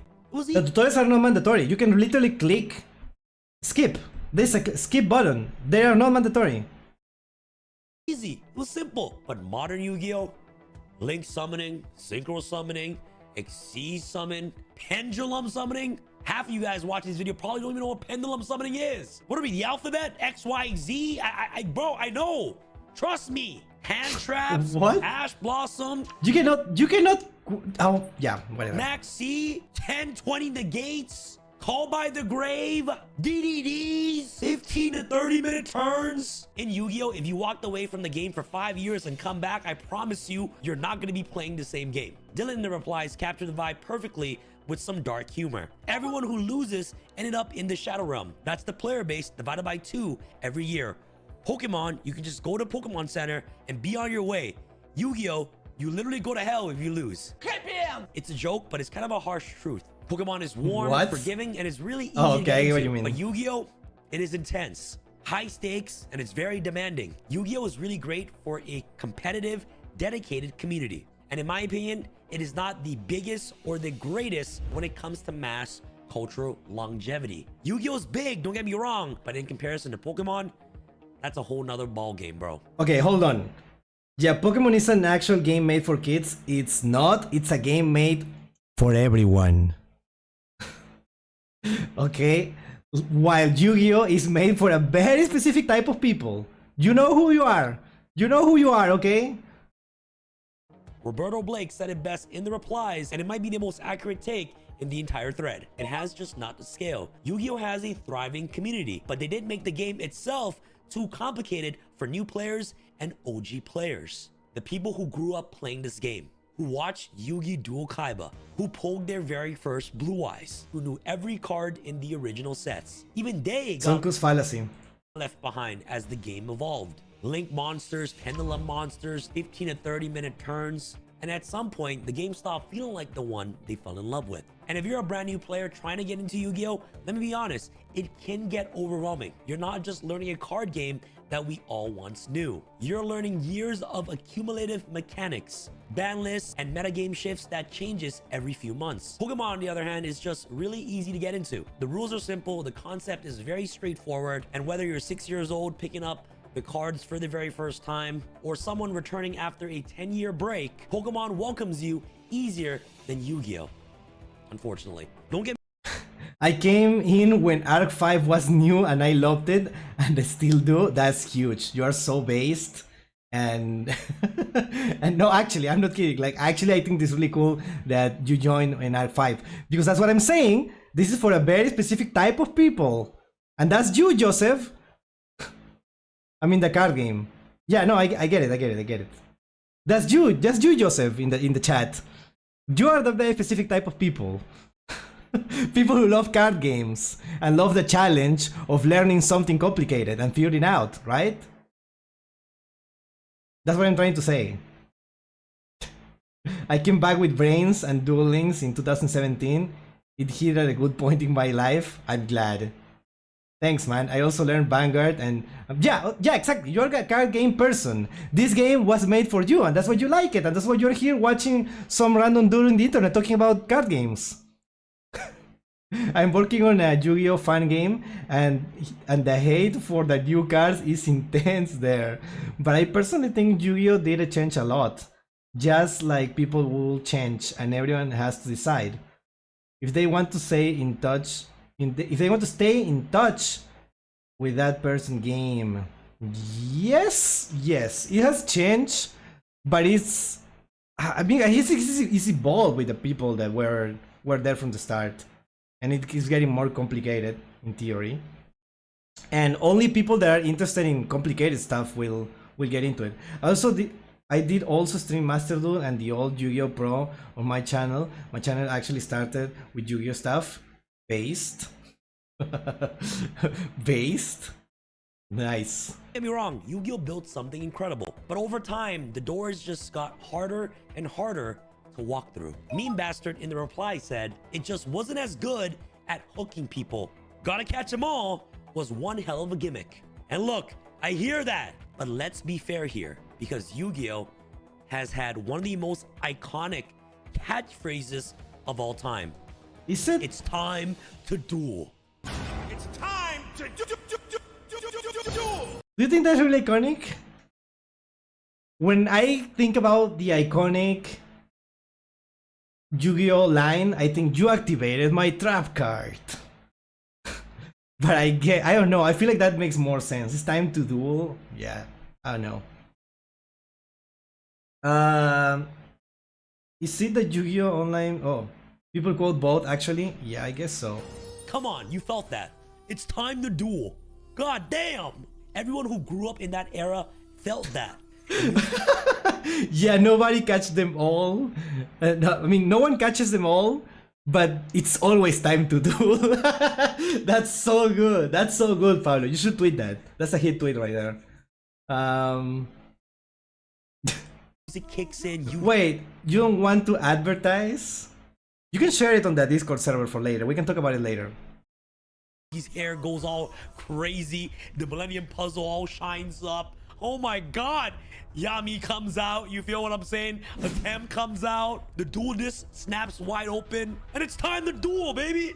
It's time to duel. That phrase alone could fill up an entire stadium with nostalgia, and I promise you that. So it's not that Yu-Gi-Oh! Didn't have a hook. It absolutely did. The problem is what each hook asks you to do. It's time to You're a third-rate duelist with a fourth-rate deck? That's so true. duel, I'll be honest, feels like a battle cry. You know what I'm saying? Like, it's time to duel. It's time. It's that time, baby. It's time to get your hands dirty. But most importantly, it is an invitation to compete. And competition has a winner and has a loser. It's Me and my brothers had duel this as kids. I gave my brother my old cards and he sold them for weed.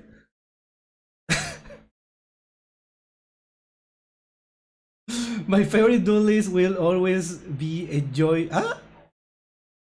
What are you talking about? What are you talking about?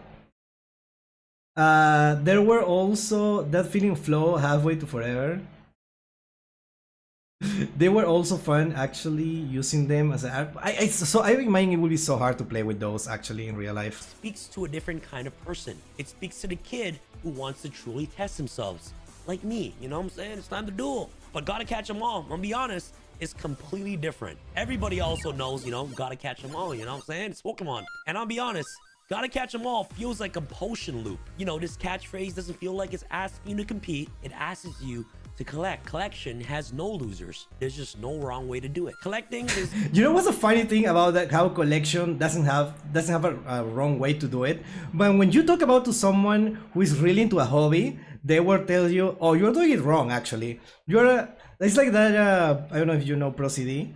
Has a video about it. This water. I like this water. This has like a. Actually, I don't know enough about water to talk about it.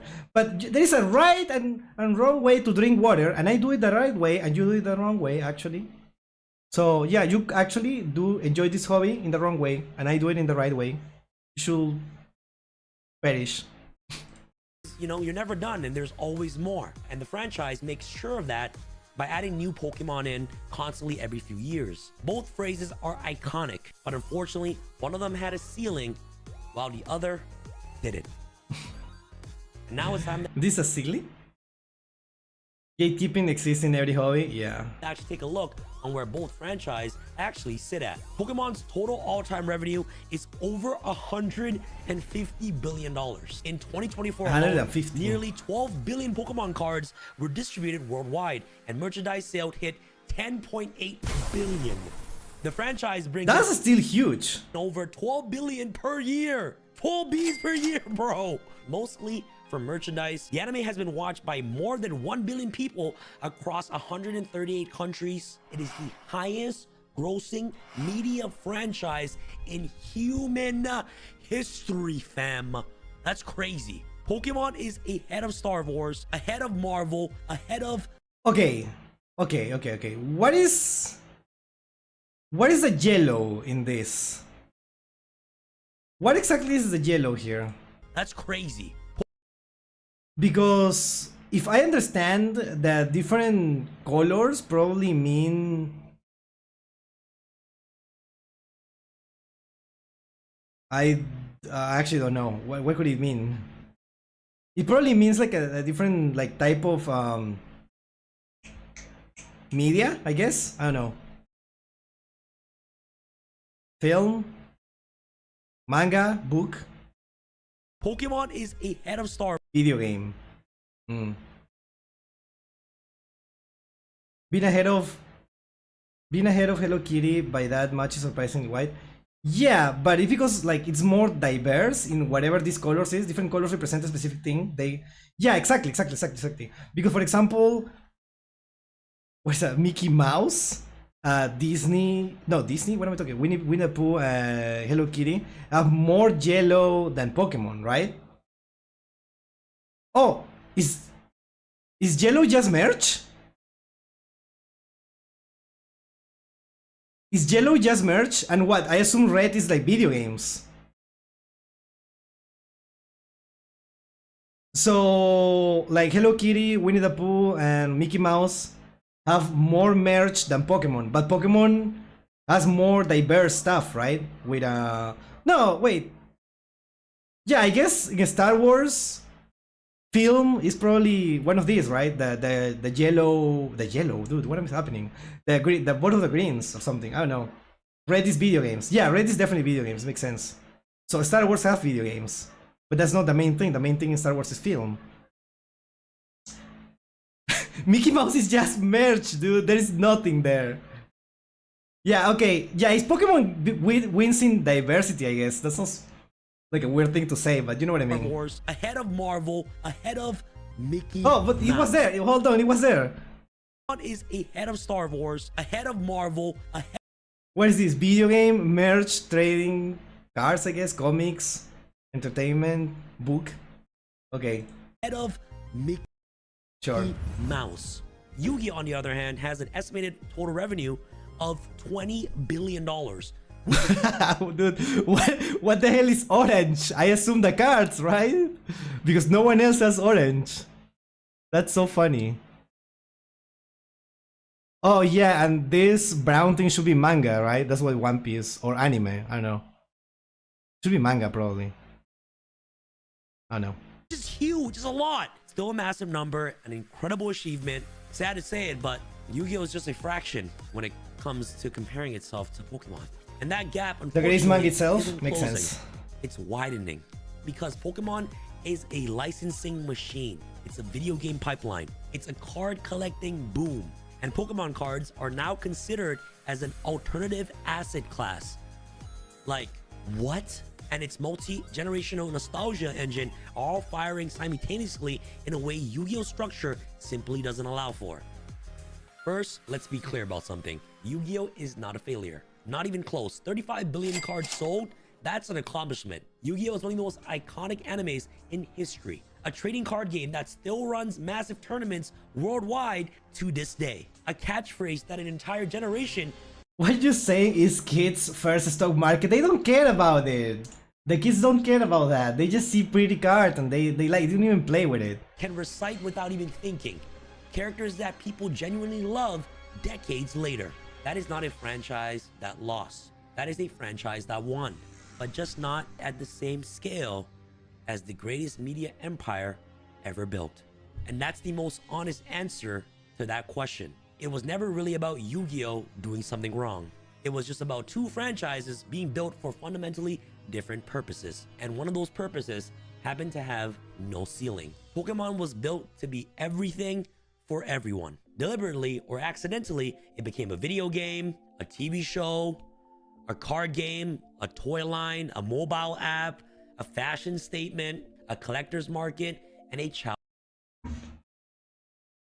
What? Okay, chat. Let's try to keep it on topic, right? We're about to end. The video is about to end, and then we can talk about the other stuff. Childhood memory, all at once, all reinforcing each other. Pokemon scaled with you as you were growing up, and it was always there, the same when you always wanted to come back.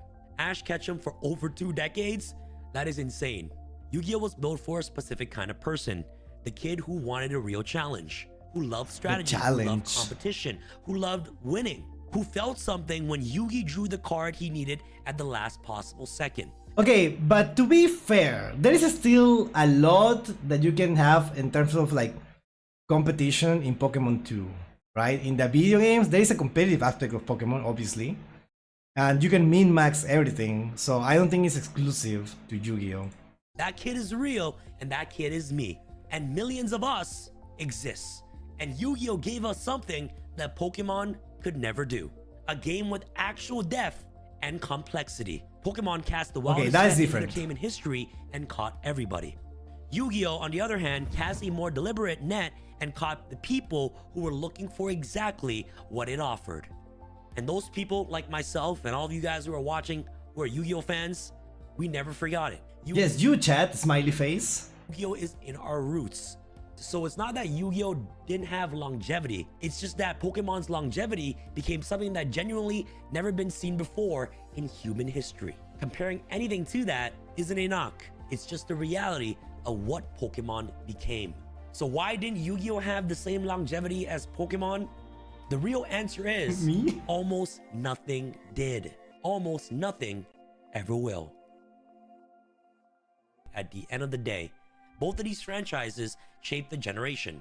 If you grew up in the late 90s or the early 2000s, Oh my god, a VHS. one of these or both meant something real to you. And like myself, I love both. I grew up watching Yu-Gi-Oh! And I grew up watching Pokemon. And you see, I'm not playing Pokemon to this day because I resonated with Yu-Gi-Oh! The most. You can play both. I love both. I know I have a Yu-Gi-Oh! Channel, but I'm a huge Pokemon fan. Pokemon and Yu-Gi-Oh! Both weren't just card games. They were how we made friends, it's how we spent our allowance, and how we learned that losing could hurt and winning could feel incredible. It's just so that one of them became a $150 billion empire, while the other is still out there, still competing, and still dueling. And honestly, that question tells you everything you need to know. Yu-Gi-Oh! Still lives. And hey guys, if you guys enjoyed this type of content where, you know, I break down, you know, tweets and threads and answer pulp culture. Actually, I love this type of videos because we can discuss and see different opinions on a question that we care about, right? And reacting to it is even better because we can talk about it directly here with the chat, right? I'm sure the comments are so smart here. We can see a lot of like cool things saying like really, really diverse opinions and adding stuff. Questions in regards to Yu-Gi-Oh! Pokemon and things like that. Please let me know in the comments below if you guys enjoy this type of content, and be sure to subscribe for more content like this. I will do it. I'm subscribing. An amazing time writing this entire script and just breaking everything down and reading all these cool tweets. This video was super duper fun to make. And yeah, man, just let me know in the comments on what your thoughts on videos like these on the channel, and be sure to subscribe for more content and video essays like this. But most importantly, before I go, I want to hear from you. Do you think Yu-Gi-Oh! Could have a comeback moment like Pokemon did? Or has that ship completely sailed? Drop it in the comment section below, and let's keep the conversation going. I'll catch you guys in the next one. Awesome video, awesome. What the? I raised 30,000 on new Yu-Gi-Oh! Full arts. Jesus. Let's see the comments. Everyone can catch them all, but only one person can be the king of games. No. People don't understand how iconic Yui and Kai are compared to any other series in Yu-Gi-Oh! Sure. If Pokemon were only card game, it would be long dead by now. True. I just can't believe Dark Side of Dimension is no. Is it? Wow, that's weird. Exodia Obliterate still gives me the goosebumps at 32 years old. Paste. Short version, Yu-Gi-Oh! Doesn't have much outside of the card game that has become way more complicated over time. Okay, this is literally it. Like, that's it. That's it. Look at Sam making an actual dope, professional, well-thought video essay. This is not a video essay, dude. I feel like people don't understand what a video essay is. This is just a commentary video, basically. I don't think this is a video essay. I think this is a commentary video. If I had to choose a genre, I'll call it that. Not that there is anything wrong with that, obviously. But they are just different things.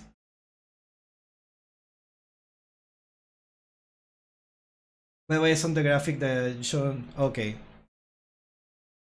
What makes it an essay? An essay requires research, and it requires like a point that you're trying to make, basically, from the start, and you need to like put like everything in order to talk about it. I don't know how to explain it properly, but that's basically what I think about it, right? You need to have a premise and go with that and try to answer the question. I guess in a way this is, but I feel like there is no proper research, proper numbers to get into this. It's more like a commentary thing, and this is just mostly opinions, right? That are not exactly like organized. This is like a bullet points of like that he literally got from Twitter and he's commenting them. That's a commentary, right? A commentary video.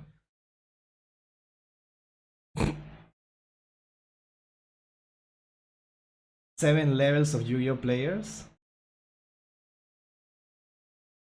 I think I talk about it on the other side. Okay. Let's see. Oh, this is not gonna look good on screen, but you have to bear with me here.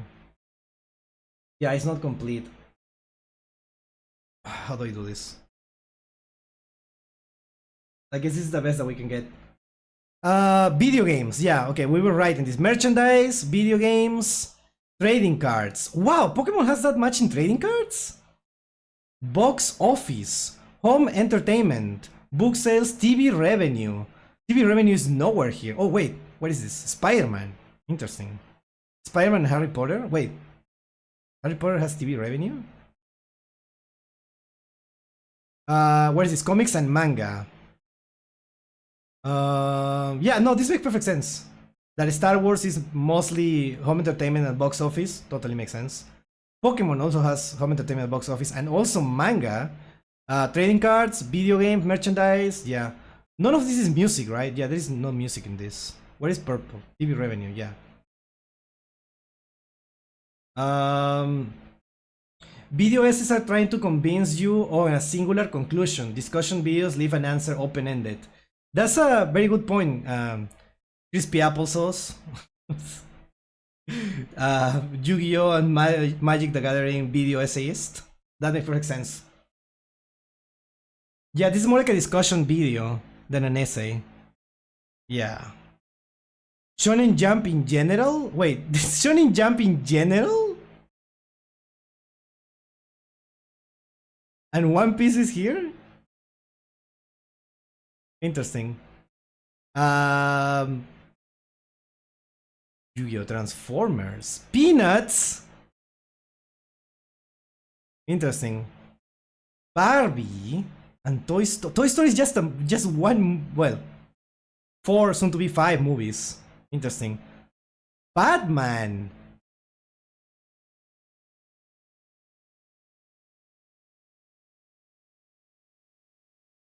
Isn't it kind of weird how Spider-Man is almost as big? Oh well, I guess it's all of the MCU. It's just the MCU, right? Not just Marvel. So yeah. Interesting. Well,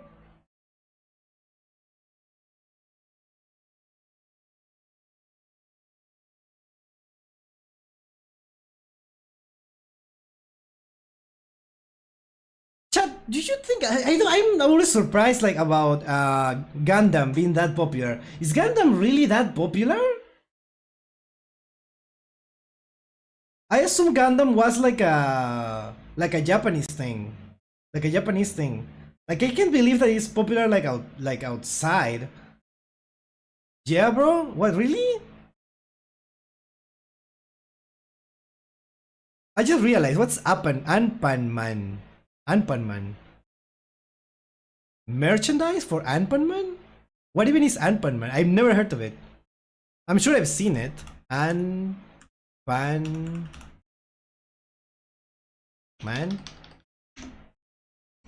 Oh, yeah, it's the guy that Saitama is based on, right? Is Japan that big? Because I refuse to believe there is people who know about this outside of Japan.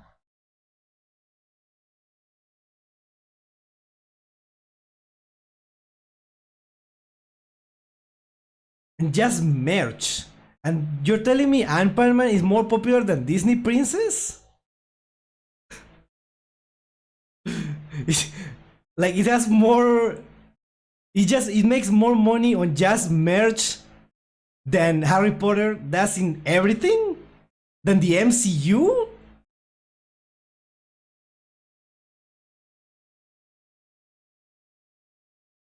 Is Japan that big in merchandise? Gunpla is the gold standard on mall kits. Where is them? But if you see Gundam makes all this money in merchandise, does merchandise include the mall kits? I've had Appleman candy in Hawaii since I was a kid. Interesting. Am I out of touch? No, it's the kids who are wrong. Yeah, it includes mall kits. Okay, that makes sense then. Because I bet those are very expensive. Well, that's an interesting thing to talk about. Well, yeah, thank you everyone. That was a really cool video. Let me know in the comments what do you think. I'm pretty sure we already got pretty much the answer. But I want to hear your opinions if there is a different take in the comments. So yeah, let me know. Thank you. Also, let me know if I'm wrong about them, about the franchises. Let me know if I'm wrong about the highest grossing franchises. I could be. I could be wrong. I don't know. So yeah, thank you. Chat, we have been streaming for over 4 hours, but we need to react to 2 more videos. Okay. So let's go for the next one immediately.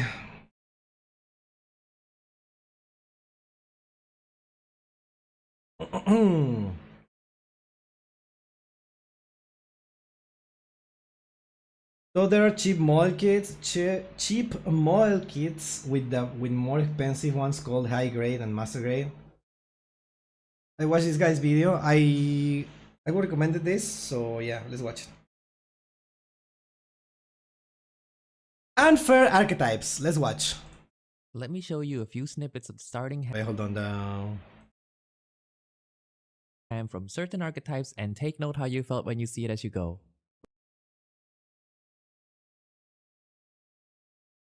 Ready? Snippets of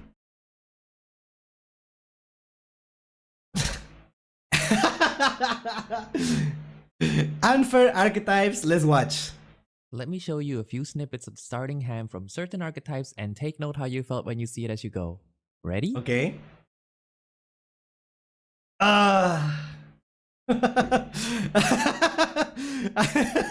Snake Eyes, Ash, I already know.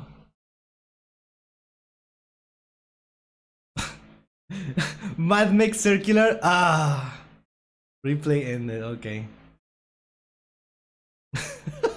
No, I see Harakiri, I scoop immediately. Oh my god.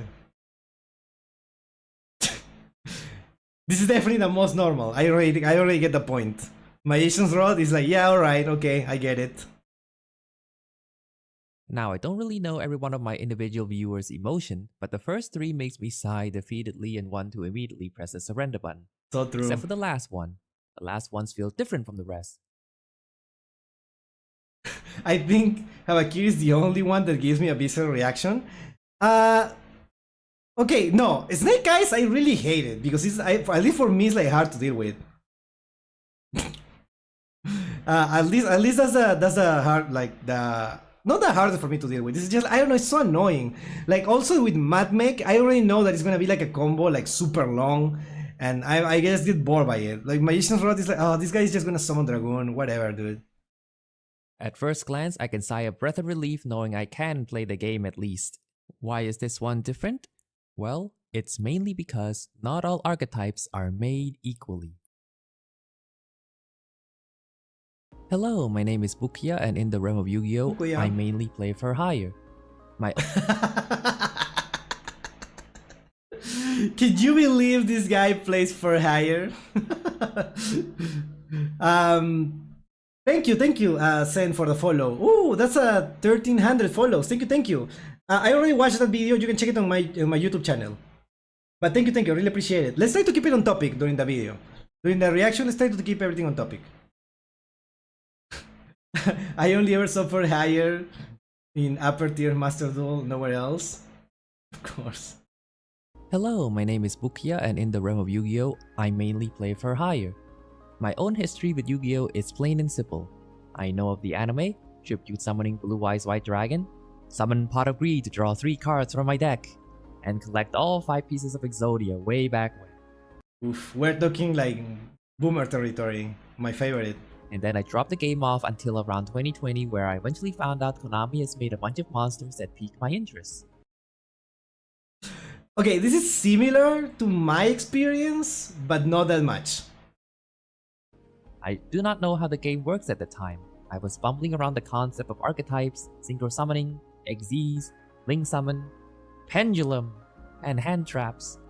I like how pendulum, it will always be like the confusing one, right? It's like the other ones are like, yeah, I mean, yes, a little more complex mechanics, but then pendulum is like, what the hell? Oh my goodness, I didn't understand any of that, so I basically ignored all that, except for link summoning, because that's what For Hire uses. With basic knowledge and nostalgic memory in mind, I played quite a few— Okay, hold on. I know some people are gonna say things, oh, furry, but like, actually the art is really good. I really like it. I really like this art style. Games against a friend who was on Sword Soul. I learned the hard way when I couldn't get my cards going while my friend is able to consistently normal summon Moye. And even when it looks like I managed to get something going, I am stopped by this card that he can just activate from his hand. And if I manage to stop his Moye, he would have Long Yuan to continue going, and his boss monster's attacks are much more bigger than mine. And that's so evil to summon against someone learning the game. The monster can also negate? For free? Now, it would be unfair for me to compare between For Hire and Sword Soul, so I will instead use For Hire Tech Pack Sibling Sky Striker as— I like that! They came out at the same time? Interesting. As an example, back when they first got released. I will briefly go over the theme of the two. For Hire is about a group of anthropomorphic animals who, despite their differences, still manages to work together to fight as one. And they have a really cool giant airship, while Sky Striker is about an anime girl named Rei who pilots robot suits and uses specialized weapons from those suits to combat her foes. Awesome. For Hire has 10 main deck monsters, 3 spell traps line up, while Sky Striker has 1 main monster, 2 links, and 10 spells. Excuse me? Excuse me? The Sky Striker was released with 1 main deck monster, 2 links, and 10 spells? That is such an insane archetype to be, like, imagine this, what the hell? What do you play this with at the time? Yeah, Rei, just Rei? This sounds insane to me, like, how do you play this with just 2 links? I always assumed that Rei was released with 4 links, at least. 10 spells make sense. Interesting. That is an interesting comparison. Actually, this sounds really cool. These two are complete polar opposites to one another. For Hire wants to spam the board, while Sky Striker only need 1 monster and have their spell supports that 1 monster. Now, to an untrained eye, one would think that having more monsters is more effective to win the game. But this illustrates a problem with card designs. Oh, this is a problem? When you have to make cards in order to meet the quota, unfortunately, some of the cards would have to suffer, as I would call it, filler effects. I think every archetype has these types of cards. Okay, so I need to address this, but I kinda like on the way, and I'm not letting show the cool art, so I'm gonna try to, for this reaction, I will try to stay here. The chat is perfectly positioned, actually. So let's see if this keeps up. Okay. As a result of this, out of the For Hire's 10 monsters lineup, only 3 to 4 of these cards are considered playable, because For Hire has 10 mediocre to somewhat okay monster effects. Sky Striker, 1 single monster, gets the premium cream of the crop effect by comparison. For Hire really needs their fellow members to get it going. They have to exist onto the field in order to activate their effects. But in Yu-Gi-Oh, one of the most vulnerable and easiest spots to stop your opponents from doing anything is the monster zone. Even if you don't know how For Hire works, if you so much as to sneeze any hand traps or trap hold onto the direction of the For Hire, 95% of the times they're going to end their turn then and there. While Sky Striker yeah, that quick effect. That quick effect. Ray can just dodge stuff and go into something more powerful. But there was only 2, so I think that's what made it quote-unquote balanced at the time. I don't know. One monster has the text every card's wishes they have to dodge those disruption and is immortal under the right circumstances. The quality of this one monster outshines the entire monster lineup from their deck pack siblings. When For Hire manages to take one step past the racetrack, Sky Striker is already 10 steps ahead. But what about the spell traps lineup, you might ask? Surely For Hire 3 spell traps get some premium effects, and the Sky Striker gets mediocre ones. And I have to disappoint you, only one of it is playable, and it's a quick play Monster Reborn, an effect the Sky Striker monster has innately. Sky Striker on the other hand gets a Rhoda that could also be okay. Engage is a Reforms of the Army and Pot of Greed. Yeah, okay. Pot of Greed, a free body generator, negate that could also be a change of heart, a monster pop that could also non-target destroy another, and much more. And the best part of those cards that I mentioned are that none of them are once per turn. While For Hire field spell is a Rhoda, it replaces your draw phase 2 turns later. What? You have to hope that your opponent doesn't even know that you have a field spell, and the field wipe is extremely hard to accomplish as getting 5 bodies is a difficult task. That doesn't sound like bad design, that just sounds like it's a bad card. Even with a good hand. And if you manage to get 5 bodies onto the field, you are already winning the game already. And it is also extremely anti-synergistic as well, because when you put 5 bodies onto the field, you would want to attack your opponent for victory, but the field spell forbids you from dealing any more damage. It would even benefit the opponent since they know they would get another turn when you resolve this effect. If the point for the archetype is to have a long drawn out game, it definitely have accomplished it. But you don't throw away your entire hand onto the field for nothing to happen. Speaking of nothing to happen, the continuous trap is also such casualty. The continuous trap reads, if your For Hire gets destroyed by battle, you can summon another lower level from the deck.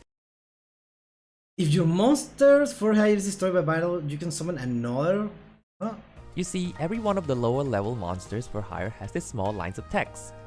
Because of this one restriction, if your For Hire is destroyed by battle and gets another name onto the field, they don't get to proc their effects. It really baffles me that right off the gate, For Hire really they already nerfed. Why? got the slow start ability. Now don't get me wrong, I really don't mind if there are mediocre effects in some archetypes as long as it plays into the theme of the archetype or advances the board states of the archetype its attempt to achieve. It's why I love archetypes like Wanker's Soul having quick effect bounces like a fighting video game, or Nemleria using the extra deck as a bed and dreams about nightmarish monsters. But what I do mind is when the cards that's supposed to work in tandem to one another don't. Later, For Hire... Yeah, it's a little weird, right? Like they had something going on there and they decided like, nah, actually, no, that would be too strong. Gets crumbles of support. 5 months after the first wave, they release Folgo, a unique Link monster that's basically an E-Telly and a summonable Pot of Greed. Finally a high quality card, but hold your Uma Musumes. Something that powerful must be kept in check. So Folgos has 3 restrictions placed on him. Oh my god. One is that he cannot be used as Link material. I think this is an understandable and okay... Really? I feel like this is unnecessary. Like what? Restriction since on Link Summon, he summons another name from the deck immediately. Oh, okay, I understand now. Access code was prominent at that time and it wouldn't be far-fetched for someone to put in a Folgo and a card in their deck for an easy access code line. Second restriction is that the monster he summoned comes in defense position, in, again, a deck that already have trouble dealing damage. And Folgo can only Pot of Greed if you control 3 names, and he has to see that your opponent's card is destroyed by battle or card effect. These are very delayed payoffs. If your opponents decide to do nothing, then Folgo is basically just a 2.4k vanilla monster that cannot get over a lot of the boss monsters at the time, which is mostly 2.5k stats or above. The monster he summons cannot help with battle as well since he summons in defense position. Granted, if you manage to proc Folgo's draw 3, you have a high chance of snowballing the game. Overall, I do think Folgo is an excellent card design. It forces you to interact with your opponent instead of a solitaire draw 3 for free. But I see it, I understand why this is a weird card. Sky Striker was a lot slower back then as well because it didn't have much as much damage. Yeah, because you only had like 2 link summons, right? 2 link monsters. So you couldn't OTK, which is the funniest thing that you can do now, right? Breaking a board was harder, but you need to play it with, like, you couldn't just play pure Sky Striker, right? You need to play other stuff. Which is weird, because they also have a limitation that you cannot activate the spells if you have a monster in your monster zone, in your regular monster zone. I don't know what's... Yeah. Actually, can be used material because it keeps the monster being grabbed by, say, Goddess of Closed Moon. Okay, but that's... who's gonna do that? Honestly, Folgo wasn't even strong card to me because the main deck Dragon dude was Omni Negate. Alright, let's see. All this work to get a draw 3 effect sometime definitely does not feel worth it, because when this card was around, another very well known card is already existing. Yeah. Basically, any deck was able to have a souped up Folgo effect already without having to play for higher. The deck pack sibling, meanwhile, got relatively just Kain and Hayate? Okay to mediocre cards, but there's nothing wrong with getting more free link ones. 6 months later, For Hire got another support in Philo, whose effect reads... Another monster reborn. In defense position. Oh no. In a link deck. Actually, it's the same card but a different skin, but I guess your opponent is less likely to deck you out. Then a whole year and a half later came the quick play spell Rookie, whose effect reads to tribute 1 monster, summon another one from the hand or deck of a different level. I don't know where this is going. There's a better option right there. But wait, that's probably too powerful. Summon from deck. It's not like there's already an existing card that does it already, so it has an additional Can you imagine if a card just could do that? Restriction, where you can only declare attacks with monsters for hire. Whoopee! Now I don't know if For Hire is made to be intentionally anti-synergistic, or in Konami's lab testing, they found For Hire to be too dominant. But it looks to me they don't know how For Hire functions or what they need. Every archetype in Yu-Gi-Oh! Has a board state they want to get to, and there are different factors what makes the archetype. This is an insane like lineup of cards. Like, oh my god, this gives me that. Ugh, what am I looking at? But is how well they can get to that board, how resilient they are, their ease of access, their probabilities, how they can play around common effects, and so on. I personally call this. Yeah, those three. Those three are like they trigger something in me. I'm not complaining, but I feel like I got tricked onto a For Hire video. Yeah, I thought that we were meant to like compare the two of them, but we have been just listening about For Hire. But I'm sure we will get to the point like what is unfair now, right? Let's talk about the unfair. Concept, the speed of the archetype. Let's go back to the deck pack siblings. Say both of these decks wants to add a card from the deck to the hand. An incredibly common but powerful effect that boosts any deck's consistency. Both For Hire's Beat and Sky Striker Engage does this. In order for Beat to activate this effect, he has to be normal summoned onto the field, and another For Hire name has to be summoned onto the field. Then he gets to activate this effect, while Engage you can just first action uses it if you have a clear main monster field. Engage ease of use and not having any needing of using the scan few resources Yu-Gi-Oh! Have in place makes Engage faster in comparison. In an essence, Engage just looks for a card. Cards that have simpler requirements and takes less game actions are highly valued. And when you go through hoops in order to resolve an effect, you have to make sure these effects are worth getting to. Wait, what are we talking about here? Engage just doesn't do anything. If you like, what? If it's your first card, it doesn't do anything. It only like it actually has a slow start, because in order to make Engage good, you need to have three spell cards in your graveyard. It's why convoluted replays that puts like 10 Omni Negates and a Floodgate on board exists. Or a single Malice card does it as well. It doesn't take the deck to have convoluted combos or end on crazy Omni Negates to be good as well. Some notable examples I can think of in recent time is Vanquish Soul and Draco Tail. Vanquish Soul is very much dependent on the hand that they're given, and at best has a Raigeki and maybe... Imagine getting this hand, right? You start with Rasen, 3 Ash Blossom, and yes, you die. non-target pop for disruption. Draco tell which one to set up their trap cards and have Haima in hand has every one of their monsters being able to easily access said trap cards and have a monster they naturally summon for follow-up. Another bonus these two archetypes share is having what the community calls it the turn 0 plays.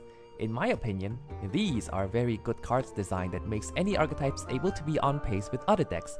And also wait, what? Femina has a tail? Am I crazy? Is this a Mandela effect?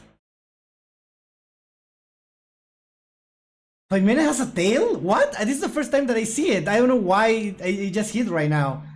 I've never paid attention to the art. Lucas also has a tail? Excuse me? I've never noticed. Lol? I never noticed. What the hell? She always has a tail? Draco tail. What? What? Wait, excuse me? There is no way, dude. Okay, dude, I can't believe this. I see this card like every time I open Master Duel, and I never notice. Wow, okay, well, anyways, let's keep watching. Sorry about that, I don't know what happened. Because it advances the archetype's goal. And again, these cards have to be high quality to be considered. Vanquish Soul have 2 turn 0 cards. Because this one is so bad, they don't even play it. Yeah. But when Holisu came out, it skyrocketed Vanquish Soul to relevancy. With all that in mind, let's go back to Fur Hire Core's issue. At this point, this deck is We're never gonna talk about anything else other than Fur Hire. This is not an unfair archetype video. This is the one fair archetype and it's Fur Hire. I'm sorry. I know I'm making fun. I know this video is really good actually. I'm making fun of it, but in a light-hearted way. I actually really enjoyed the video. Clunky draw 4 and a pop and probably a negate. 2 years after rookie, they got 2 new cards in Darkwing Blast. They are finally fine with giving Fur Hire to summon in attack positions now.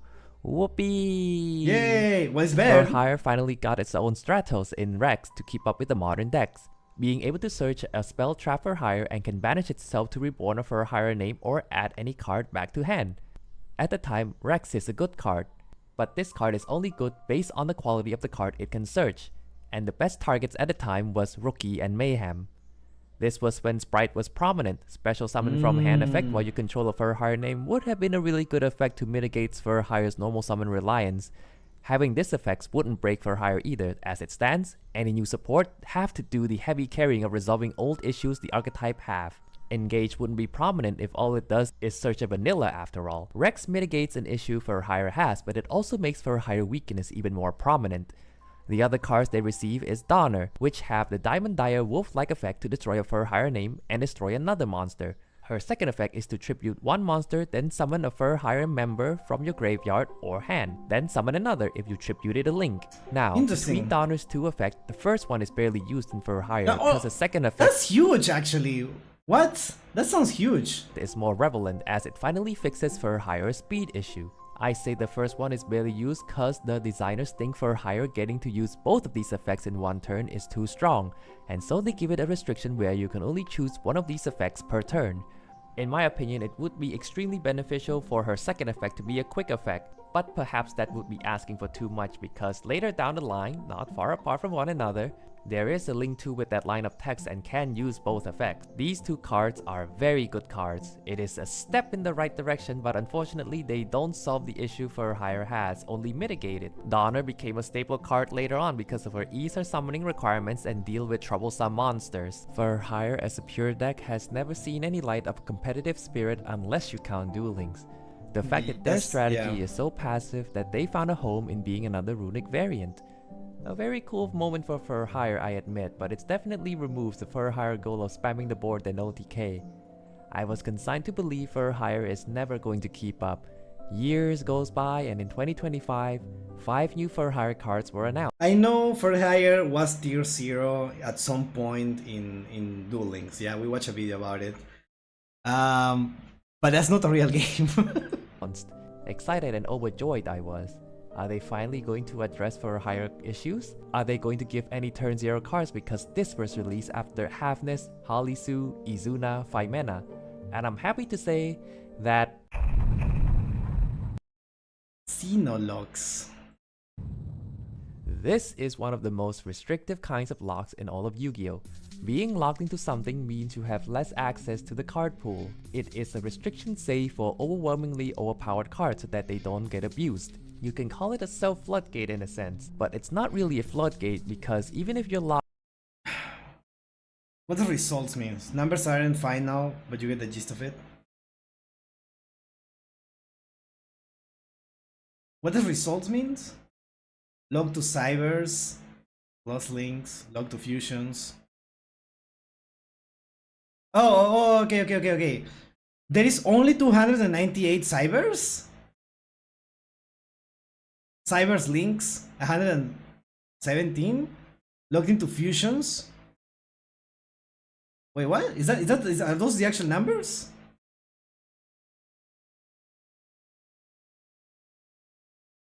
You cannot special summon with extra fusion monsters. Huh? Fusion material from the extra using to. You cannot special summon from the extra deck except fusion monster. And now with this you can only summon XCs and level 4s, which is 2669. There is no way there is only 579 fusions in all of Yu-Gi-Oh, right? Fact check. I was like confused. I was like, wait, is that the answer? That they logged you into this? And that's why the Onomat cards are used with Rise Seal? Yeah, you have to play this with... Yeah, Rise Seal is also XCs and level 4s. Right? They log you into that. And yeah, you have like... I understand what they are trying to say, right? XCs... Like, this is a bigger pool of, like... cards. Because it includes all level 4s. There is a lot, right, that you can play with. But to be fair, most level 4s I'm pretty sure are like horrible, right? There is a lot of good ones, but most of them are horrible. Logged into cybers, I feel like since cybers just came out like relatively recently, most cyber cards are really good. And I don't know about fusions. I mean, it could be. I mean, it's right, I guess. There is over 2,000 fusion monsters, but in fairness, there is a lot of bad fusions. Okay, I agree. I feel like most of them are like absolutely horrible and unplayable. Yeah, I don't know. Lock yourself into a specific card pool. It does not matter if the card pool have a ton of overwhelmingly overpowered cards. And as established, all for higher cards have never been thought to be broken or overpowered in the slightest. To quote a friend, if it's not broken, it's not meta. To slap this with... That is so true. W friend. Onto for hire, the card must be insanely broken. Let's go over those two cards. On a clear field, Whirlwind for hire is the archetype's E-Telly and can double E-Telly if your opponent controls 2 or more monsters. Then you are archetype locked for the rest of the turn if you resolve this effect. I cannot begin to fathom how much I love and hate this card. Being able to summon 2 from deck is a thing that any archetype wishes they have. Only if it wasn't riddled with many flaws for the archetype itself. In order to access Whirlwind, there are 2 ways. Either you open it with your opening hands or you search it with Rex. The problem lies with the second scenario. You can summon Rex, search for this, then you are unable to use it. I am not complaining about the lock per se. I am wondering why they see the for hire archetype as like an Avengers level threat that needs balancing, at least so that it has these lines of text as well, so that Are they thinking about the impact that this will have in Duel Links? And is that it? Is that like is it like for hire is a Duel Links? For hire is a Duel Links archetype? Is that what's happening? Are they designing cards for Duel Links? It gives this card more ease of use and options to an already existing line. Summoning 2 OK cards isn't going to break for hire, especially if you're giving it an archetype lock. Habakiri wouldn't be in the conversation so much if it locks into Mitsurugi after all. It just makes this card very awkward and clunky to use, as it also clashes to its own existing restriction and playstyle itself. Volgo and Rafał draws from the deck often as well, and if they draws into Whirlwind, it becomes a dead card. It's the same feeling as drawing a Garnet or pieces of your fusion material. You can use Donna to self-tribute to get an open field briefly, but often you cannot get Volgo off since he cannot be used as link materials, and you're probably also locked from Keel. Keel is essentially Moon of the Closed Heaven for hire. After resolving the first effect, you are then archetype locked. In my opinion, this is a good restriction on bridges. We have seen other decks that bridges to one another and can easily... Dual Rise doesn't lock you into anything?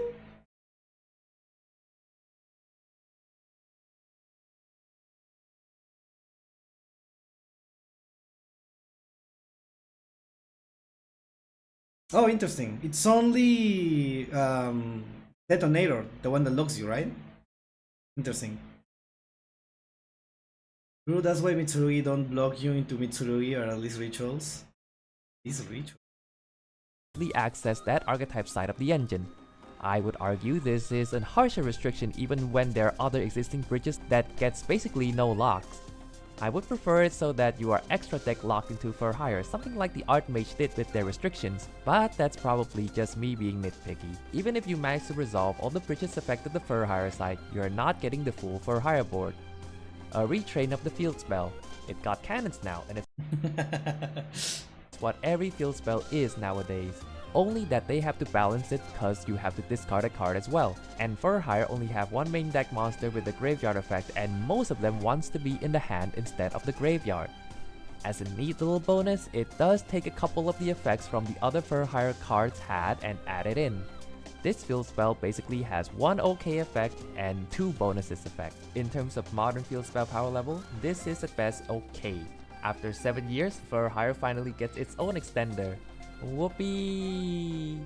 This is probably one of the best cards for hire got in a while since it actually fixes the issue. I only wish this card is the turn 0 card for hire get. A 2 card combo turn 0 shared right might be too OP, you might say. No other cards that can do that with much ease have already existed yet. The trap card has the same Donner situation as they believe for hire might generate advantage too easily, so they absolve to give it yet another restriction.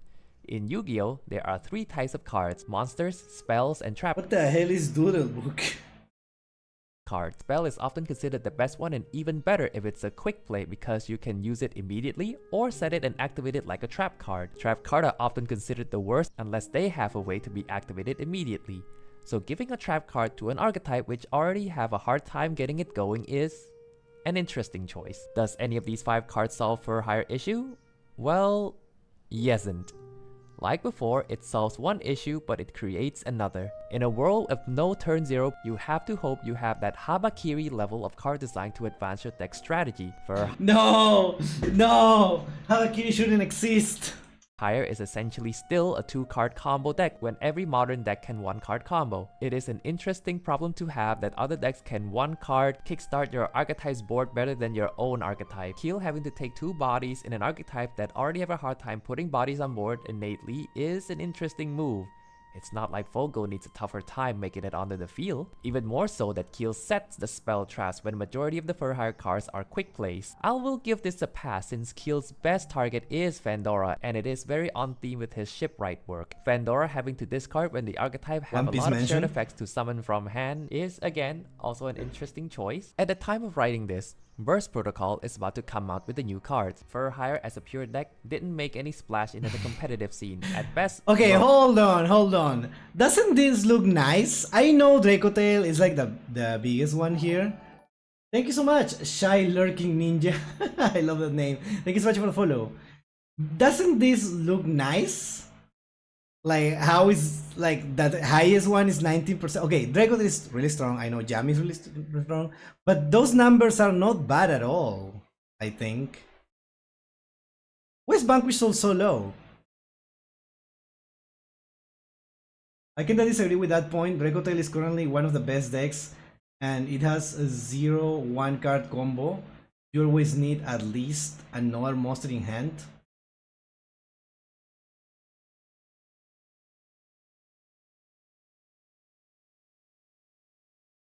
Is Lucius not a 1 card combo? Doesn't Lucius look for a you can look for Rahu or where's it, or Ketu, I think, and then you can just activate that, search for a card, and fuse it with it? Is that not how it works? But I have never played Dracotail. Unfortunately, Lucius only grabs monster. Lucius only grabs monsters? Well, Lucius can grab 5 mana, right? And 5 mana can summon? Fusion summon? No? Lucius search 5 mana, does nothing if 5 mana is your only card in hand. 5 mana only fuse cards in hand? But if you don't have a monster to fuse from hand, it really doesn't work. You still need another monster in hand. Oh, interesting. I didn't know that. All this time I thought Dracotail was like stronger than it was. I'm gonna beat I'm gonna beat you up and say I thought you were stronger. Interesting. But mana discards to fuse. It's not a material. Oh. No, how Dracotail monster fusion works is they need a monster in hand specifically to summon stuff. But to be fair,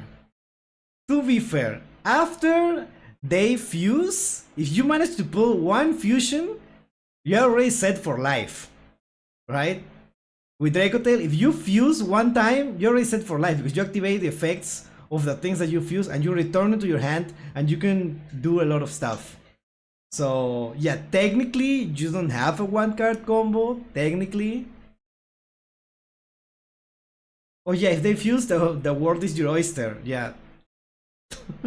Exactly, okay?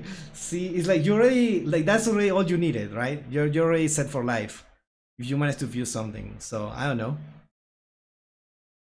So K9 for hire became quote-unquote the strongest variant. This is a bit misleading since K9 is what doing the hard carrying here. If you add in the for hire cards, you are probably only making the other side worse. Interestingly enough, there's a completely unrelated TCG exclusive card that just so happens to work with for hire. And it's a tour guide effect. See, it's not that hard to make a high quality card with ease of use. In addition to that, there's also another card that somehow gives a small window to the Fable turn 0 for higher plays, though it is still debatable whether it is an auto include. Now, I'm not complaining for the sake of complaining, even though I love complaining. No, I love complaining even more. That's why I'm enjoying this video. I do like Yu-Gi-Oh enough to complain. It's a bit of a twisted love, and all I ask is that the deck I play doesn't give me cards that I cannot use within its own archetype, or makes it hard for its strategy to function. At the very least, since it's not competitively viable, the card is cheap enough for me to collect. Now that the archetype seems content on its Xenolock, I eagerly await for Furhire to get something broken to compensate. In 50 years. While its deck pack sibling gets more support, an anime, and its 10th alternate artwork. I think this person doesn't like Sky Striker. Give Furhire a Floodgate or a Counter Trap Omni Negate. Thank you for watching. Bye.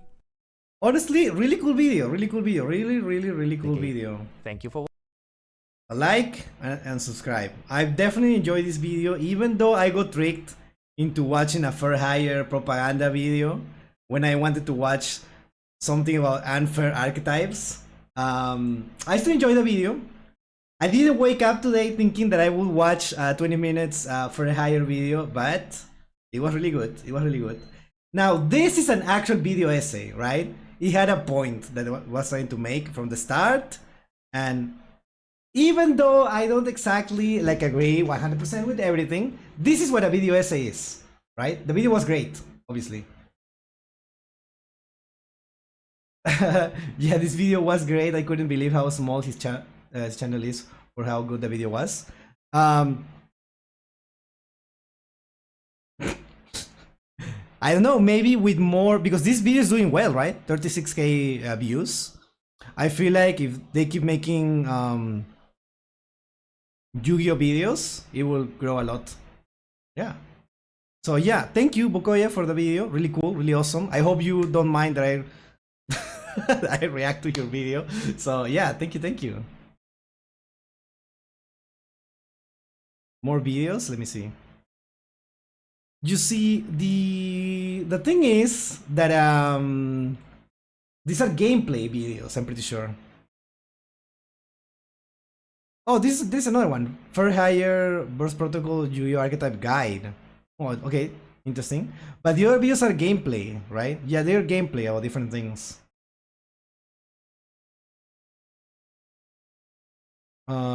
So I feel like most people are I don't know how the subscriber count looked before the this video, but I'm pretty sure with more videos like this, also insane thumbnail, by the way, I got tricked. I thought I was gonna watch a video about Sky Striker, and but the video was basically just for hire. But yeah, no, still very awesome. So yeah. Where do we go now? Where do we go now? You are not losing because of your deck? Now that sounds, just trust it. Trust in the heart of the cards. Believe in the heart of the cards. Yeah. One more video. One more video. One more.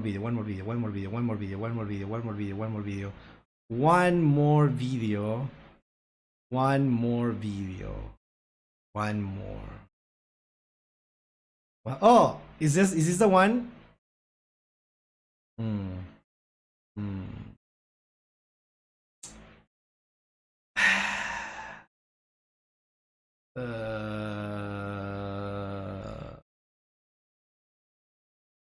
Okay, let's do it. I made a Yu-Gi-Oh Touch of fan DSM? Yu-Gi-Oh! For what? Did you recommend it in the Discord server? Cool VTuber videos?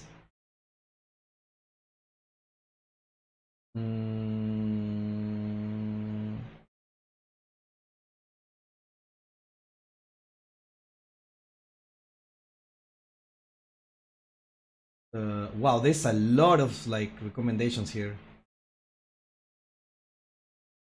Next week, okay. Let's watch. I made a Yu-Gi-Oh fan game. Let's watch. I made a Yu-Gi-Oh fan game. Oh. Yu-Gi-Oh is a trading card game released by Konami in 1999. I'm familiar with Yu-Gi-Oh. I don't know about you, chat, but I am familiar with Yu-Gi-Oh, and I personally really like it. So yeah. Based on the manga of the same name by Kazuki Takahashi, and later popularized around the world by its anime adaptation, helping it to eventually become not only one of the most popular trading card games in the world, but also one of the highest grossing media franchises of all time. So why make a Yu-Gi-Oh game? Although there's been many great Yu-Gi-Oh games throughout the years, some with unique spins on the way the game is played and others simplified for a more casual experience, none have quite I like this. I like how simplified for more casual experience. I like how that sounds. I scratched the itch I've been looking for, so I decided to make my own. So what is my game and how is it different? Duel Monsters Online, or DMO for short, was mostly inspired by some other Yu-Gi-Oh games I played Excuse me, this is the game? as a kid. Notably Yu-Gi-Oh! Online, where you could customize your character, and a few games I played on a website called Beyond. Those being Duel Monsters Genesis and Duel Monsters Expert. In those games, you could walk around, chat, and duel with other players. They didn't have instances. You could just casually see players. Oh my god, this looks like a nightmare. Dueling around the map. And that type of experience is what I wanted to capture in my game. Wait, is this the game? In 3D? As well. Only I wanted to take it a step even further, so I added actual models for all the monsters, and I plan to give visual Models for all the monsters?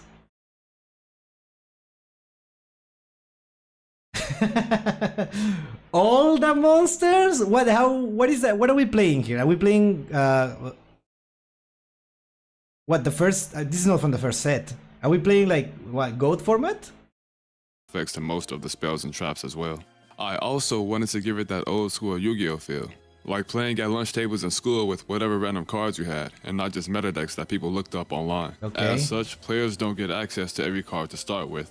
First, you drop your deck of mostly pretty bad cards by choosing what types and attributes you want in your pool. Then you select the signature monster. You don't get all monsters to choose from, however. Each player gets— Wait. That thing is not from Goat format. What are we? How many? What? What are these cards? How was the selection of cards made? Unique selection and a few random high rarity monsters to encourage deck diversity. You can progress your deck by dueling and opening. Alright, let's go back. What are these cards? Like, most of these are old cards, but this Monarch here is like from the GX era, right? You don't get all monsters to choose from, however. Each player gets a unique selection and a few random high rarity monsters to encourage deck diversity. You can progress your deck by dueling and opening packs or finding cards around the map. This duel is 2 against 2. Each player takes a separate turn, but players on the same team must work together to defeat the opposing team. I've always felt that alternative duel types have been underexplored in Yu-Gi-Oh games. In the anime, there was an occasional duel that featured more than just 2 players, like when Yugi and Kaiba dueled Loomis and Umbra, or the free-for-all during the Battle City semifinals. But in the actual games, there's not many cases of anything besides one-on-one duels. In Master Duel, the team battles are actually just separate one-on-ones. The closest you get is the tag duels and the tag force games, but even then they're not the same as the anime. Yeah. In those games, you take turns switching control of the same field, and you share the same life points, which is fine, but to me it left much to be desired. In DMO, there are various game modes you can play. Okay, different game modes, already better than Master Duel.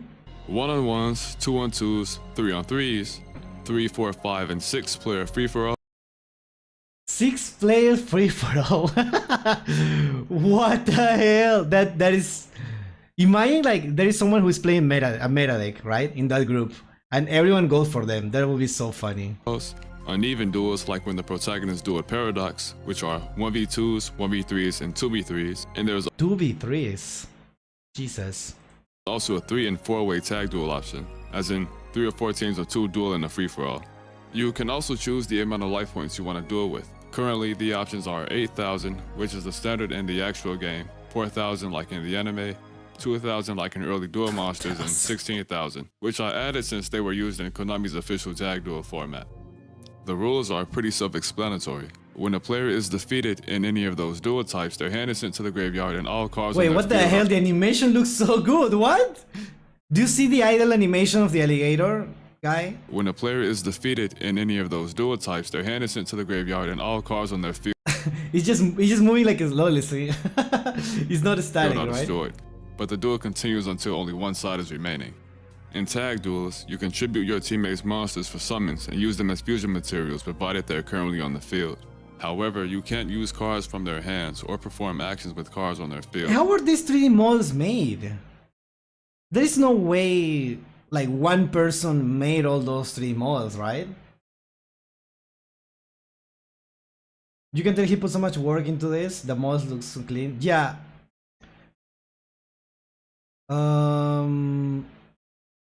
I don't know. I have a bad feeling about this.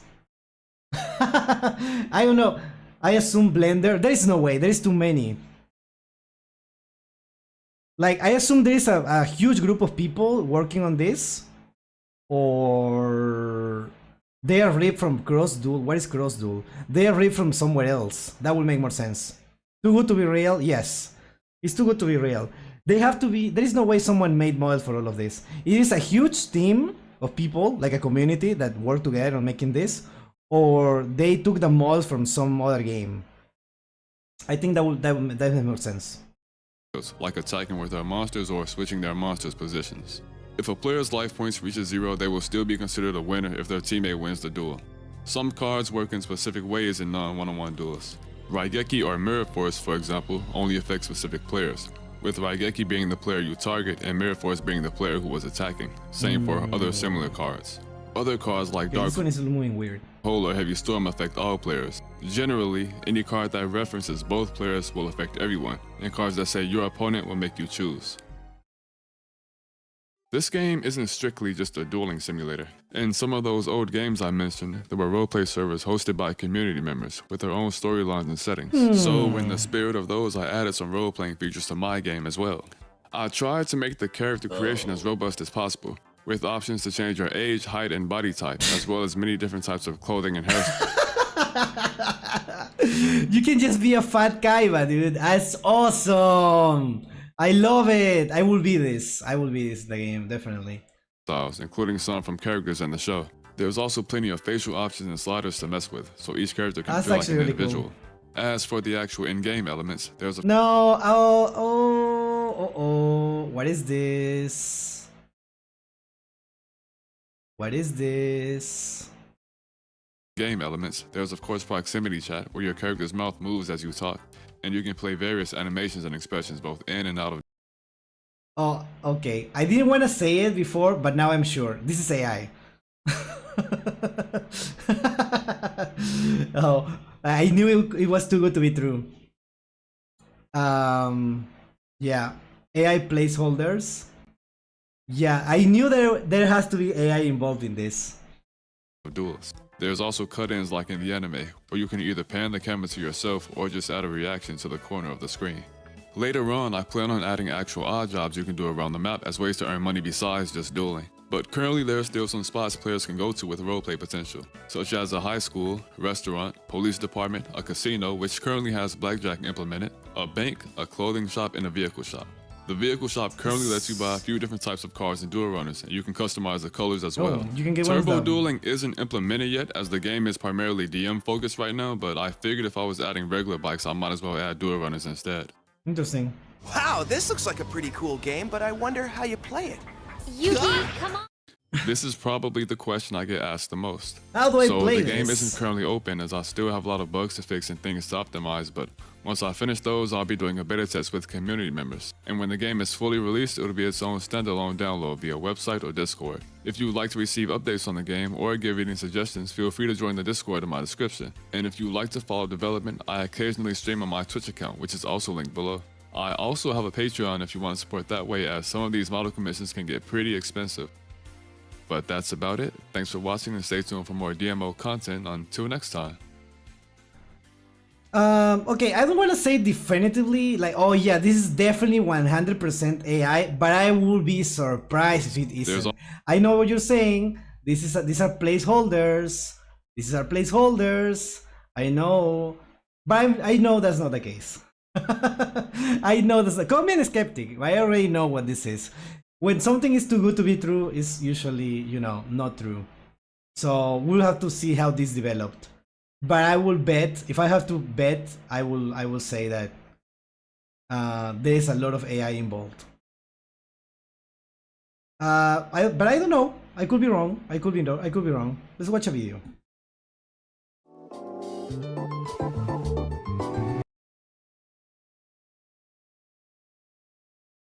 Okay, last video actually, for real now.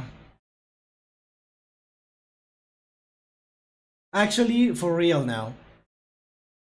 Well, true, but this time I want to have faith. No, I get it. I understand wanted to believe. I totally get it. But I have had my heart broken before.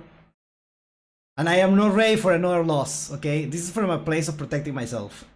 Man, I think you're right, but I want to give people the benefit of the doubt. I mean, I'm not saying like straight up.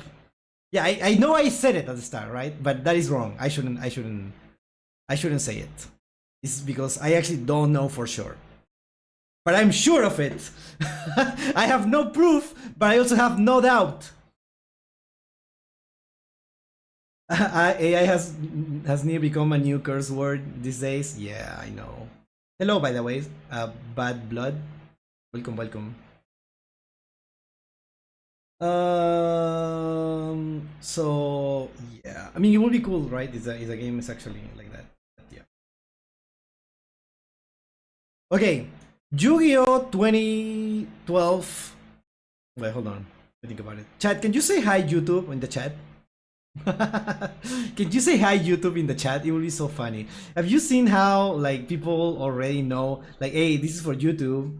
This is for YouTube, and they already know. And when a video starts, everyone says hi YouTube. It's so funny with the smiley face. And like, hi. Have you seen that meme that goes like, hi? Hi, red side. Hi, YouTube. Okay, perfect. Thank you so much. Yu-Gi-Oh! 2012 experience. Let's watch. Wait, hold on. Already, I love this music. I don't know what to tell you. I really like this music. What is this? Bochi?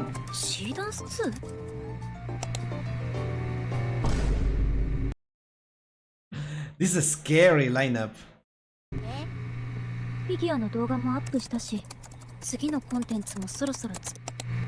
Mirror Force? What? I didn't know!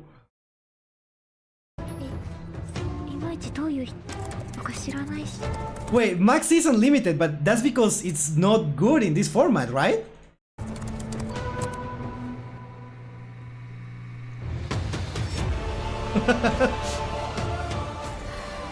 Dude, I feel so bad now that I only play with the loner deck, the what is it called? The gadget loner deck. I won my 3 matches like in a row, and then I never touch it again. I didn't think about the implications of being this being 2012.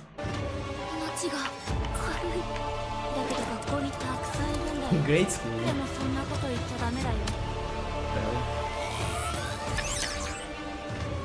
What is this?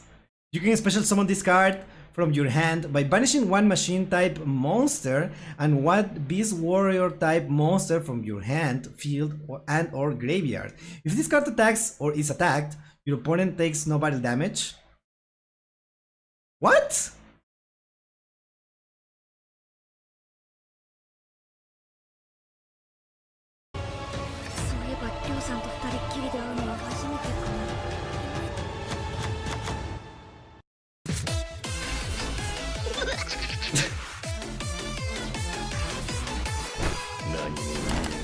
Oh. Oh no. Ah, okay, I understand now. I understand it now.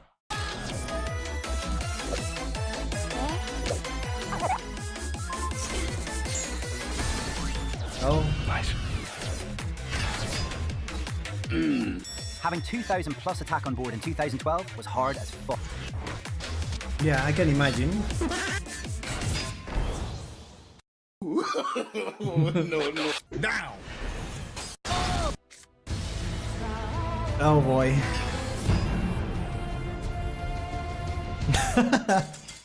Oh, is that easy? Oh, you even got a royal one.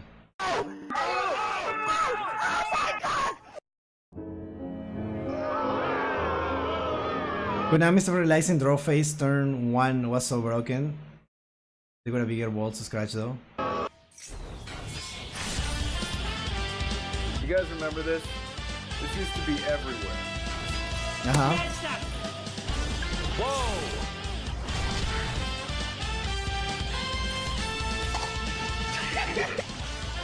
Fuck up. Fuck on. I don't even know most of these cards. I mean, it's alright, like... I'm inside your wall. No.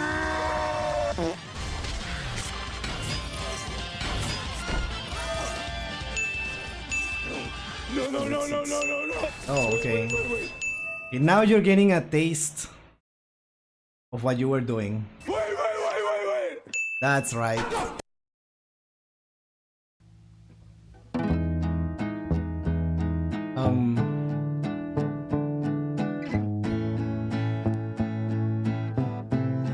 But you can come back from this, right? Oof. Destiny draw.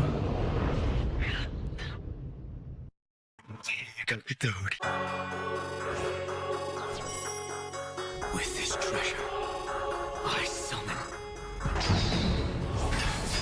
Oh my god. That's the guy.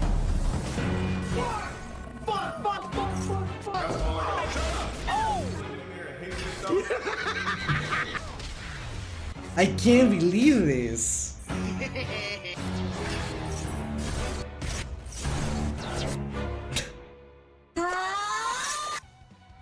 You just gonna stump me? I'm gonna keep coming back. Why? Because love yourself. Now. Yes, you should. Because I do.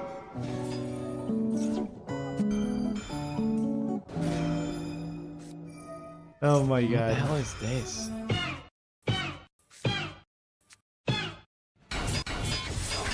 Jesus. Oh, Battle Fader, my favorite.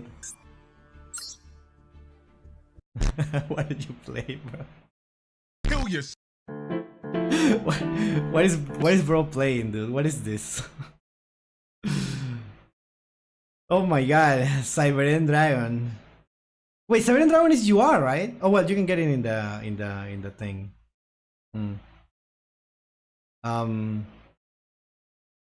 Wow. Kill yourself. What a fun and interactive deck. Oh, is Chain Burn?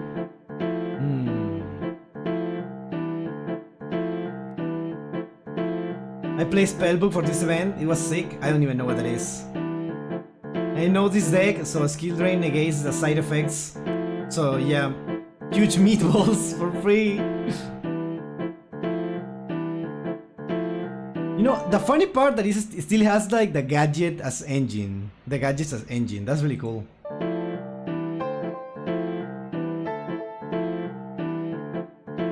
Yeah, it wasn't like Burn because it was an Exodia deck.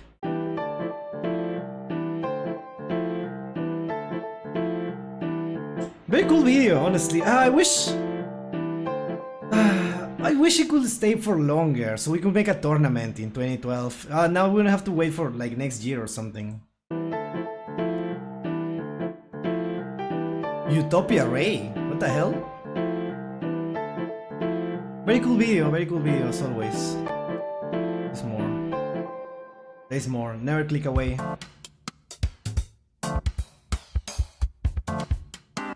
Oh.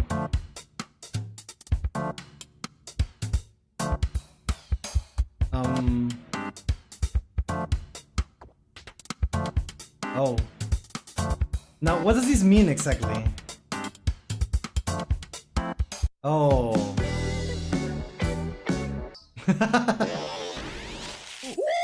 Wow. Oh my god, what a draw. Holy shit, an old art. Feet. Okay, well, that is not what I meant, but sure. What a huge